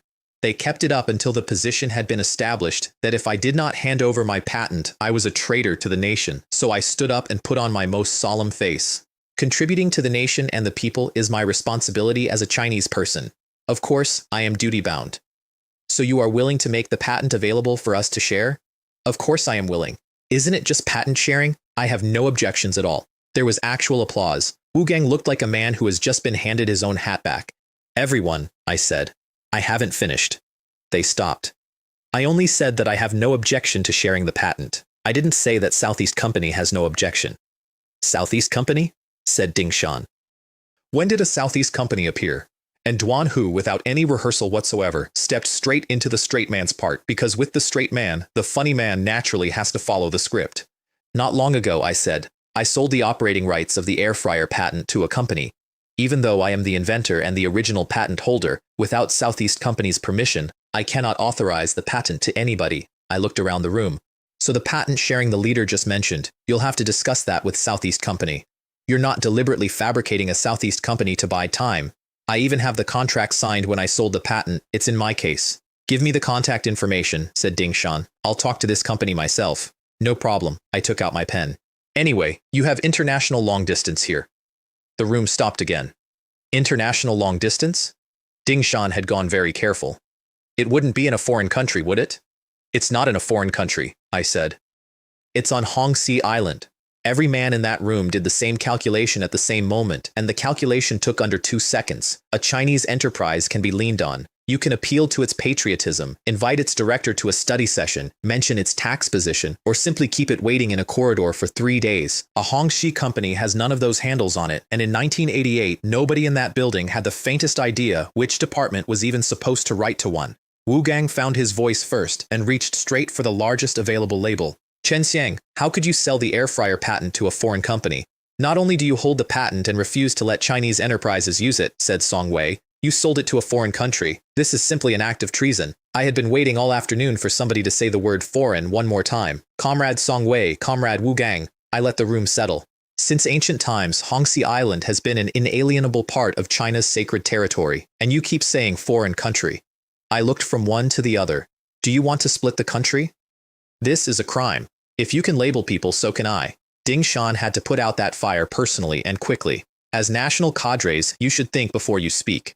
Then he asked, in a considerably more careful voice, what exactly Southeast Company was. Its main business is patent operations. The person in charge is Lawyer Wen from the Donald Law Firm. A lawyer? Said somebody at the back. Isn't that the kind of person who has nothing better to do than look for lawsuits all day long? That's the one. And then I gave them hope, because hope is much crueler than a straight refusal. Of course, Lawyer Wen emigrated to London when she was young. She now holds British nationality. I nodded encouragingly at the desk. However, I believe that overseas Chinese still care about their motherland. The leader will definitely be able to persuade her to bring out the patent and share it with everyone. Ding Shan's face turned green. Because a Hongxi matter belongs to the Hongxi and Macau Affairs Office, and a British passport belongs to a category of problem where a departmental director who involves himself does not get thanked, he gets a note in his file. And somewhere in there, he understood the whole thing. This Chen Xiang clearly sold the patent to a Hongxi company long ago. Then he deliberately talked at length about patent protection, waiting for us to commit ourselves, and only then brought out Southeast Company. A clever move of letting the tiger go free to catch it later. From now on, I will remain neutral and let Wu Gang fight him. The principle is one I have used my whole life, and it is the oldest one in the trade. Ask for the sky and settle for the ground. Never show the strongest card first, because a card played early gives your opponent time to react, and a card played late arrives after his feet are already set. This is like luring the enemy deep during wartime. Ding Shan retreated toward the safest available sentence, which was that he would need to report the matter to the Hongxi and Macau Affairs Office, and I decided to be helpful. Director Wu can promise Southeast Company that if you ever have patents, you will also share them. Director Song can talk to them about everyone making money together, and all of you can talk to them about sacrifice and contribution. I picked up my case. As long as you show the same passionate attitude you showed in this room, perhaps they'll be moved by your spirit. Nobody said anything.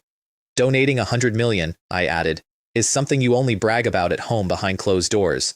If you go to Hongxi Island to brag about it, wouldn't that become an international laughingstock? Then I laid out their 3 options, in order, without emphasis. Continue to manufacture without authorization and wait for a lawyer's letter and then a foreign court. Buy a license and sell into any country on earth without ever thinking about it again. Or stop making air fryers. Wu Gang listened to all 3.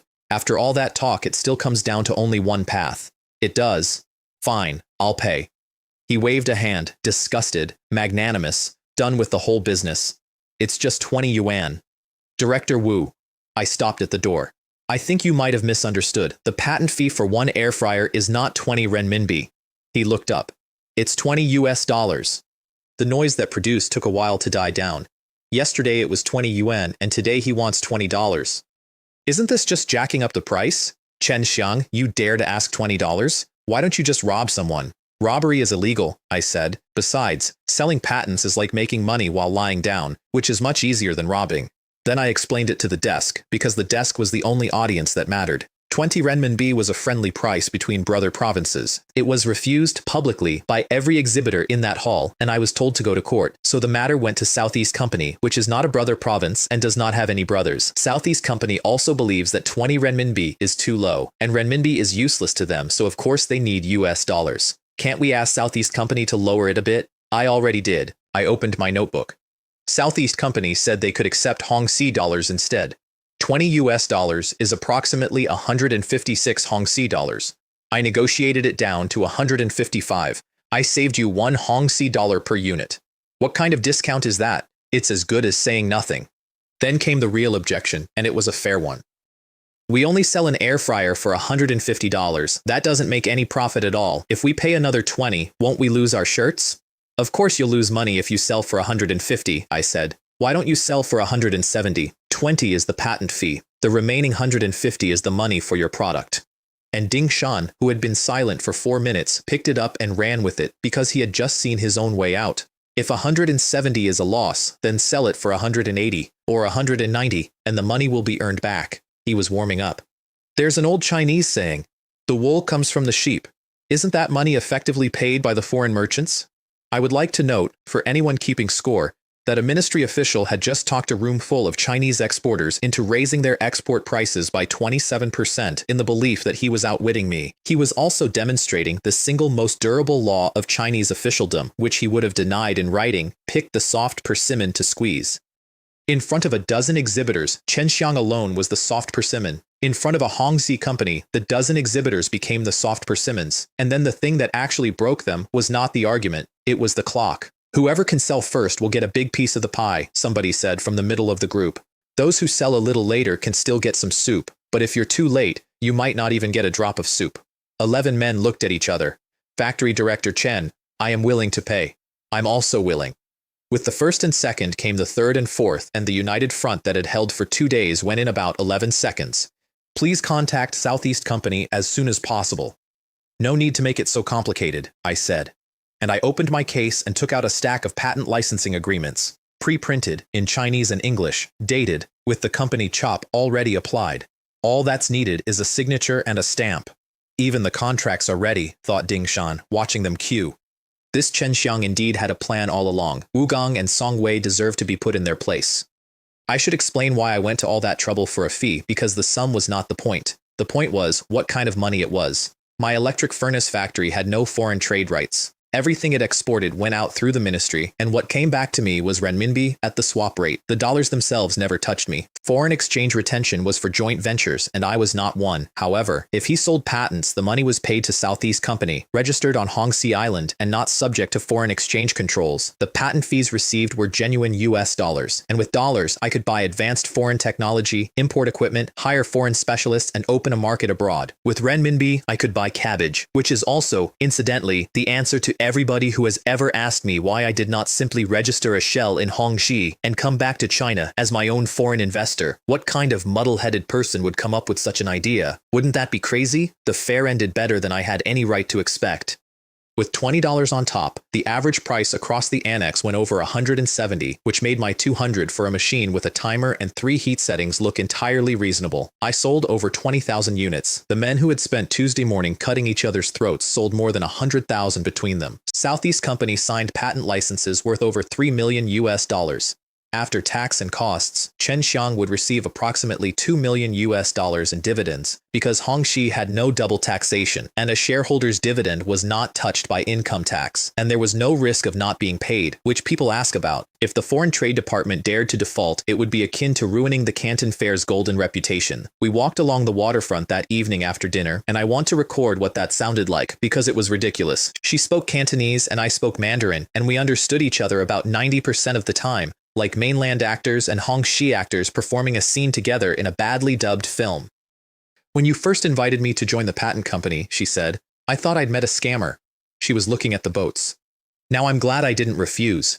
Otherwise, I would have missed out on over $400,000 in dividends this year. You didn't get that money for nothing. If it weren't for you being a lawyer, standing there, that money wouldn't have been earned so smoothly. I didn't do anything. I sat in a coffee shop. That's the point. I stopped at the rail. Go ahead and sue me if you dare. Everybody says that. It's an empty threat, and both sides know it's empty, because the man saying it is certain you will never file. But if the other party is a lawyer, nobody says it confidently, because a lawyer really will sue you. At the door of the hotel, she stopped. I can earn over $400,000 just by pretending to be a tiger once. If I worked normally, I'd probably have to make partner at a firm to earn that. Don't just take the money and not put in the effort. There's no salary. With dividends, who needs a salary? Then I gave her the next job, which was the one I actually cared about. Trevor, Chang, and Russell both stay at this hotel. I want you to get to know them. Walmart and the other large retailers are the important sales channels for small home appliances. I put my hands in my pockets. I plan to operate the brand and the factory separately. The brand handles marketing. The factory specializes in manufacturing for others. Don't worry, she said. It's very easy for a beautiful woman to get a man's contact information. Then she looked up at the doors. Aren't you coming up for a bit? I would like to report that I said something clever. What actually went through my head was, if I go up this late at night, something is bound to happen. She watched me not answer for about 3 seconds, took pity on me, went up on her toes, and kissed my cheek. Here's a goodbye kiss for you. Big sister won't keep you company anymore. And she walked to the lift. Is she flirting with me? The workshop was empty when I got back, because winter wheat goes in from the end of September. Sowing is easier than harvest on the back and harder on the judgment. There were no tractors, it went in behind people and animals, and the weeds came out by hand. They'll be back in a couple of days, said Duan Sheng. Wheat seedlings are prone to disease when they first come up, and we also have to protect them from frost damage. The shipping schedule was tight. First batch out by the end of October, second in early to mid-November, because in Europe and America, late November has Thanksgiving and late December has Christmas. The new air fryer has 2 extra functions and more components, I said. Let's increase the rate by 10 cents. Let's just increase it by 5. Brother Ma, pork was 1 yuan 50 a few months ago and it's approaching 250 now. Shouldn't we give the workers a bit more? He thought about it, which is what I liked about him. You're right, let's raise it by 10 cents. And I want to be straight about the economics of that batch, because it was not the triumph it looked like from outside. The price had come down from 285 to 200. The components went up in price literally every week, and the exchange rate had been floating since September, which meant nobody in China could tell you what a dollar would be worth by the time a container arrived. Doing international trade back then was truly like opening a blind box, very fun and exciting. After completing a business deal, one might inexplicably make a profit or inexplicably suffer a loss. There was one piece of good news waiting on the bench. The toaster was finished, and it was better than the one I had asked for. I got the architect the way I had planned, which was to drive to Tianjin University, find a lecturer I knew slightly, and be introduced to a professor of architecture, to whom I paid 1,000 yuan for the design of a 2-courtyard house. The professor had never seen such a wealthy person, paying 1,000 yuan just to design a courtyard house. He happily accepted the money and produced a blueprint overnight. We knocked the 4 houses down, and I hired a crew. The timing was terrible, and it was not their fault. Prices that had already been agreed were rising daily like someone climbing stairs, and building sites all over the country simply stopped that autumn when the estimates came apart. I built for 20 years ahead, reinforced concrete, foundations more than 2 meters down, which is absurd for a domestic house, and which meant it could definitely withstand a magnitude 9 earthquake.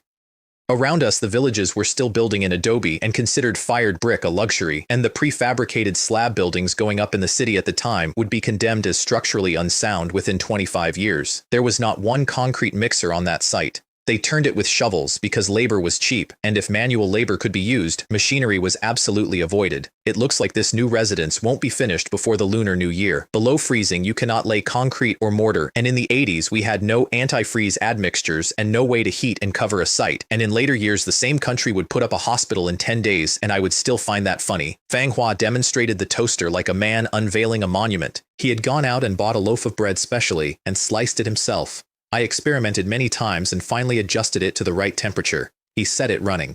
For this temperature, I ended up burning over a dozen large white steamed buns, all of which went to the neighbor's dog. He had bought the wrong sort of bread. I said nothing, because he had bought it with his own money.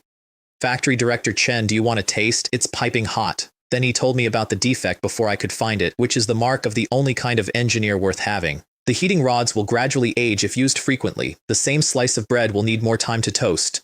That's a material issue, not something you or I can solve. As long as we don't cut corners during production, we'll have a clear conscience. There's one more thing. He turned it round. I added a fire safety electronic protector. If the toaster catches fire, it automatically cuts the power. I looked at it for a while. That's excellent. It would be even better if it had an alarm sound. An alarm can be added, but it requires another electronic component, which costs money. Spend the money then. Then I looked at the man saying it, whose pockets were cleaner than his face, and put 1,000 yuan on the bench. The rest can be for your motorcycle's petrol. Where did the fire protector come from? I asked. That isn't in any toaster in the world. When I was experimenting, I often couldn't control the temperature and would set the buns on fire. He shrugged. It's similar to the gas stove safety protector I made before. That's what won me second prize at the National 5 Small Wisdom Cup. Did you apply for a patent on that? For prize winners, the organizers apply for a national patent, and it doesn't cost any money. Did you apply for an international patent? I didn't even have the money for a national one, so I made him an offer, and it is the only negotiation of my life in which I could not lose. I know a patent operation company in Hongxi. However, if the patent is granted, it has to be handed over to them, and they will take a cut. Then let them take it, as long as they get me an international patent. The commission percentage might be quite high. I don't care. He was already reaching for a pen. As long as they can get me an international patent, it's fine even if they don't give me any money. I just want that certificate. I'll frame it and hang it in the most prominent place in my house. He looked up, shining. Think how much prestige that would bring. It seems Fang Hua only sought fame, not profit. Wasn't this a patent tool, man? The rest of 1988 was quiet, and I have thought since that it was the last quiet stretch I got for about 11 years. Chen Xiang's greatest joy each day was probably taking Haiwan out for a walk, acting as a qualified poop scooper, and while he was at it, listening to gossip about the transportation company. The gossip was good. Wang Haibin had been promoted to assistant general manager, which is the enterprise's chief housekeeper and one step from deputy.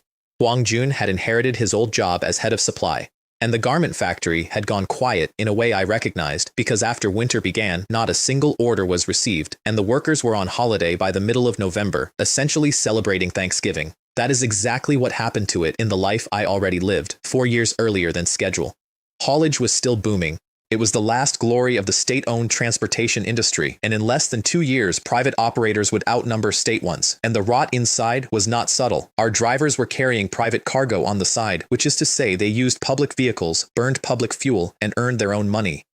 It would be strange if they didn't go bankrupt. The new year brought a new enemy, and he arrived out of an office rather than a factory, which is always worse. Song Lei, the deputy district head whose subordinate I had burned down in my own yard, was now acting head of the district, which meant everything, because a deputy is permanently second. In a county-level unit, there are at most 2 primary positions, and there could be a dozen or more secondary ones. If he performed exceptionally, coupled with the vacant position, Song Lei had a very good chance of getting promoted. Ding Qiang, incidentally, had gone up and out to another city as executive vice mayor. The campaign came down from the province in February, clearing triangular debt in 3 stages, within the district first, between districts second, city level third, and funding, as the document put it, by self-financing at each county and district level, since the municipality's financial situation is tight, as you all know. Song Lei took notes through the entire meeting and could not keep the smile off his face. An opportunity to prove himself had arrived. It's like someone sends a pillow when you want to sleep.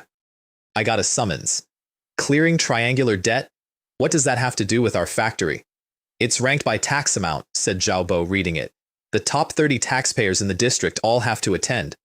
I went and dug through a year of old newspapers first, because something was wrong with the date. I remember the large-scale national cleanup of triangular debt was in the early 1990s, when senior leaders personally took charge. It's only 1989. Why are they starting already? They were starting because a province had decided to be first. I was the only affiliated private operator in a room full of district-owned state enterprises, so I took a chair in an inconspicuous corner and settled in to enjoy myself. Triangular debt. What does it have to do with me? You take your time, gentlemen. I don't owe anyone money, and nobody owes me any. Song Lei got as far as the phrase, settle your own debts first, and the room went the way a classroom goes when the teacher says the word test. Some lowered their heads, as if encountering a difficult problem during an exam, indicating I don't know how to do this question. Others had dull eyes, like students in class who weren't listening. He tried encouragement. Debts must be paid. It's only right and proper, and whichever enterprise pays back its debts first, the clearing group will prioritize helping them recover their own outstanding payments. What is the teacher talking about? So he started calling names. The director of the foundry got up first. Our factory's funds have been quite tight. Your tax payment last quarter increased by 5%. It's true that profits have risen, but our payments for goods haven't been collected. And then brightening, having found the door, can't the district help us recover those outstanding payments? If you help our factory get that money back, then we'll have money to pay the aluminium plant. I had to look out of the window, because that is the whole disease in one exchange. The official wants somebody to pay first. Every factory in the room wants to be paid first. Nobody wants to pay first, because the one who pays first feels they are at a disadvantage, and thus triangular debt falls into a dead loop. Next man up. The enterprises that owe our factory money mainly include, I'm asking you to talk about your enterprise's debt. Ah. Yes. He consulted a piece of paper. Workers' wages, equipment maintenance, electricity bills. As for repaying debts, the factory really can't spare any extra money. By the 4th speaker, it had stopped being a meeting and become a wake. Then he got to me, in the corner, and I stood up. Our factory's situation is slightly better. Currently no enterprise owes our factory money. Song Lei's face opened like a window. He had finally found a breakthrough. Since no one owes you, your funds should be abundant. Can you allocate a sum to repay the payments owed to other enterprises? I'm afraid I've caused a misunderstanding, I said. I have always upheld one principle, so our factory has never owed anyone any money either, and we have never borrowed a single cent from the bank. There was a pause. That's impossible. He was not being rude. He genuinely did not believe it, and neither did the room, because in 1989, nobody in Chinese industry could imagine running a factory without owing somebody something. Debt was not a failure state. Debt was the operating system. Everything I sell goes through the Canton Fair, I said. The payment lands in a state account and is converted from there. If a foreign merchant defaults, the ministry will definitely be more anxious about it than I am. And I saw his eyes come back to me and stay a half second too long, and I did not know what it meant yet, but I filed it. It seems we have to use the second plan. He came out to the factory himself the following week, on a market day.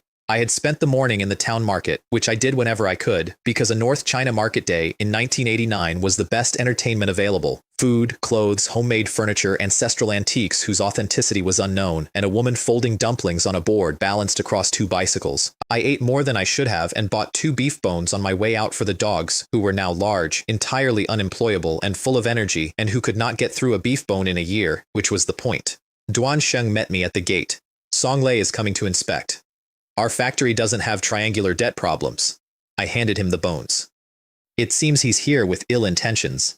He had spent 10 days going round the district persuading every enterprise in it to hand over something, and by all accounts he was quite good at it.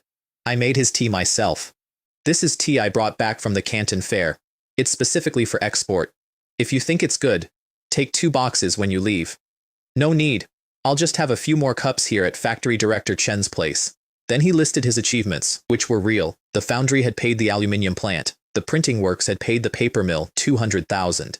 This is all thanks to your excellent leadership, I said, and meant about 4% of it. Factory Director Chen. He put the cup down. I came to you this time to borrow money. Fine. I had budgeted for this on the way in from the market. I'll have the accountant prepare 50,000 yuan. You don't need to rush to repay it. Which privately I regarded as a donation. This money, once lent out, would probably be like throwing a meat bun to a dog. Gone forever. But 50,000 yuan in 1989 was 10,000 yuan households, and it was cheaper than a year of inspections. He did not pick up the cup. Factory Director Chen, we have hundreds of enterprises in this district. 50,000 is only enough to revitalize 1 or 2. How much do you plan to borrow? He held up one hand, fingers spread. At least 5 million. 5 million. I looked at the hand. Leader. That's not a funny joke.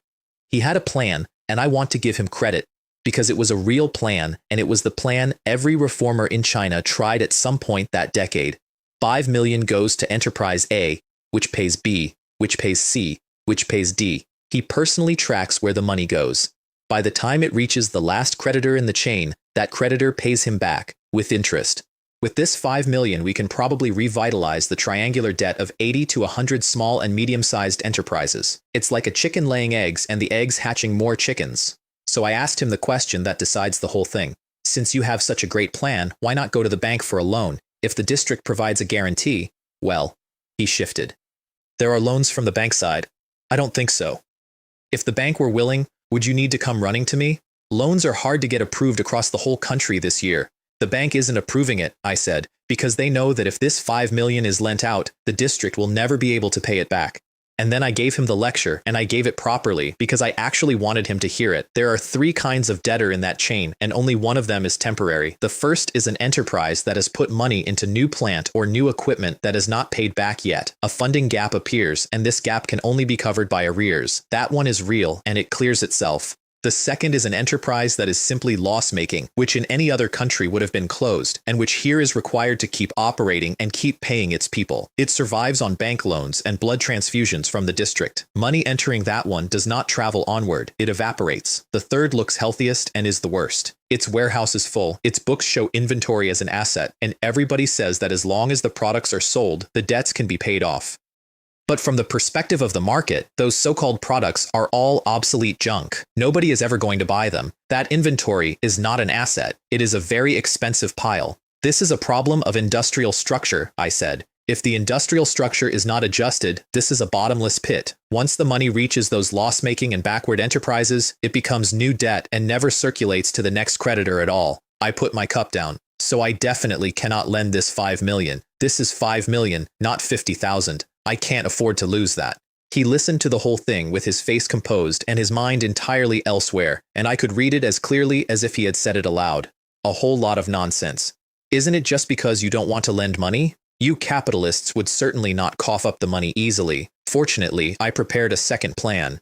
Then I wish you success, leader, I said. Although I cannot lend 5 million, I can still come up with 50,000. Take it and go. Factory Director Chen, I don't want your 50,000, but I do want to borrow something from you. You aren't going to borrow my head, are you? My little electric furnace factory has nothing of value. What good things could I possibly have to lend you? What I want to borrow, said Song Lei, is precisely your electric furnace factory. I did not say anything. You lend me the factory and I will use it to mortgage to the bank. I should be able to borrow 5 million against it. And if it cannot be redeemed, then my factory belongs to the bank. That is a hypothetical. There are many enterprises in this district and quite a few larger than mine. Why pick mine? Your factory has no external debts, no bank loans, and the efficiency is very good. In the eyes of the bank, you are a high-quality asset. He was quite comfortable now. As for the other factories, although larger, they have a great deal of arrears. The bank is not willing to take on additional liabilities.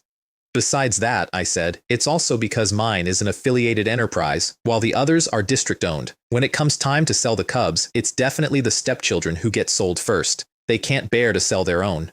He did not answer that, which was the answer. In that case, excuse my offense. But I won't lend you the factory.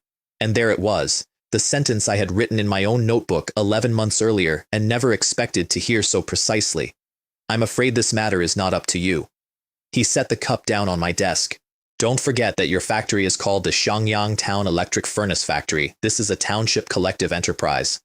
This is a fake collective enterprise, merely affiliated. I signed an affiliation contract with the town, and I signed a 20-year land lease. Even if we go to court, the logic is on my side. Don't talk to me about affiliation contracts. He stood up. This thing is simply exploiting policy loopholes, and it is illegal. Even if I directly seize the factory, it would be to ensure that state-owned assets are not lost. He looked down at me. I advise you to be cooperative. If you wait until I forcibly seize the factory, you won't have a share in it anymore. I stood up too. You can try it. If you want to force my hand, then I will let you experience what it's like to be surrounded by enemies on all sides. He left. And I sat back down and looked at the door for quite a long time because he was not wrong about the law and both of us knew it. 2 days later, my building site telephoned. Factory Director Chen, a worker accidentally fell off the roof while laying tiles. Is he okay? He's okay, but his leg is fractured. A fracture and you say he's okay? I already had my coat. Get him to the hospital. He's been sent. But he needs surgery to save the leg, and he doesn't have the money. I and a few co-workers pooled some together. It's still not enough. Which hospital? I'll bring the money. And then the foreman told me the part of it that was standard practice and that I want on the record, because it is the part people forget about that decade. You should know this worker isn't a formal employee. He's a temporary worker recruited from the countryside, the kind whose wages are settled daily. When such a worker has an accident, our company gives at most a little sympathy money. It certainly won't be counted as a work injury. I brought 2,000 yuan, which was what was in the house, and apologized for it. Outside the operating theater, a boy of about 17 went down on his knees on the corridor floor before I could get past him. Thank you for saving my dad. I'll go to the construction site tomorrow to earn money and pay you back. Get up, quickly. I got him up by the elbow. Don't worry about the money for now. Wait until your dad recovers. The foreman gave me the biography over his shoulder and gave it to me deliberately. He Jin, final year at the best school in the city, top of his class.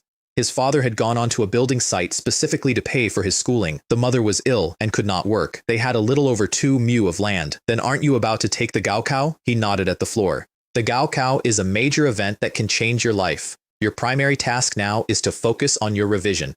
I could see exactly what the foreman was doing because he was not subtle about it. What to do if there's no money? Act pitiful and ask the rich guy. He had arranged that boy in that corridor the way you arrange a display. I gave him 300 yuan anyway. Take this, buy medicine for your mother and something nutritious for your father. And don't think about working at the construction site. Go back to school. He tried to give it back. If you really want to pay me back, I said, then get into a good university and find a good job. Only with a good job can you earn money to pay me back, right? And I want to be honest about my own motives because they were not pure. If old Fang lost a leg because he couldn't afford treatment, Chen Xiang would feel guilty. At the very least, when he moved into the new house, thinking about this would make him feel uncomfortable. To be a bit superstitious, it was also spending money to avert calamity. For a village boy, the Gaokao is the carp leaping the dragon gate. There is one gate, and it opens once. I went to the spring fair of 1989 with 2 products and a plan that everybody, including me, would have called reckless if they had understood it. The English name is toaster, I told Duan Hu. On Hongxi Island, they call it a duo shi lu. How is the market? Foreigners have to eat bread every meal. And the retail price of this kind of toaster in the American market is close to $100. Which brings up something worth understanding about foreign brands, since I spent 30 years being asked why imported goods cost what they cost. They price to demand, not to cost. A color television cost 1,000 yuan here until Chinese factories learned to make a picture tube, and then it was 300. A microwave oven cost 5,000 until we made them, and then it was 300. And even then, Panasonic's microwave oven still sold for over 3,000, scamming whoever they could and simply refusing to lower the price. Foreign capitalists chose China's cheap labor to pay less in wages and earn more for themselves, and there is no more complicated story than that. So, what's your price? $40-something. Duan Hu looked up from his notebook. That's about 60% of what it costs a foreign factory to produce one, I said. That way, foreign merchants will feel there's real profit in it. At 40, selling 20,000 units would be $800,000. That is the entire content of a foreign trade official's thinking, and I say that with affection. He only cared about export earnings, not whether the enterprise could make a profit. Then the door opened, and Ding Shan came in, with Wu Gang and Song Wei behind him, and Ding Shan looked as though he had been brought there under escort. I was dragged over by them this time. He sat down heavily. The patent fee for your air fryer, $20 a unit, is really too expensive. Can it be lowered a bit? I was just wondering what kind of opportunity I should create to talk about the patent fee. I didn't expect you to come and bargain voluntarily. It really is getting exactly what I wanted. They made their case, and the case was strong. Air fryer sales in Europe and America had gone extremely well over Thanksgiving and Christmas. We estimate that at this fair, sales could reach 400,000 to 500,000 units. That is almost 3 times the volume of the last Canton Fair. I reached for the telephone with great ceremony. I will immediately convey the leader's instructions to Southeast Company. Factory Director Chen, Wu Gang was watching my hand. Although this Southeast Company is registered on Hongxi Island, you should be the major shareholder, right? I put the receiver down. It seems the Foreign Trade Department has already sent people to investigate. And of course they had known for months. The state always checked a foreign investor back to the 3rd generation. In reality, they knew perfectly well. They just pretended not to know, for the sake of foreign exchange. I do indeed hold some shares, I said. Using my own knowledge to earn money legally shouldn't violate any policies, should it? It doesn't violate anything, said Ding Shan quickly. Besides, you are earning that money on Hongxi Island. Then he made his offer. I think a patent fee of $15 is more appropriate. And every man in that room braced, because at 150 plus 15, the retail number is 165, and they were all waiting for me to demand 10% of the new figure. I think a patent fee of $15 definitely won't work, I said. I don't agree. Ding Shan began to lean on me. Since the ministry leader has personally come to talk to me, I said, if I only lower it by $5, wouldn't that be giving the ministry too little face? He stopped mid-sentence. I think 15 is still too high. $10 per unit is more appropriate. There was a silence of about 4 seconds. 10? For an item worth 20, you ask if they will sell for 15, and they say they won't sell for 15, but will sell for 10. Are there really such good things these days? And then, exactly on schedule, the paranoia arrived. Could there be some conspiracy? Has he dug a trap again, waiting for me to jump in? Or have I already fallen in? Which produced the single funniest 10 minutes of my commercial career, in which the buyers negotiated the price upward. Actually, said Wu Gang, at $15 you have already made a huge concession, and we can all accept it. As for 10, we really dare not hope for that. Yes, 15 is quite good. 15 is too high, I said. This is a burden for domestic manufacturers. If it is 10, Factory Director Chen's sacrifice would be too great. How could we feel at ease? It doesn't matter if I sacrifice a little personally. You are a great contributor to the country. How can we let a contributor suffer? And Ding Shan, sitting in the middle of this, went somewhere else entirely. He started telling us about the oil battle in the Northeast in the 60s, men who had not eaten for 2 days pushing half a corn cake across a plank at each other. Comrade, you eat first. I'm not hungry yet. The young comrades now are still so mutually accommodating. His eyes had gone wet. They really have a bit of my shadow from back then. I let him have the moment. It was a good moment. Then Wu Gang, who had spent 2 fairs learning who he was dealing with, wiped his own eyes and said, Factory Director Chen, let's be straightforward. If you have any additional conditions, you might as well just say them directly. A patent fee of $10, I said, certainly comes with some additional conditions. What is happening, thought Ding Shan, looking around the room. Wasn't it mutual accommodation? Wasn't there a steamed corn bun that everyone was reluctant to eat? This atmosphere changed too quickly. Don't spring another Northwest Company on us. What Northwest Company? I said. Southeast Company is willing to lower the fee with just one small condition. We hope you can transfer the patent fees a bit earlier. Not after production, shipment and payment, which takes several months, immediately upon receipt of the deposit from the foreign buyer. The deposit isn't much to begin with, Wu Gang objected, and the manufacturing enterprises need that money to buy raw materials. Factories can take out loans. Loans have interest, yes, but Southeast Company has cut the patent fee in half. The money you save is much more than the bank interest. And Ding Shan, who had recovered, delivered the closing argument for me. And the patent fee you save is in US dollars, while the loan interest you pay is in renminbi.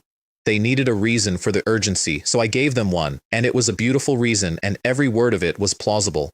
Hongxi's financial industry is very developed. Stocks, funds, bonds, futures, gold. If you buy a good stock, it could double or triple in 2 or 3 months. The same dollars sitting in the Foreign Trade Department's account probably won't even earn much interest. I spread my hands. Time is money. They all nodded. Of course they nodded. It was 1989 and half of them had just learned the word portfolio. When they had gone, Duan Hu shut the door. You must have another trick up your sleeve, right? Otherwise you wouldn't have lowered the fee to 10. Don't think of me so cynically. I put the contracts away. I really want to concede some profit to everybody this time. Let everyone make money. I clicked the case shut. As for whether they can make that money, it depends on whether they are fast enough. Fast enough? Duan Hu blinked at me. I did not explain, and he did not ask again, and 400,000 air fryers went into production across 9 provinces on the strength of a discount I had given them out of pure generosity. The 1989 Spring Fair had 2 innovations, and one of them was a food festival outside the main entrance, and the other was promotional teams of models in Qipao with sashes across them, every one of them over 1.70 meters. In 1989, even in the northern regions, it was rare for women to reach 1.70 meters. They had clearly been recruited by tape measure. It rained on the first morning, and hardly any foreign merchants came by at all. Chen Xiang spent the entire morning watching the models' runway show. At lunch I found Russell at a food stall outside in genuine distress, standing in front of a tray of braised offal and trying to make a decision. Like that one, he said, pointing at a bowl. Many people are buying it, and I bought some too. It's delicious. He chewed thoughtfully. By the way, I still don't know what it is. Mr. Russell, for some delicacies, it's enough just to remember that they're delicious. He stopped chewing. Did I eat something I shouldn't have? Chen, you'd better tell me. I think I have the right to know what I just swallowed. Those are beef innards, but don't worry, they've been cleaned very thoroughly. Oh. He started chewing again. Just beef innards. That's fine. Better than I thought. I thought it was something really bizarre. Then we did business, standing at a table with paper bowls on it. These are very common in America, he said when I described the toaster. We have many manufacturers producing toasters there too. But their products aren't as cheap as mine. The toasters you sell retail at around $100. I imagine your purchase price must be over 70. I let him get there. The toaster I produce is 45. 45. And if the order is large, the price can be negotiated further. He put the bowl down. It's already 45, and it can be even cheaper. I watched an American buyer experience the charm of made in China for the first time in his life, standing in the rain outside a trade hall, holding a bowl of tripe.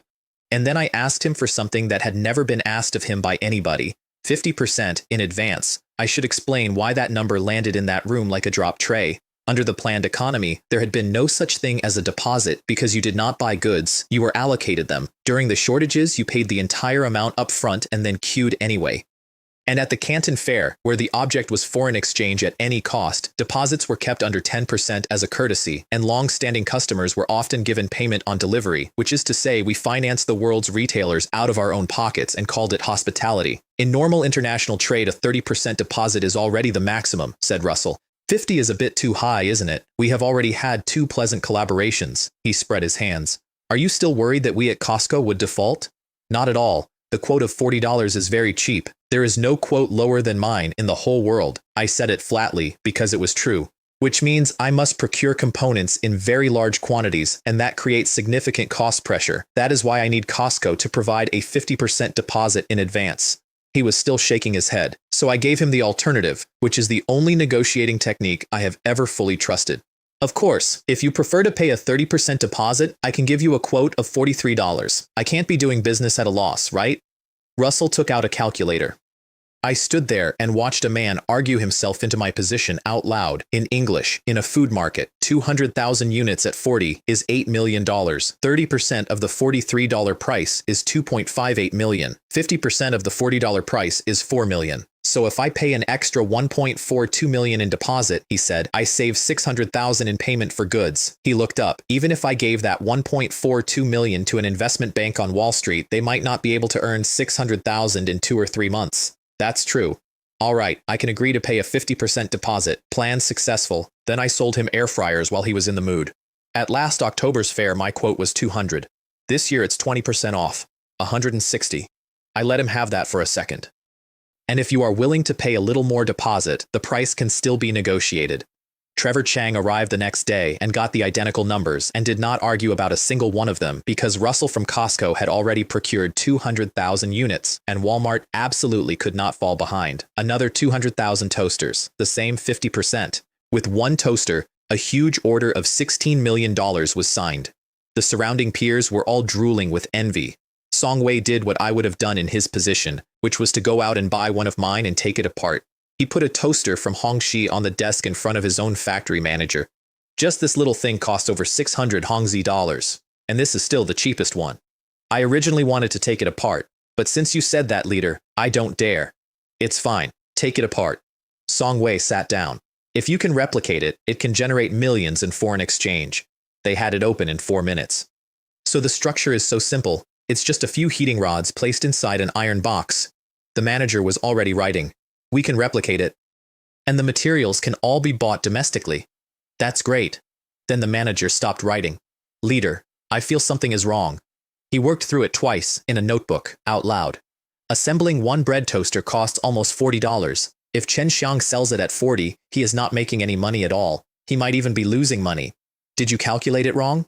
He did it again on domestic components, at domestic prices, with the best assumptions he could justify. Chen Xiang could make a profit, but I estimate he'd earn at most $1 per unit, and that's only if he happens to settle the exchange at a good rate. Song Wei sat back in his chair. A $40 appliance, and he only earns $1, and it depends on luck. He looked at the pieces of my toaster spread across his desk. At past fairs, Chen Xiang always walked away with his pockets full of money. How could he do something like losing money just to make a show of it? There must be something fishy when things go against the norm. First, he voluntarily lowered the patent fees, and now he's losing money. What exactly is he up to? Meanwhile, the old waiter Duan Hu was bringing me tea again and could not put my contracts down. Yesterday, Costco 8 million. Today, Walmart another 8. He was reading them for the 4th time. Factory Director Chen, you really bring me surprises every time. This time it's purely high volume with thin margins. I took the tea. Or to be accurate, high volume with no profit. As long as there is foreign exchange, that's all that matters. Then he frowned at the delivery clause.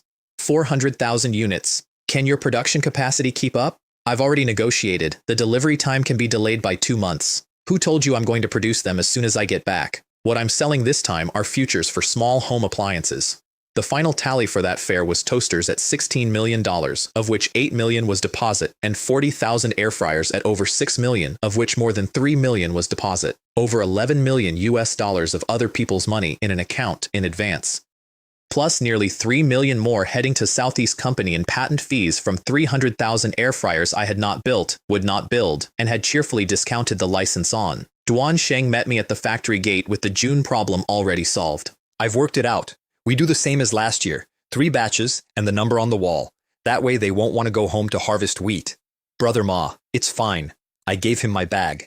I think we can just give everyone time off in June this year and let the workers go home and harvest their wheat. After all, food is the most important thing for the people. Our workers are all from farming backgrounds. He stopped walking. What? It's only 2 weeks. Then what about production? Just for the toasters we accepted 400,000 units plus 40,000 air fryers. His voice went up about a third. With our 200-odd workers, we might not even finish by next year. That's why I plan to build 2 more factory buildings and recruit more workers. That can't be done in a short time. This won't solve the immediate problem. Brother Ma, don't worry. I took my bag back off him. I have my own plans. We will definitely be able to ship on time. The first person to work out that something was wrong was my heating element supplier, and he worked it out for entirely the wrong reasons. Manager Song Jun from the Qinghe High Temperature Component Factory is here, said Zhao Bo in the doorway. It sounds like he wants to raise the price. I just got back from the fair with orders and he's already coming to raise prices? I put my pen down. Interesting. His factory was a converted military plant with the best equipment in the district and the only heating elements within 100 kilometers that did not fail in the 3rd month, so he had a genuinely strong hand and he knew it. He sat down with one leg over the other. I heard you've made a fortune again. I heard you signed a large order of over 20 million at the fair. Manager Song. How did you know? The news has already spread throughout Qinghai. He accepted tea. Director Chow from the Foreign Trade Bureau specifically called our factory to demand that we fully cooperate with you. Then he arrived. If one toaster uses 6 heating rods, wouldn't we have to prepare 2.4 million heating rods? Our factory might not be able to swallow it all. A pause of exactly the right length. Of course, we can suspend our other business and produce entirely for you. Then thank you, Manager Song. I'll treat you to a drink later.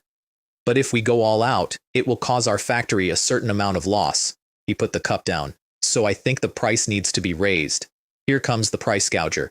And I want to record my genuine, sincere admiration because it is truly rare for a state-owned enterprise that transitioned from military to civilian production to have someone who understands how to raise prices on the spot. Most of them were still waiting for a plan document to tell them what to charge. This man had read the news, calculated my exposure, and driven over on the same day. Other manufacturers offer lower prices for larger orders, I said. You're doing the opposite. The more we order, the more expensive it gets. It's all to ensure timely delivery. Our workers can work overtime. Our factory is quite small, only about 200 workers.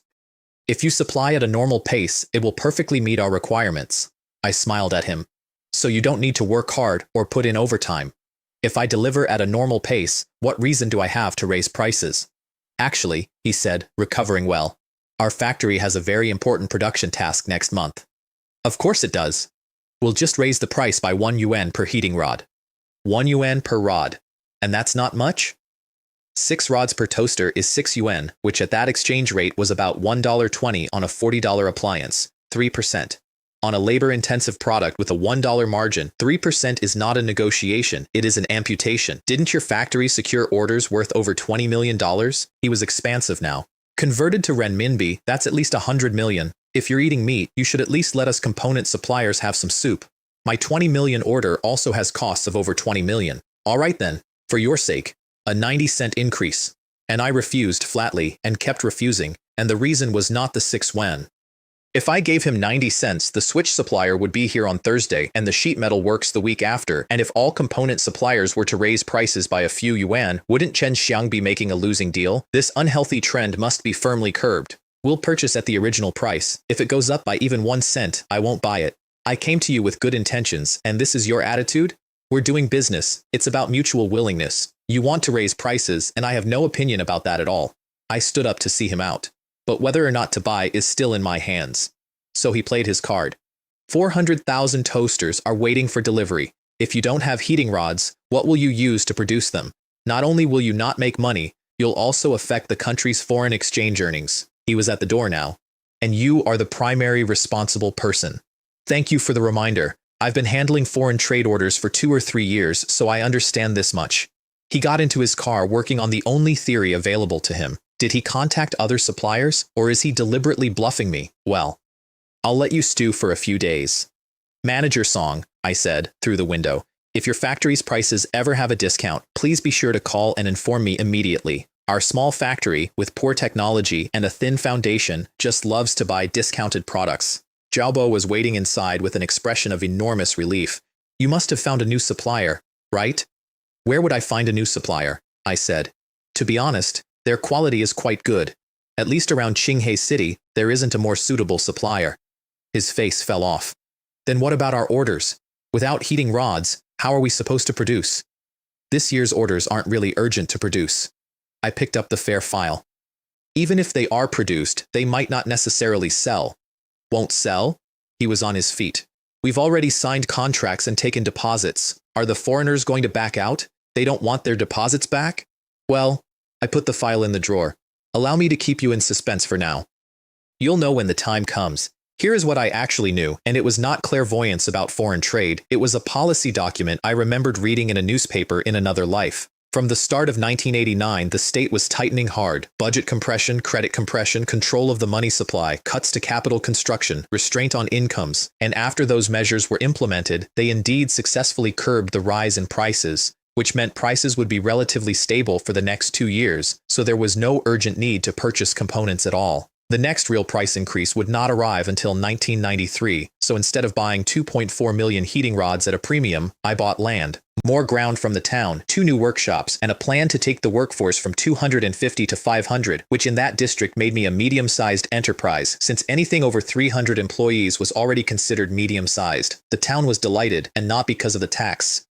Hiring an additional 250 workers meant that 250 families could escape poverty, and poverty alleviation was a very important matter for township-level governments, and a mayor who could put that in a report would take it over money. Song Jun spent the following fortnight on the telephone to his own industry, and I know the order in which he made the calls, because 2 of the men he rang telephoned me afterwards to ask what on earth was going on. "Oh, your factory didn't receive a large order for heating rods. All right, I understand. Thanks." Then the next one. Then the one after that. 400,000 toasters need a minimum of 2.4 million heating elements. You cannot hide an order like that in China. It would light up every element works between here and the sea. Nobody had it. This Chen Xiang, he's really good at keeping his composure. And then plaintively, why is he so stubborn? You've already secured an order worth over 100 million. What's the big deal about giving me a profit of over 2 million? So he sent somebody to look. The electric furnace factory is not in production, the man reported. They're building workshops. More than 200 able-bodied laborers from several villages have gone there, plus their original workers, 400 or 500 people busy on the site.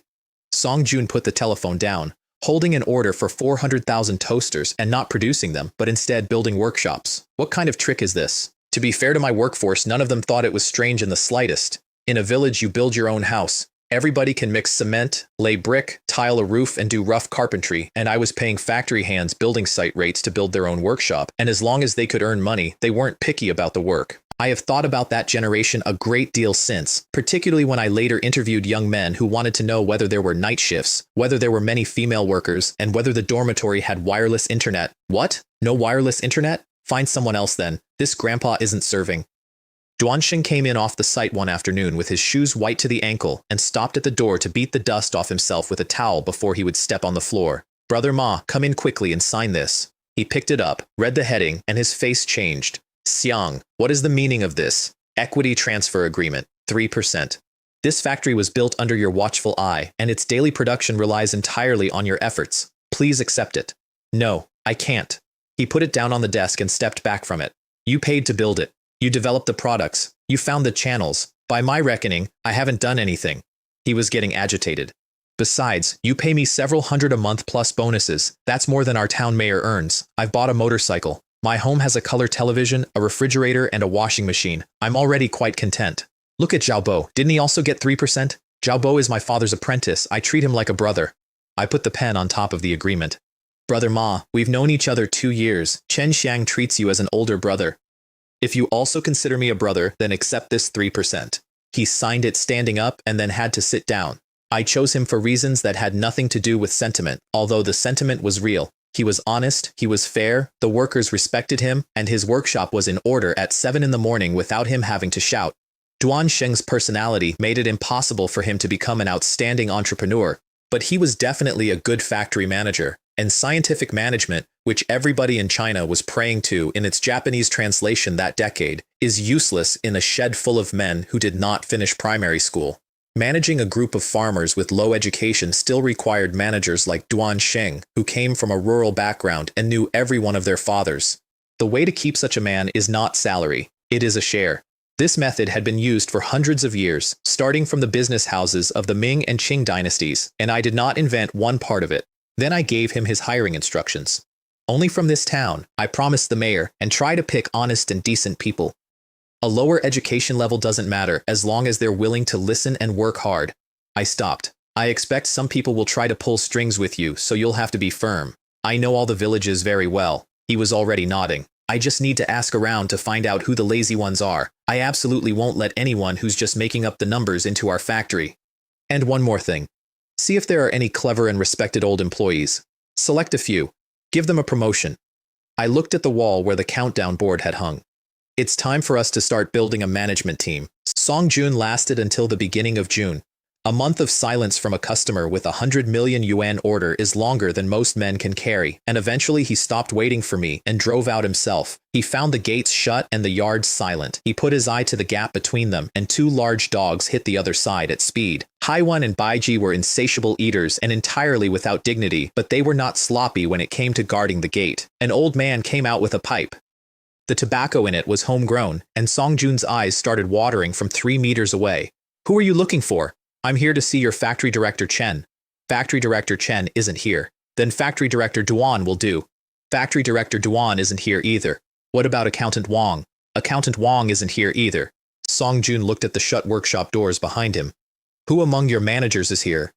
No one is here. Besides me, only the security staff. Then where are the people? He was starting to raise his voice. Your factory isn't closed down, is it? Your factory is closed down. The old man took the pipe out of his mouth. Everyone has gone home to their villages to harvest wheat. They won't be back until next week at the earliest. And a manager of a converted military components plant stood outside a locked gate in the sun while his entire understanding of the world came apart. Gone back to the village to harvest wheat. That's an order worth over $20 million. How much wheat can $20 million buy? Is this Chen Xiang an idiot? How did such an idiot go to the Canton Fair? Are foreigners really that easy to fool these days? Even if Chen Xiang is an idiot, Duan Sheng can't possibly be an idiot too. And that accountant Wang, someone who handles accounts, can't be an idiot. Why didn't they try to persuade him? Oh my goodness, what kind of factory is this anyway? I was at home eating zongzi when the world ended. It was the first weekend after the Dragon Boat Festival. I picked one up, looked at the knot, put it back, picked up another, looked at the knot, put it back. Mom, why are all these zongzi red bean paste? Are there no more honey date ones? There were 2 honey date ones. Your brother must have eaten them.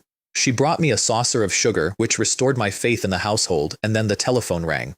I don't have time to rest right now. Something big has happened. What was bound to come has indeed come. Director Duan, what happened? Why do I hear a hint of schadenfreude in your voice? How dare I? I'm just a common citizen, never served in the military, not even a reservist. Even if there's a war, it wouldn't be my turn to go first. You signed an order for 22 million at the fair, didn't you?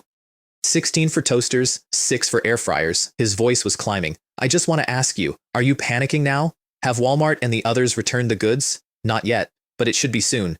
This is really bad news, I said, in the voice of a man reading a weather report. A business worth over 22 million seems to be falling through. There was a pause on the line. Isn't it falling through? I'm so anxious I have 2 blisters on my mouth. Then suspiciously, wait, that's not right. From your tone, you don't seem anxious at all. I'm anxious too. I can't hear any anxiety. It's like this, I said. I just finished eating zongzi. We have a saying here that after eating zongzi, you can't be anxious or angry, or the whole thing sets like cement and sits in you until supper. A loss of over 100 million yuan, and all you say is being anxious useful? He had gone up an octave. Are you drunk? Or have you read too much of Chen Bai's Bringing in the Wine, truly believing that 1,000 gold pieces scattered will return again? What kind of wine would I drink this early in the morning? Then I put my chopsticks down and told him, Director Duan, if foreign merchants don't want the goods, that's a breach of contract. If they breach, then the deposit they paid is ours. That's pure profit. Deposit? He was still shouting. How much can that be? The contract I signed was for a 50% deposit. Silence. That means, for this 22 million business, we profit 11 million for free. I think that's quite a lot. I waited. Hello, Director Duan. Are you listening? Duan Hu fell into a long silence. You could not get into the provincial foreign trade office that week. People were standing in the corridor with folders. Our 400,000-ton ethylene project was only secured after defeating over a dozen competitors. We've already negotiated with Mobil to import their equipment. The man saying it had not slept. Now we can't buy any of it. All the chemical raw materials for our petrochemical works have already been shipped. They're stuck outside customs. That's over $1 million of goods that could be a total loss. For every day that ethylene project starts later, that's several million in bank interest. In the time I've been talking to you, tens of thousands have already vanished. Duan Hu had the whole shape of it on one sheet of paper, and he read it out standing up because there was nowhere to sit. On imports, high technology had stopped completely. Whatever was already on the water, consider it yours. Whatever was ordered and not shipped would not arrive, and we would be pursuing penalties for years. On exports, it was worse because export orders had simply evaporated, and even goods already loaded were being cancelled. At Dongdao port, the cargo ships scheduled to depart yesterday and today are still docked. Then he gave them the advice, which was the only advice available. In future, ask for a larger deposit, which produced, from the back of the room, the cry of the year. For my order of over 2 million, I only received 20,000 in deposit, and I spent over 7 million yuan on raw materials. The man's voice cracked in the middle. Now they only pay me 20,000. My factory is still losing 1.3 million. It looks like the whole factory will be eating the northwest wind for the rest of the year. When you signed, couldn't you have asked for a larger deposit? Said Duan Hu. You should learn from Chen Xiang of Qinghe. When he signed, he demanded a 50% deposit. The room turned round. What? You can actually get 50%? Section Chief Ma, you aren't tricking me? Besides, said Duan Hu, who had waited his whole career for a sentence like this one, that $11 million of deposit is sitting right there in the Foreign Trade Department's accounts. Earning $11 million from foreigners without doing a lick of work? Is there really such a good deal in this world? At which point the crowd noticed me in the doorway and opened up like a curtain. Factory Director Chen. The man from the ethylene project got to me first. I remember your factory took an order for 400,000 toasters. You've probably produced less than half by now, right? To be honest, I said, of those 400,000 toasters, we haven't produced a single one. Nobody said anything. Theoretically speaking, we've earned that entire 50% deposit. What? Somebody actually shouted it. You took the order in April. It's June. What have you been doing for 2 months? I decided to double our production capacity first. For over a month, we've been building new workshops. I have never in my life been looked at like that by so many people at once. How could such a move even exist? Factory Director Chen, your luck is just too good. Luck, I agreed. Pure luck. And then, because they were standing there and would never again be this willing to listen, I told them the part that was not luck, and none of them wanted it. A 50% deposit is something you can only hope for, not demand. I got it mainly because I gave the merchant a significant discount on the price. The foreign merchant was greedy for the low price. So it's a trade, somebody said slowly. It seems one really shouldn't be too greedy for bargains. Even foreigners lose out when they get too greedy. Our domestic enterprises, in order to attract foreign merchants, collect a very small deposit or waive it entirely, and in the end, it's we who suffer. I looked round the room. These established trade rules didn't appear out of nowhere. Western countries have been playing this game for over 100 years. We don't have the power to set the rules, and yet we try to make quick money by breaking them. The inevitable result is that we have to pay the price. I stopped there because there was no kind way to finish it. This time, your losses can only be treated as tuition fees. And a man near the window gave me the answer that I have never been able to argue with in 30 years of thinking about it. Coal isn't something only our country has. Australia has coal, Brazil has coal, Indonesia and the Philippines have coal. He was not angry, he was explaining.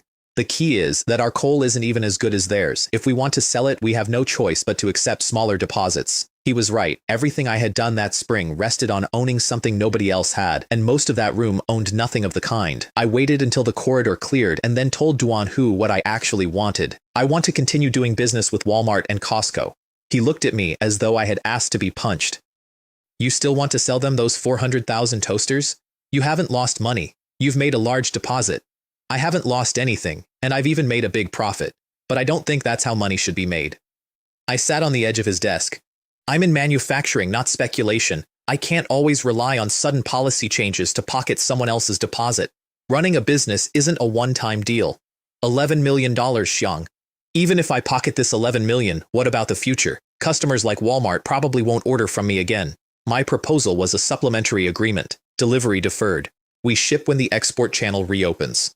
Wait for foreign trade to recover? Said Duan Hu. Who knows how long that will be? A year? 2? 3 or 4? Maybe even 10 or 20.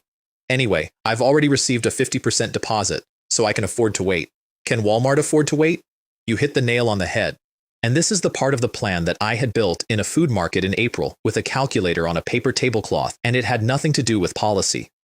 If I had only taken a 1 or 2 million order, they'd have canceled outright. These retailers have annual sales of $30 or $40 billion. 1 or 2 million is something they can absorb without a meeting. I stood up. But right now Walmart and Costco are each holding $5.5 million in my account. They have to consider that very carefully. I'd guess they're in a dilemma at this exact moment. Wanting to cancel, but reluctant to lose $5.5 million. That's why there's been no cancellation notice. Because I had never asked for that deposit to protect myself from default. I had asked for it to make cancellation expensive enough that they would have to stay in the room with me. In Chen Xiang's view, spending $11 million to enter Walmart and Costco's supply chain was a very worthwhile deal. And there was one more layer, which I did not tell Duan Hu, and which I will tell you. At $40 a toaster in 1989, I made about $1 on a good exchange day, but components were about to get cheaper for 2 solid years, and by 1990 or 1991, that same toaster would cost me $35 to build. It was precisely for this reason that Chen Xiang dared to quote the global lowest price of $40, because he knew this batch would not actually be shipped until a year or two later. There is a mobile phone company that does this now. Announce the flagship at a price below the market, take the orders, and ship in volume 6 months or a year later, by which time the specifications are ordinary and the components have halved. Everybody praises them for being generous. Chen Xiang applied the strategy of selling Future's mobile phones to toasters and sold a batch of Future's small home appliances. The province approved the deferral and then took me to the capital with the heavyweights in a Toyota coaster with individual air conditioning vents, which in 1989 was a luxury none of us had experienced, mounted on a truck chassis with no suspension whatsoever, so that we arrived rich and concussed. I sat at the back with my $22 million and understood my place in the pecking order for the first time in 3 years. Take factory director Chow, the man responsible for the 400,000-ton ethylene project. A single project of his involved an investment of over 10 billion yuan. Every morning when he woke up, he was already facing over 3 million yuan in bank interest. On average, that is over 100,000 yuan per hour. If you talk to him for a minute, thousands of yuan would be gone. I did not talk to him for a minute. We waited 2 days in a guest house, then we waited in an outer office, and I watched men who ran entire industries go in and come out in 3 minutes. The really large projects got 5. Factory Director Chen of the Qinghe Electric Furnace Factory. The leader would like to see you. Wang Ming was behind the desk, the same man who had once stood up in that office holding a report about car seat cushions. The idea you proposed, to continue fulfilling foreign trade orders through delayed delivery. He had my file open. It is a very good one, killing 2 birds with 1 stone. I believe this method is worth promoting. And then I did the thing that I think actually got me what I wanted, which was to argue against myself before anybody else could. Leader, I should say that this is limited to enterprises like mine that produce machinery or electrical products. Our products can be stored for a long time. Even if they sit for 5 or 6 years, at most the wiring might degrade. I counted them off. Processed food will spoil. Chemical raw materials have storage conditions. Textiles have a season. He put his pen down and let me continue. And there's a second limit, which is worse. 3 or 4 years ago, 14-inch color televisions were the best on the market. Now the most popular are 18-inch. If those enterprises delay delivery, their products were already a generation or several behind. If they wait another year or two, by the time the goods are sold, wouldn't they have become antiques? And yours won't? A toaster has existed in the West for 50 years and has barely changed, and my factory keeps developing. Once foreign trade improves, we will produce the latest models and then ship. That way, the foreign merchants receive new models, not old stock. The second man in the room, who had not spoken, asked the hard question. Other enterprises are not as lucky as yours. Some have already produced the goods. Some are already in transit. What do you think they should do? I did not enjoy answering it. For products already produced, if they can't be diverted domestically, they can only be dismantled. The parts are all new, so they can be sold to recover some of the loss. As for the products already in transit, calculate whether the cost of shipping them back is worth it. I stopped. If it isn't, just throw them into the sea. I apologized to the ocean privately, later. After all that, said the second man, this delayed delivery method only solves the problems of your own factory. Leader, I said earlier that this method has limitations. I stood up. However, you can use our factory as a pilot. There was a short silence. Since you've said so, said Wang Ming, the ministry will take your factory as a pilot. We will contact Walmart as soon as possible. He was already writing. Don't leave the capital these 2 days. We will need you to sign the contract. I want to record what that word pilot did, because it did something I had not planned and did not deserve. Song Lei had spent April and May preparing to seize my factory, and he had the better legal argument, and both of us knew it. What he did not have was a way to explain to a provincial bank why a national ministry pilot enterprise, named in a document holding $11 million of foreign deposits in a state account, had been mortgaged by an acting district head to cover the arrears of a foundry. I did not fight him. I never sent him a letter. I simply came back from Beijing with a piece of paper, and the request was never made again, and when we met at a district meeting that autumn, he shook my hand and asked after my parents. That is how 9 out of 10 of those fights ended in that decade. Not with a court, with a document from a level higher than the man holding the knife. The other fight ended in the same building, and it ended badly for the men who started it. I came back to the outer office to collect my coat and found Wu Gang, Song Wei, and about 8 others waiting in it. We are here to find you. Wu Gang did not stand up. You need to return the patent fees for the air fryer. Why? Because our air fryers didn't sell. Is this guy sent by a monkey to be a comedian? I paid money to buy your stuff, he went on. What's wrong with returning it? When you go to the department store and find something isn't suitable, can't you return it? The patent was sold to you in April. It's June. I put my coat over my arm. If you go to a department store, use something for 2 months and then try to return it, see if they let you. As long as the item hasn't been used, they'll let you return it. And have you used the air fryer patent? No, I haven't used it at all. In that case, bring me the patent you bought and I'll check whether it's been used. Song Wei actually opened his mouth twice before he answered. How can I bring it? A patent is something you can't see or touch. Director Song, so you do know that a patent can't be seen or touched. I let the office hear that. If a teacher teaches you knowledge and one day you don't want it anymore, can you return the knowledge to the teacher? That's different. Now that the foreign merchants don't want the goods, your patent is useless. Your calculations are truly shrewd. If the goods are sold, you get the profit. If they aren't sold, you look for the supplier to take it back. I sat down opposite him. This is a business model that guarantees profit without any loss. And now it seems it's a good thing I required you to pay in advance. Otherwise, you probably wouldn't have paid a single penny. The goods haven't been sold. Why should we pay? If the goods haven't been sold, does that mean you don't pay your own suppliers? I looked at him with genuine interest. Director Song, if you all do business this way, I imagine the triangular debt situation in your province must be quite serious. And then I laid the whole account out from the beginning because I had been carrying it for 8 months. At last April's fair, I started selling air fryers. By October, you all swarmed in and started imitating them without asking me a single word. I told you I had the patent, and you treated it like wind blowing past your ears. You told me to take legal action, and when I really wanted to, it was you who ran to the ministry leaders asking me to contribute the patent for free. Nobody interrupted, which told me the room was not entirely on their side. This year you asked me to lower it from 20 to 15, and I lowered it directly to 10. And instead of taking that, you're pushing for more and now clamoring for a refund. I stood up. Why don't you just tell me you're determined to get a free ride? Factory Director Chen. Song Wei actually raised a hand. What is free riding? Is that a dialect from your area? Free riding means going to a restaurant and not paying, watching a film without a ticket, taking a train without a ticket, or buying things and reneging on the payment.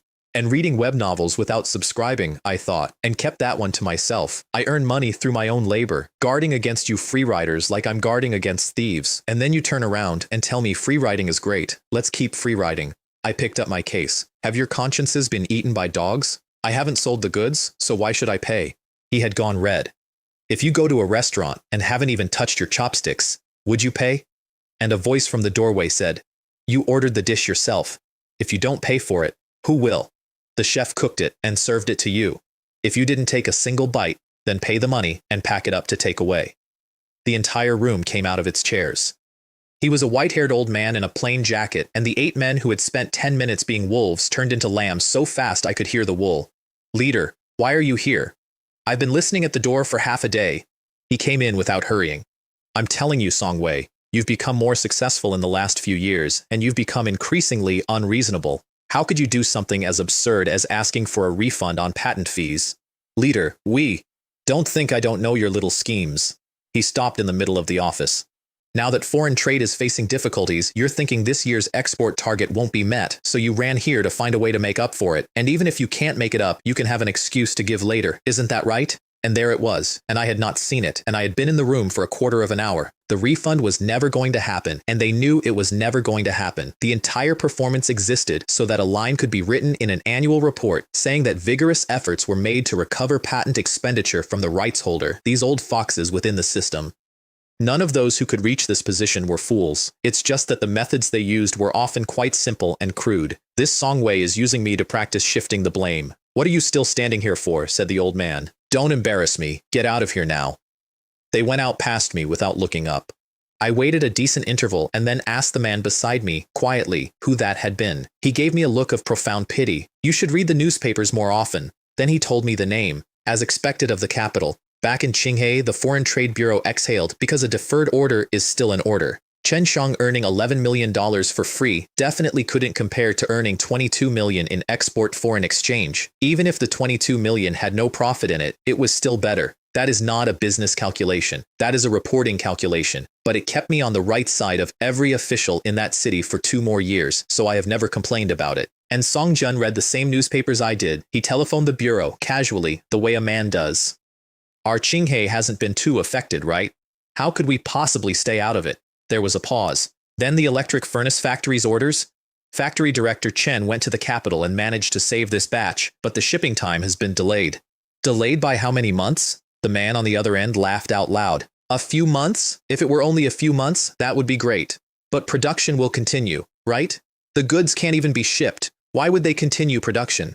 Song Jun put the receiver down and sat in his office for a while, and then, according to his own secretary, who told several people, he hit himself in the face with his open hand, twice. If I had known it would turn out like this, why did I raise the price? Why did I have to try and squeeze Chen Xiang? I was truly being clever but misled. If I had sold at the original price, I would at least have had some orders in hand. Now it's all for nothing. The house was finished in July and there was nobody to live in it. I had gone south for the wood myself. A rosewood dining table and chairs in Zaitan, 15,000 yuan, which was more expensive than a house.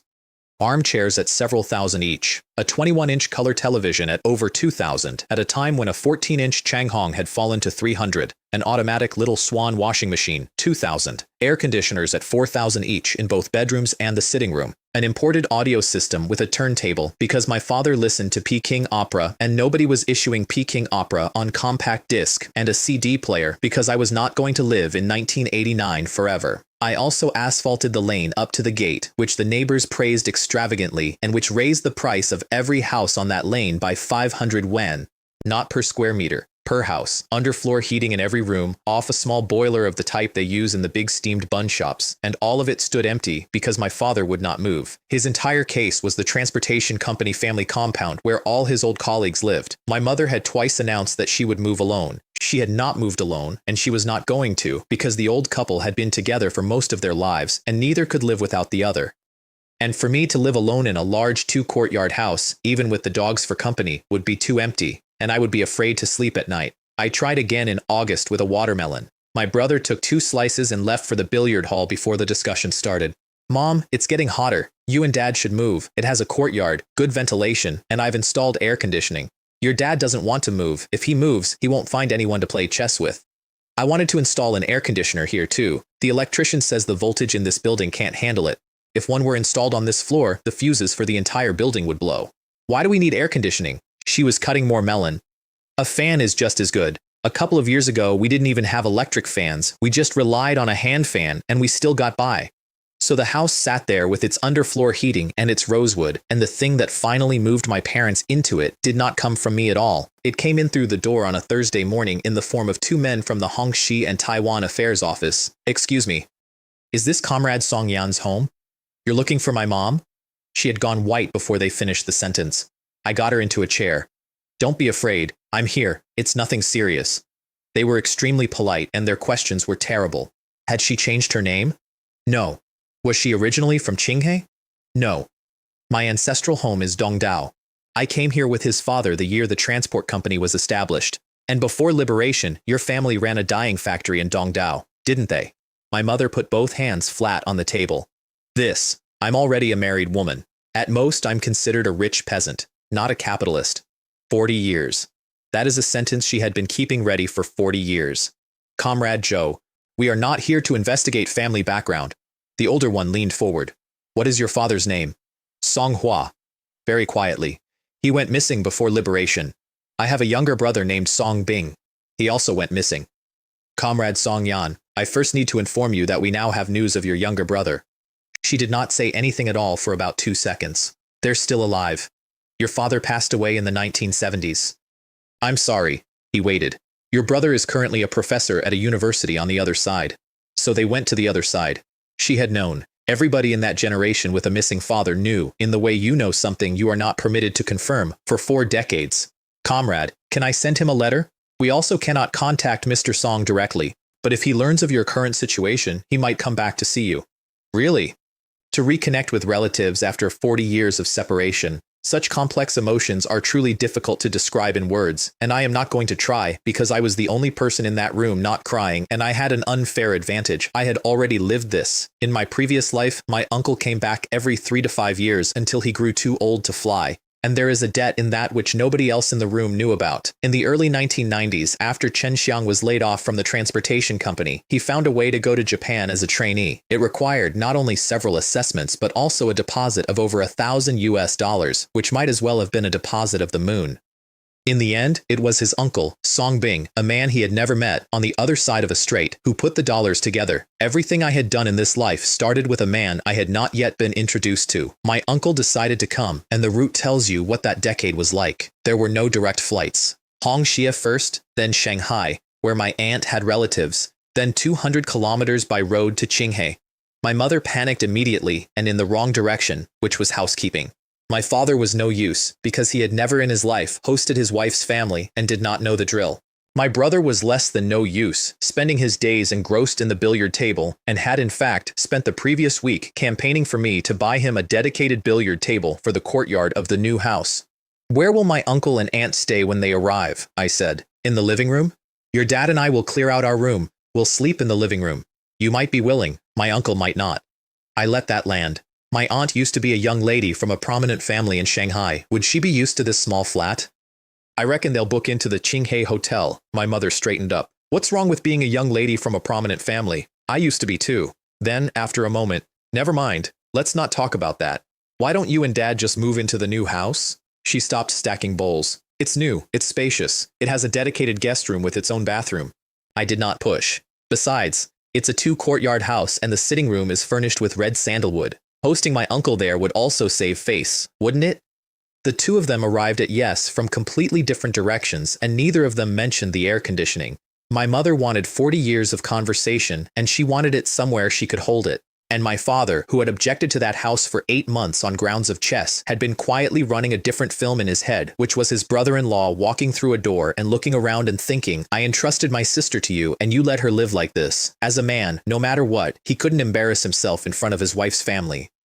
"I think these next 2 days," he announced at dinner, to nobody, "we should pack up and move to the new house." Even before the new house was built, he had tried to persuade his parents to move, without success. Now, taking advantage of his uncle's visit, he had finally convinced the two elders. The car came up from Shanghai, and inside it my aunt was conducting a briefing. Tang Chen had already been crying for 2 days at the Shanghai relatives and had her gifts arranged on the seat between them.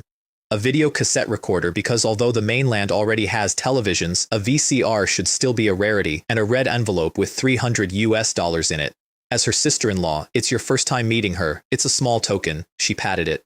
"Here on the mainland, US dollars are a good thing. I bet your sister has never seen so many US dollars. Then she briefed her husband. "Qinghai can't compare to Shanghai. Qinghai is a poor place. My sister must have suffered a lot these past years. She'll be fine. Your cousin is a senior engineer in Shanghai, and they have less than 20 ping. Where we live, a senior engineer would have a villa of over 70. She was building to something. And my brother-in-law is just a retired worker. My sister's living conditions are definitely not as good as your cousin's. So when we get there, even if you feel disdain, don't show it." Then she went through the photographs he had brought to show his sister and started removing them from the envelope. "I think you should take out the photos of our house and our car. Don't show those to your sister." She put them in her handbag. "If she sees us living in a nice villa and driving an imported Bluebird, she'll think we're rich and will ask us for money." "What are you thinking?" said Song Bing. "My sister isn't inexperienced. When our family ran the dye factory, gold bars were stacked in boxes. Your sister may be experienced, but what about your brother-in-law and her children? They all grew up on the mainland. What kind of world could they have seen?" She snapped the bag shut. "When they ask you, their uncle, for money, will you not give it? What's wrong with an uncle giving his nephews some money to spend?" He looked out of the window at the wheat.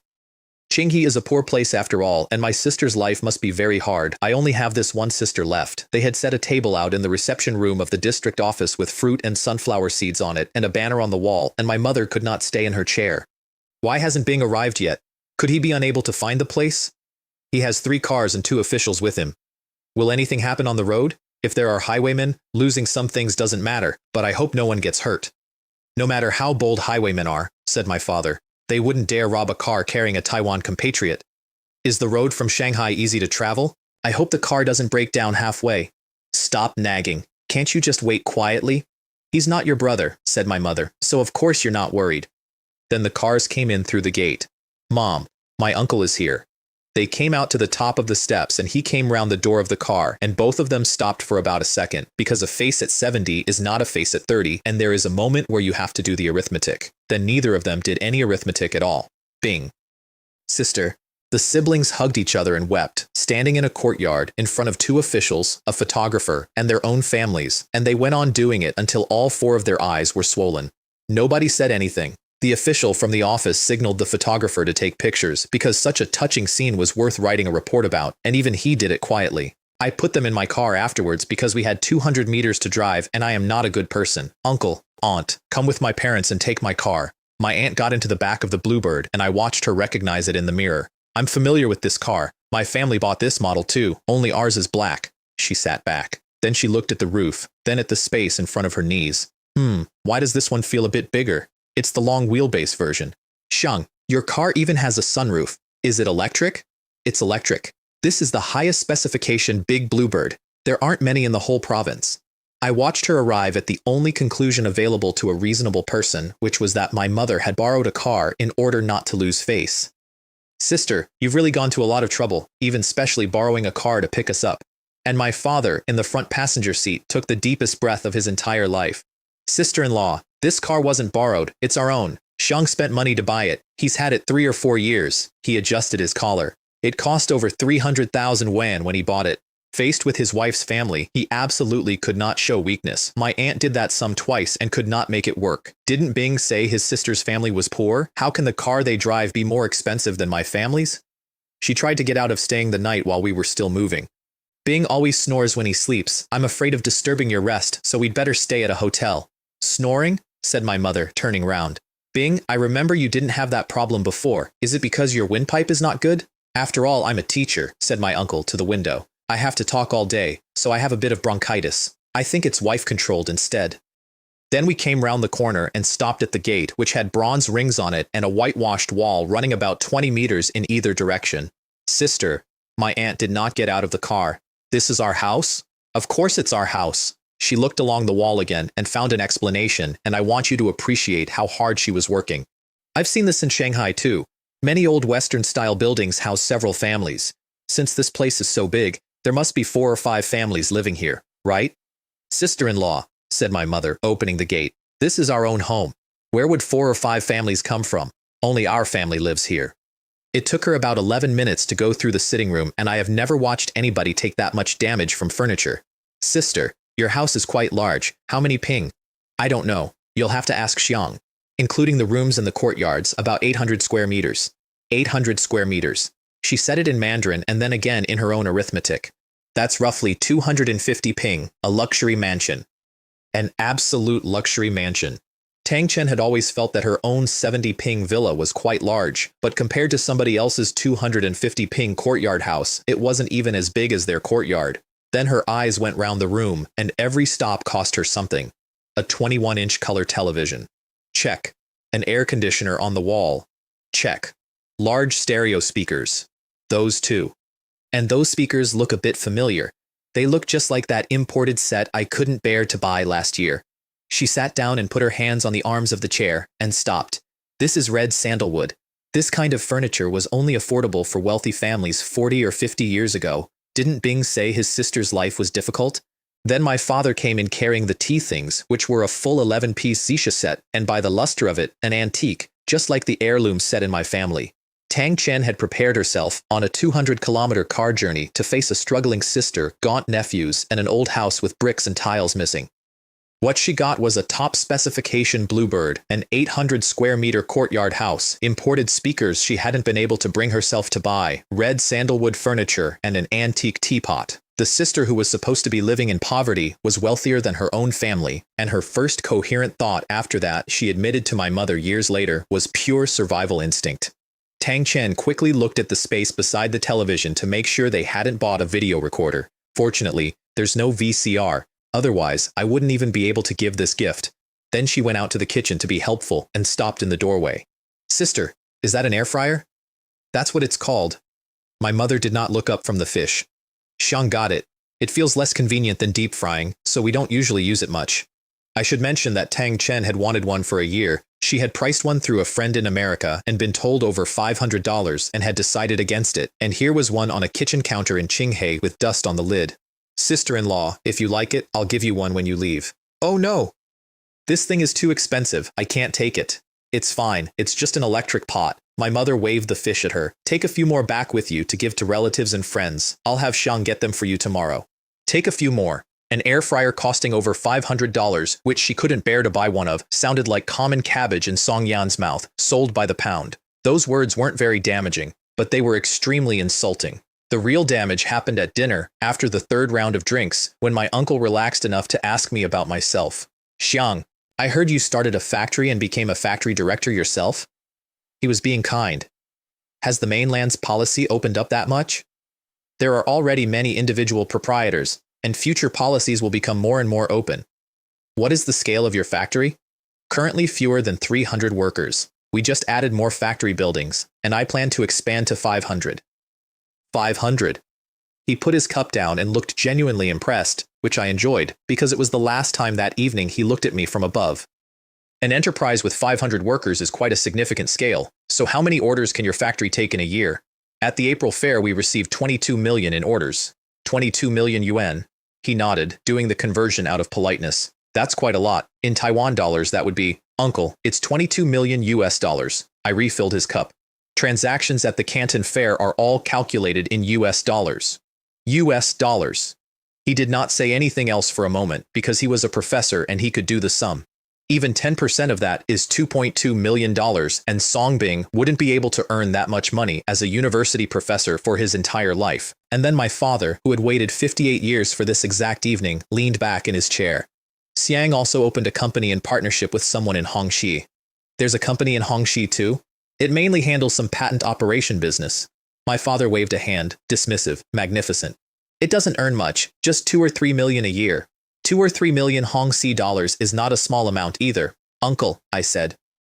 Those 2 or 3 million are also in US dollars. Songbing's brain instantly crashed, and Tang Chen, sitting beside him, put her hand against the outside of her jacket pocket, where there was a red envelope containing 300 US dollars, and worked out that when others are talking about business worth tens of millions, how could she still have the face to take it out? That night, in the guest room with its own television, its own air conditioner, and its own bathroom, my aunt sat on the edge of the bed and ran her hand along the frame. Huanghuali, a hotel, wouldn't have a Huanghuali bed.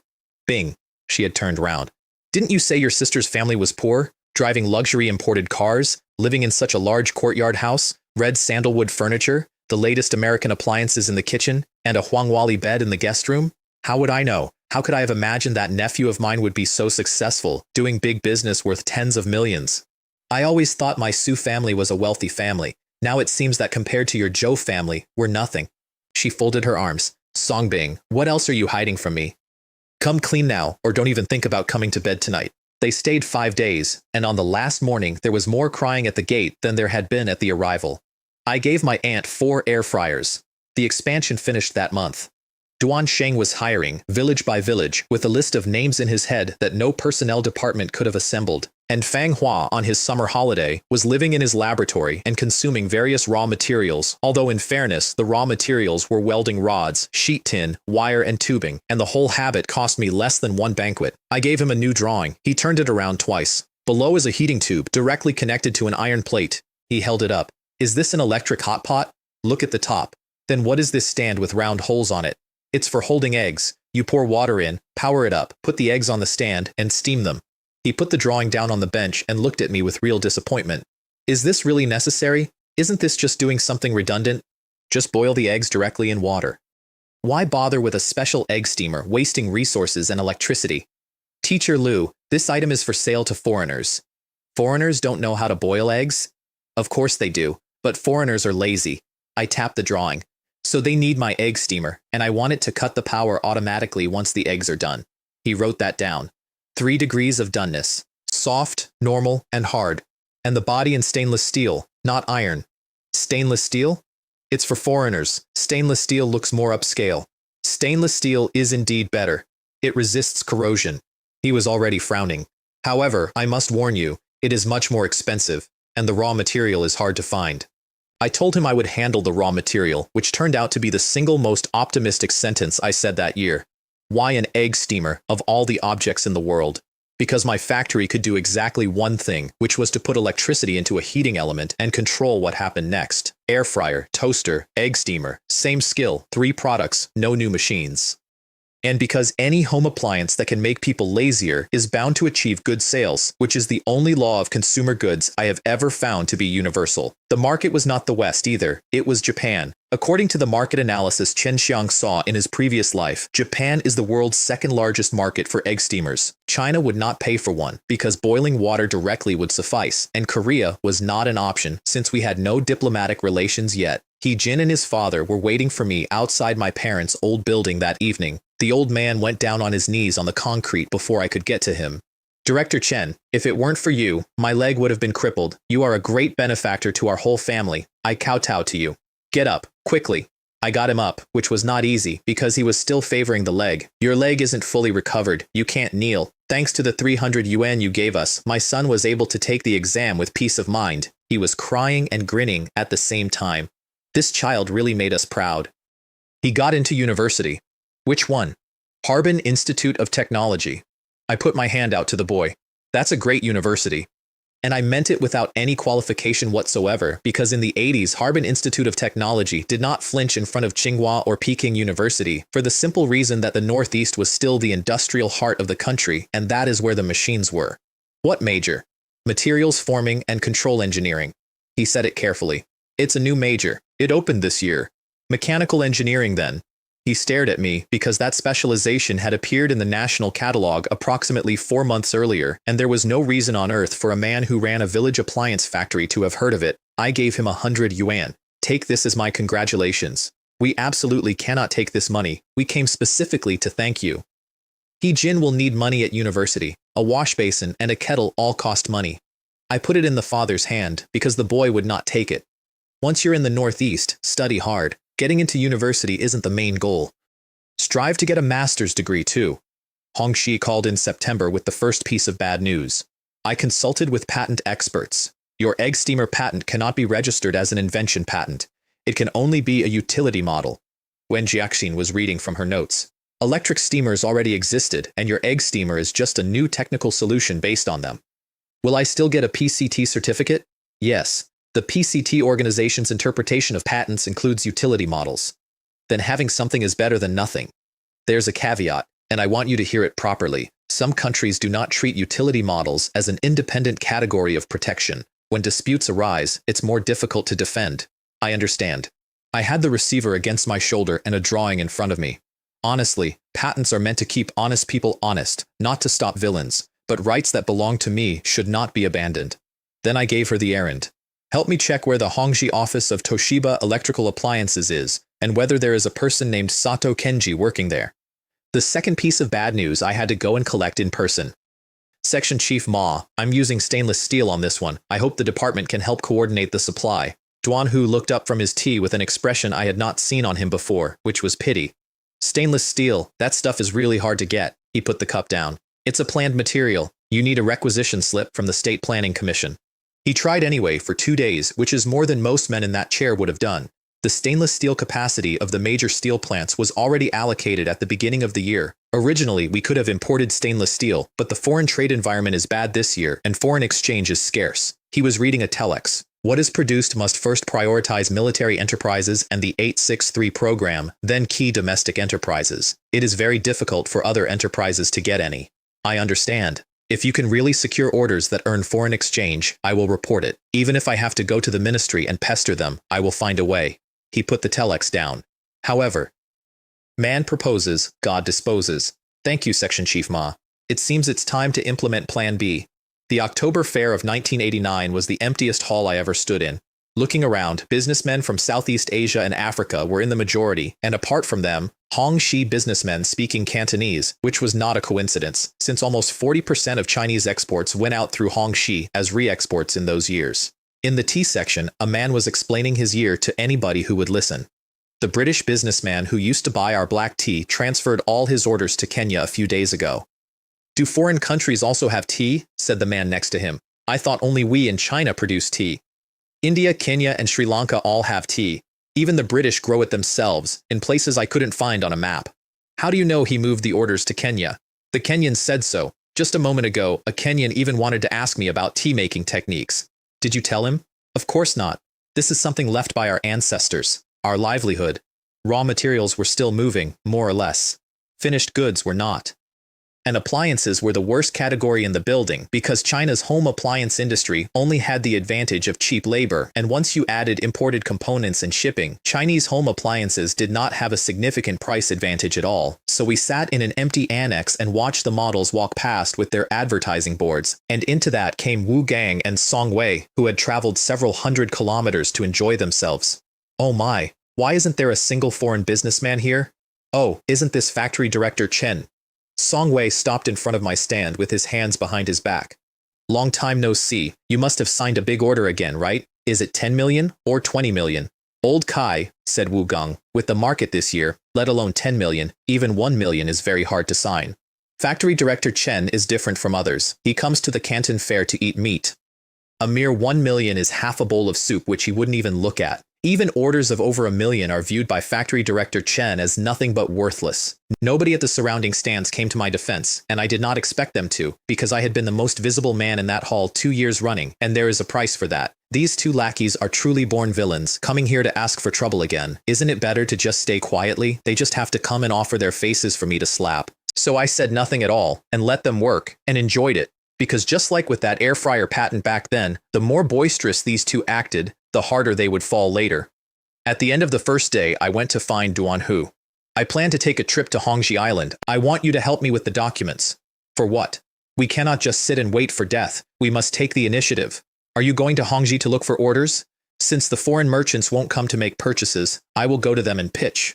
Then I stopped, because there was one question I needed asked and answered out loud.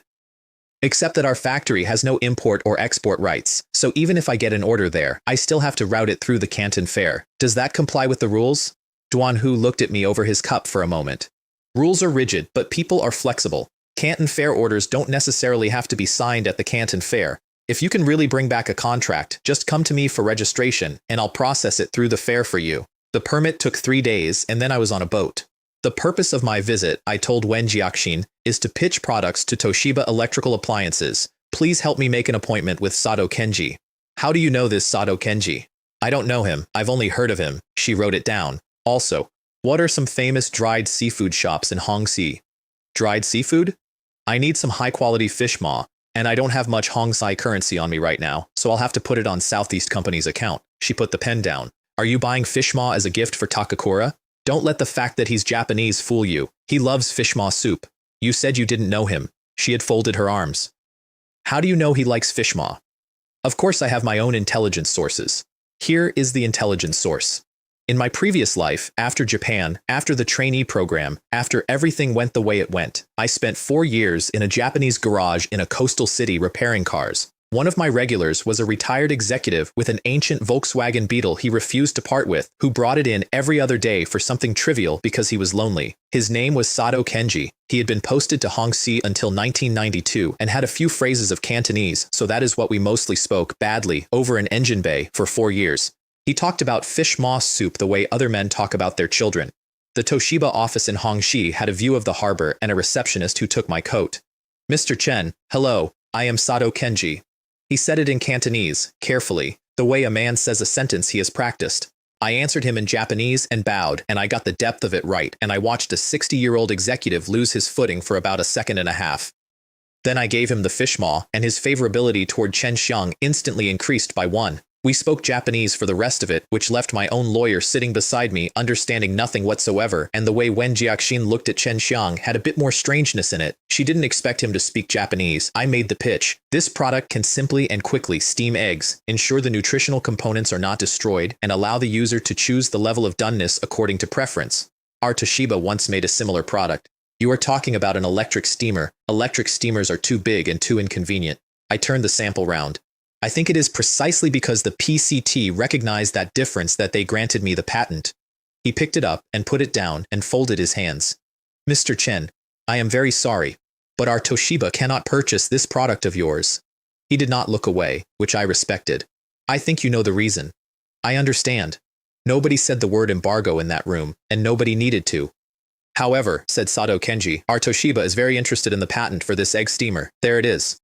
We are willing to pay you $20,000 to purchase the patent. $20,000 isn't even enough for the PCT application fees. Then $30,000. He let a small pause happen, and then he did the thing I would have done. You should understand that this egg steamer is just a slight functional improvement based on an electric steamer. It is not a new invention. In other words, many appliance companies relying on existing technology could produce products similar to the egg steamer. He smiled slightly. That includes us, of course. Which is a very polite way of saying, sell it to us for 30,000, or we will build something that steams eggs, call it a food warmer, and let you spend 4 years in a Japanese court proving that a utility model means anything. This Sato Kenji, just as I expected, and I want to be clear that I was not offended. He was doing his job, he was doing it well, and he had correctly identified that a utility model is the weakest thing in the patent family. He had made one mistake, and it was not a legal mistake. It was that he had told me what he wanted it for. Mr. Sato, your Toshiba wants to buy my patent. I let my tea sit. It must be to produce egg steamers, right? Naturally. Then let me save us both an afternoon. I'm not going to sell you the patent. I put my hand flat on the table before he could answer. I'm going to give it to you, free of charge, for the Japanese market, exclusive, for as long as you want it. The room went very quiet. My own lawyer, who had understood exactly none of the preceding 20 minutes, understood the tone of that and went pale. On one condition, I said, $1 per unit, paid to a company registered on Hongshi Island. Sato Kenji did not move for a while, because $30,000 buys a piece of paper. $1 a unit in the world's second largest market for egg steamers, bought by a company that would put it in every department store from Sapporo to Fukuoka, is not a piece of paper. It is an annuity in US dollars, arriving every quarter in a place where nobody could tell me what to do with it. You would rather have $1, he said slowly, than 30,000. I would rather have $1 400,000 times. He looked at the little stainless steel thing on the table for a long moment. Then he did something I did not expect, which was that he laughed once and pushed the sample back across the table toward me. Mr. Chen, where did a young man from a village in a poor province learn to negotiate like this? In a garage, I said. He decided that was a joke. 2.5 years earlier, I had come back from Guangzhou with a bag over my shoulder and known something was wrong from 300 meters away, because the chimney of a village chemical plant was not smoking, and my uncle was sitting on the steps of a workshop he could no longer pay for, because a man with 900 employees had picked up a telephone and decided that we should not exist. Nobody picked up a telephone about me anymore. They flew me in and asked what I wanted. I signed nothing that afternoon because Sato Kenji had to take it to Osaka, and because I had learned by then that the man who is in a hurry pays for the hurry. I flew home over a sea with cargo ships sitting still in it, and I was not worried about the embargo because embargoes end and I knew roughly when this one would. I was thinking about a drawer in a lawyer's office in Hongxi. There's a patent license in it, from Southeast Company to the Xiangyang Town Electric Furnace Factory, unsigned, where I left it, deliberately, 18 months ago. Which means the largest air fryer manufacturer on Earth is, as a matter of law, an unlicensed infringer of a patent it does not own, run by a man on unpaid leave from a state transportation company, on land he leased for 20 years from a town that has since had 3 mayors. That was always going to be somebody's problem eventually. I had simply assumed it would be mine.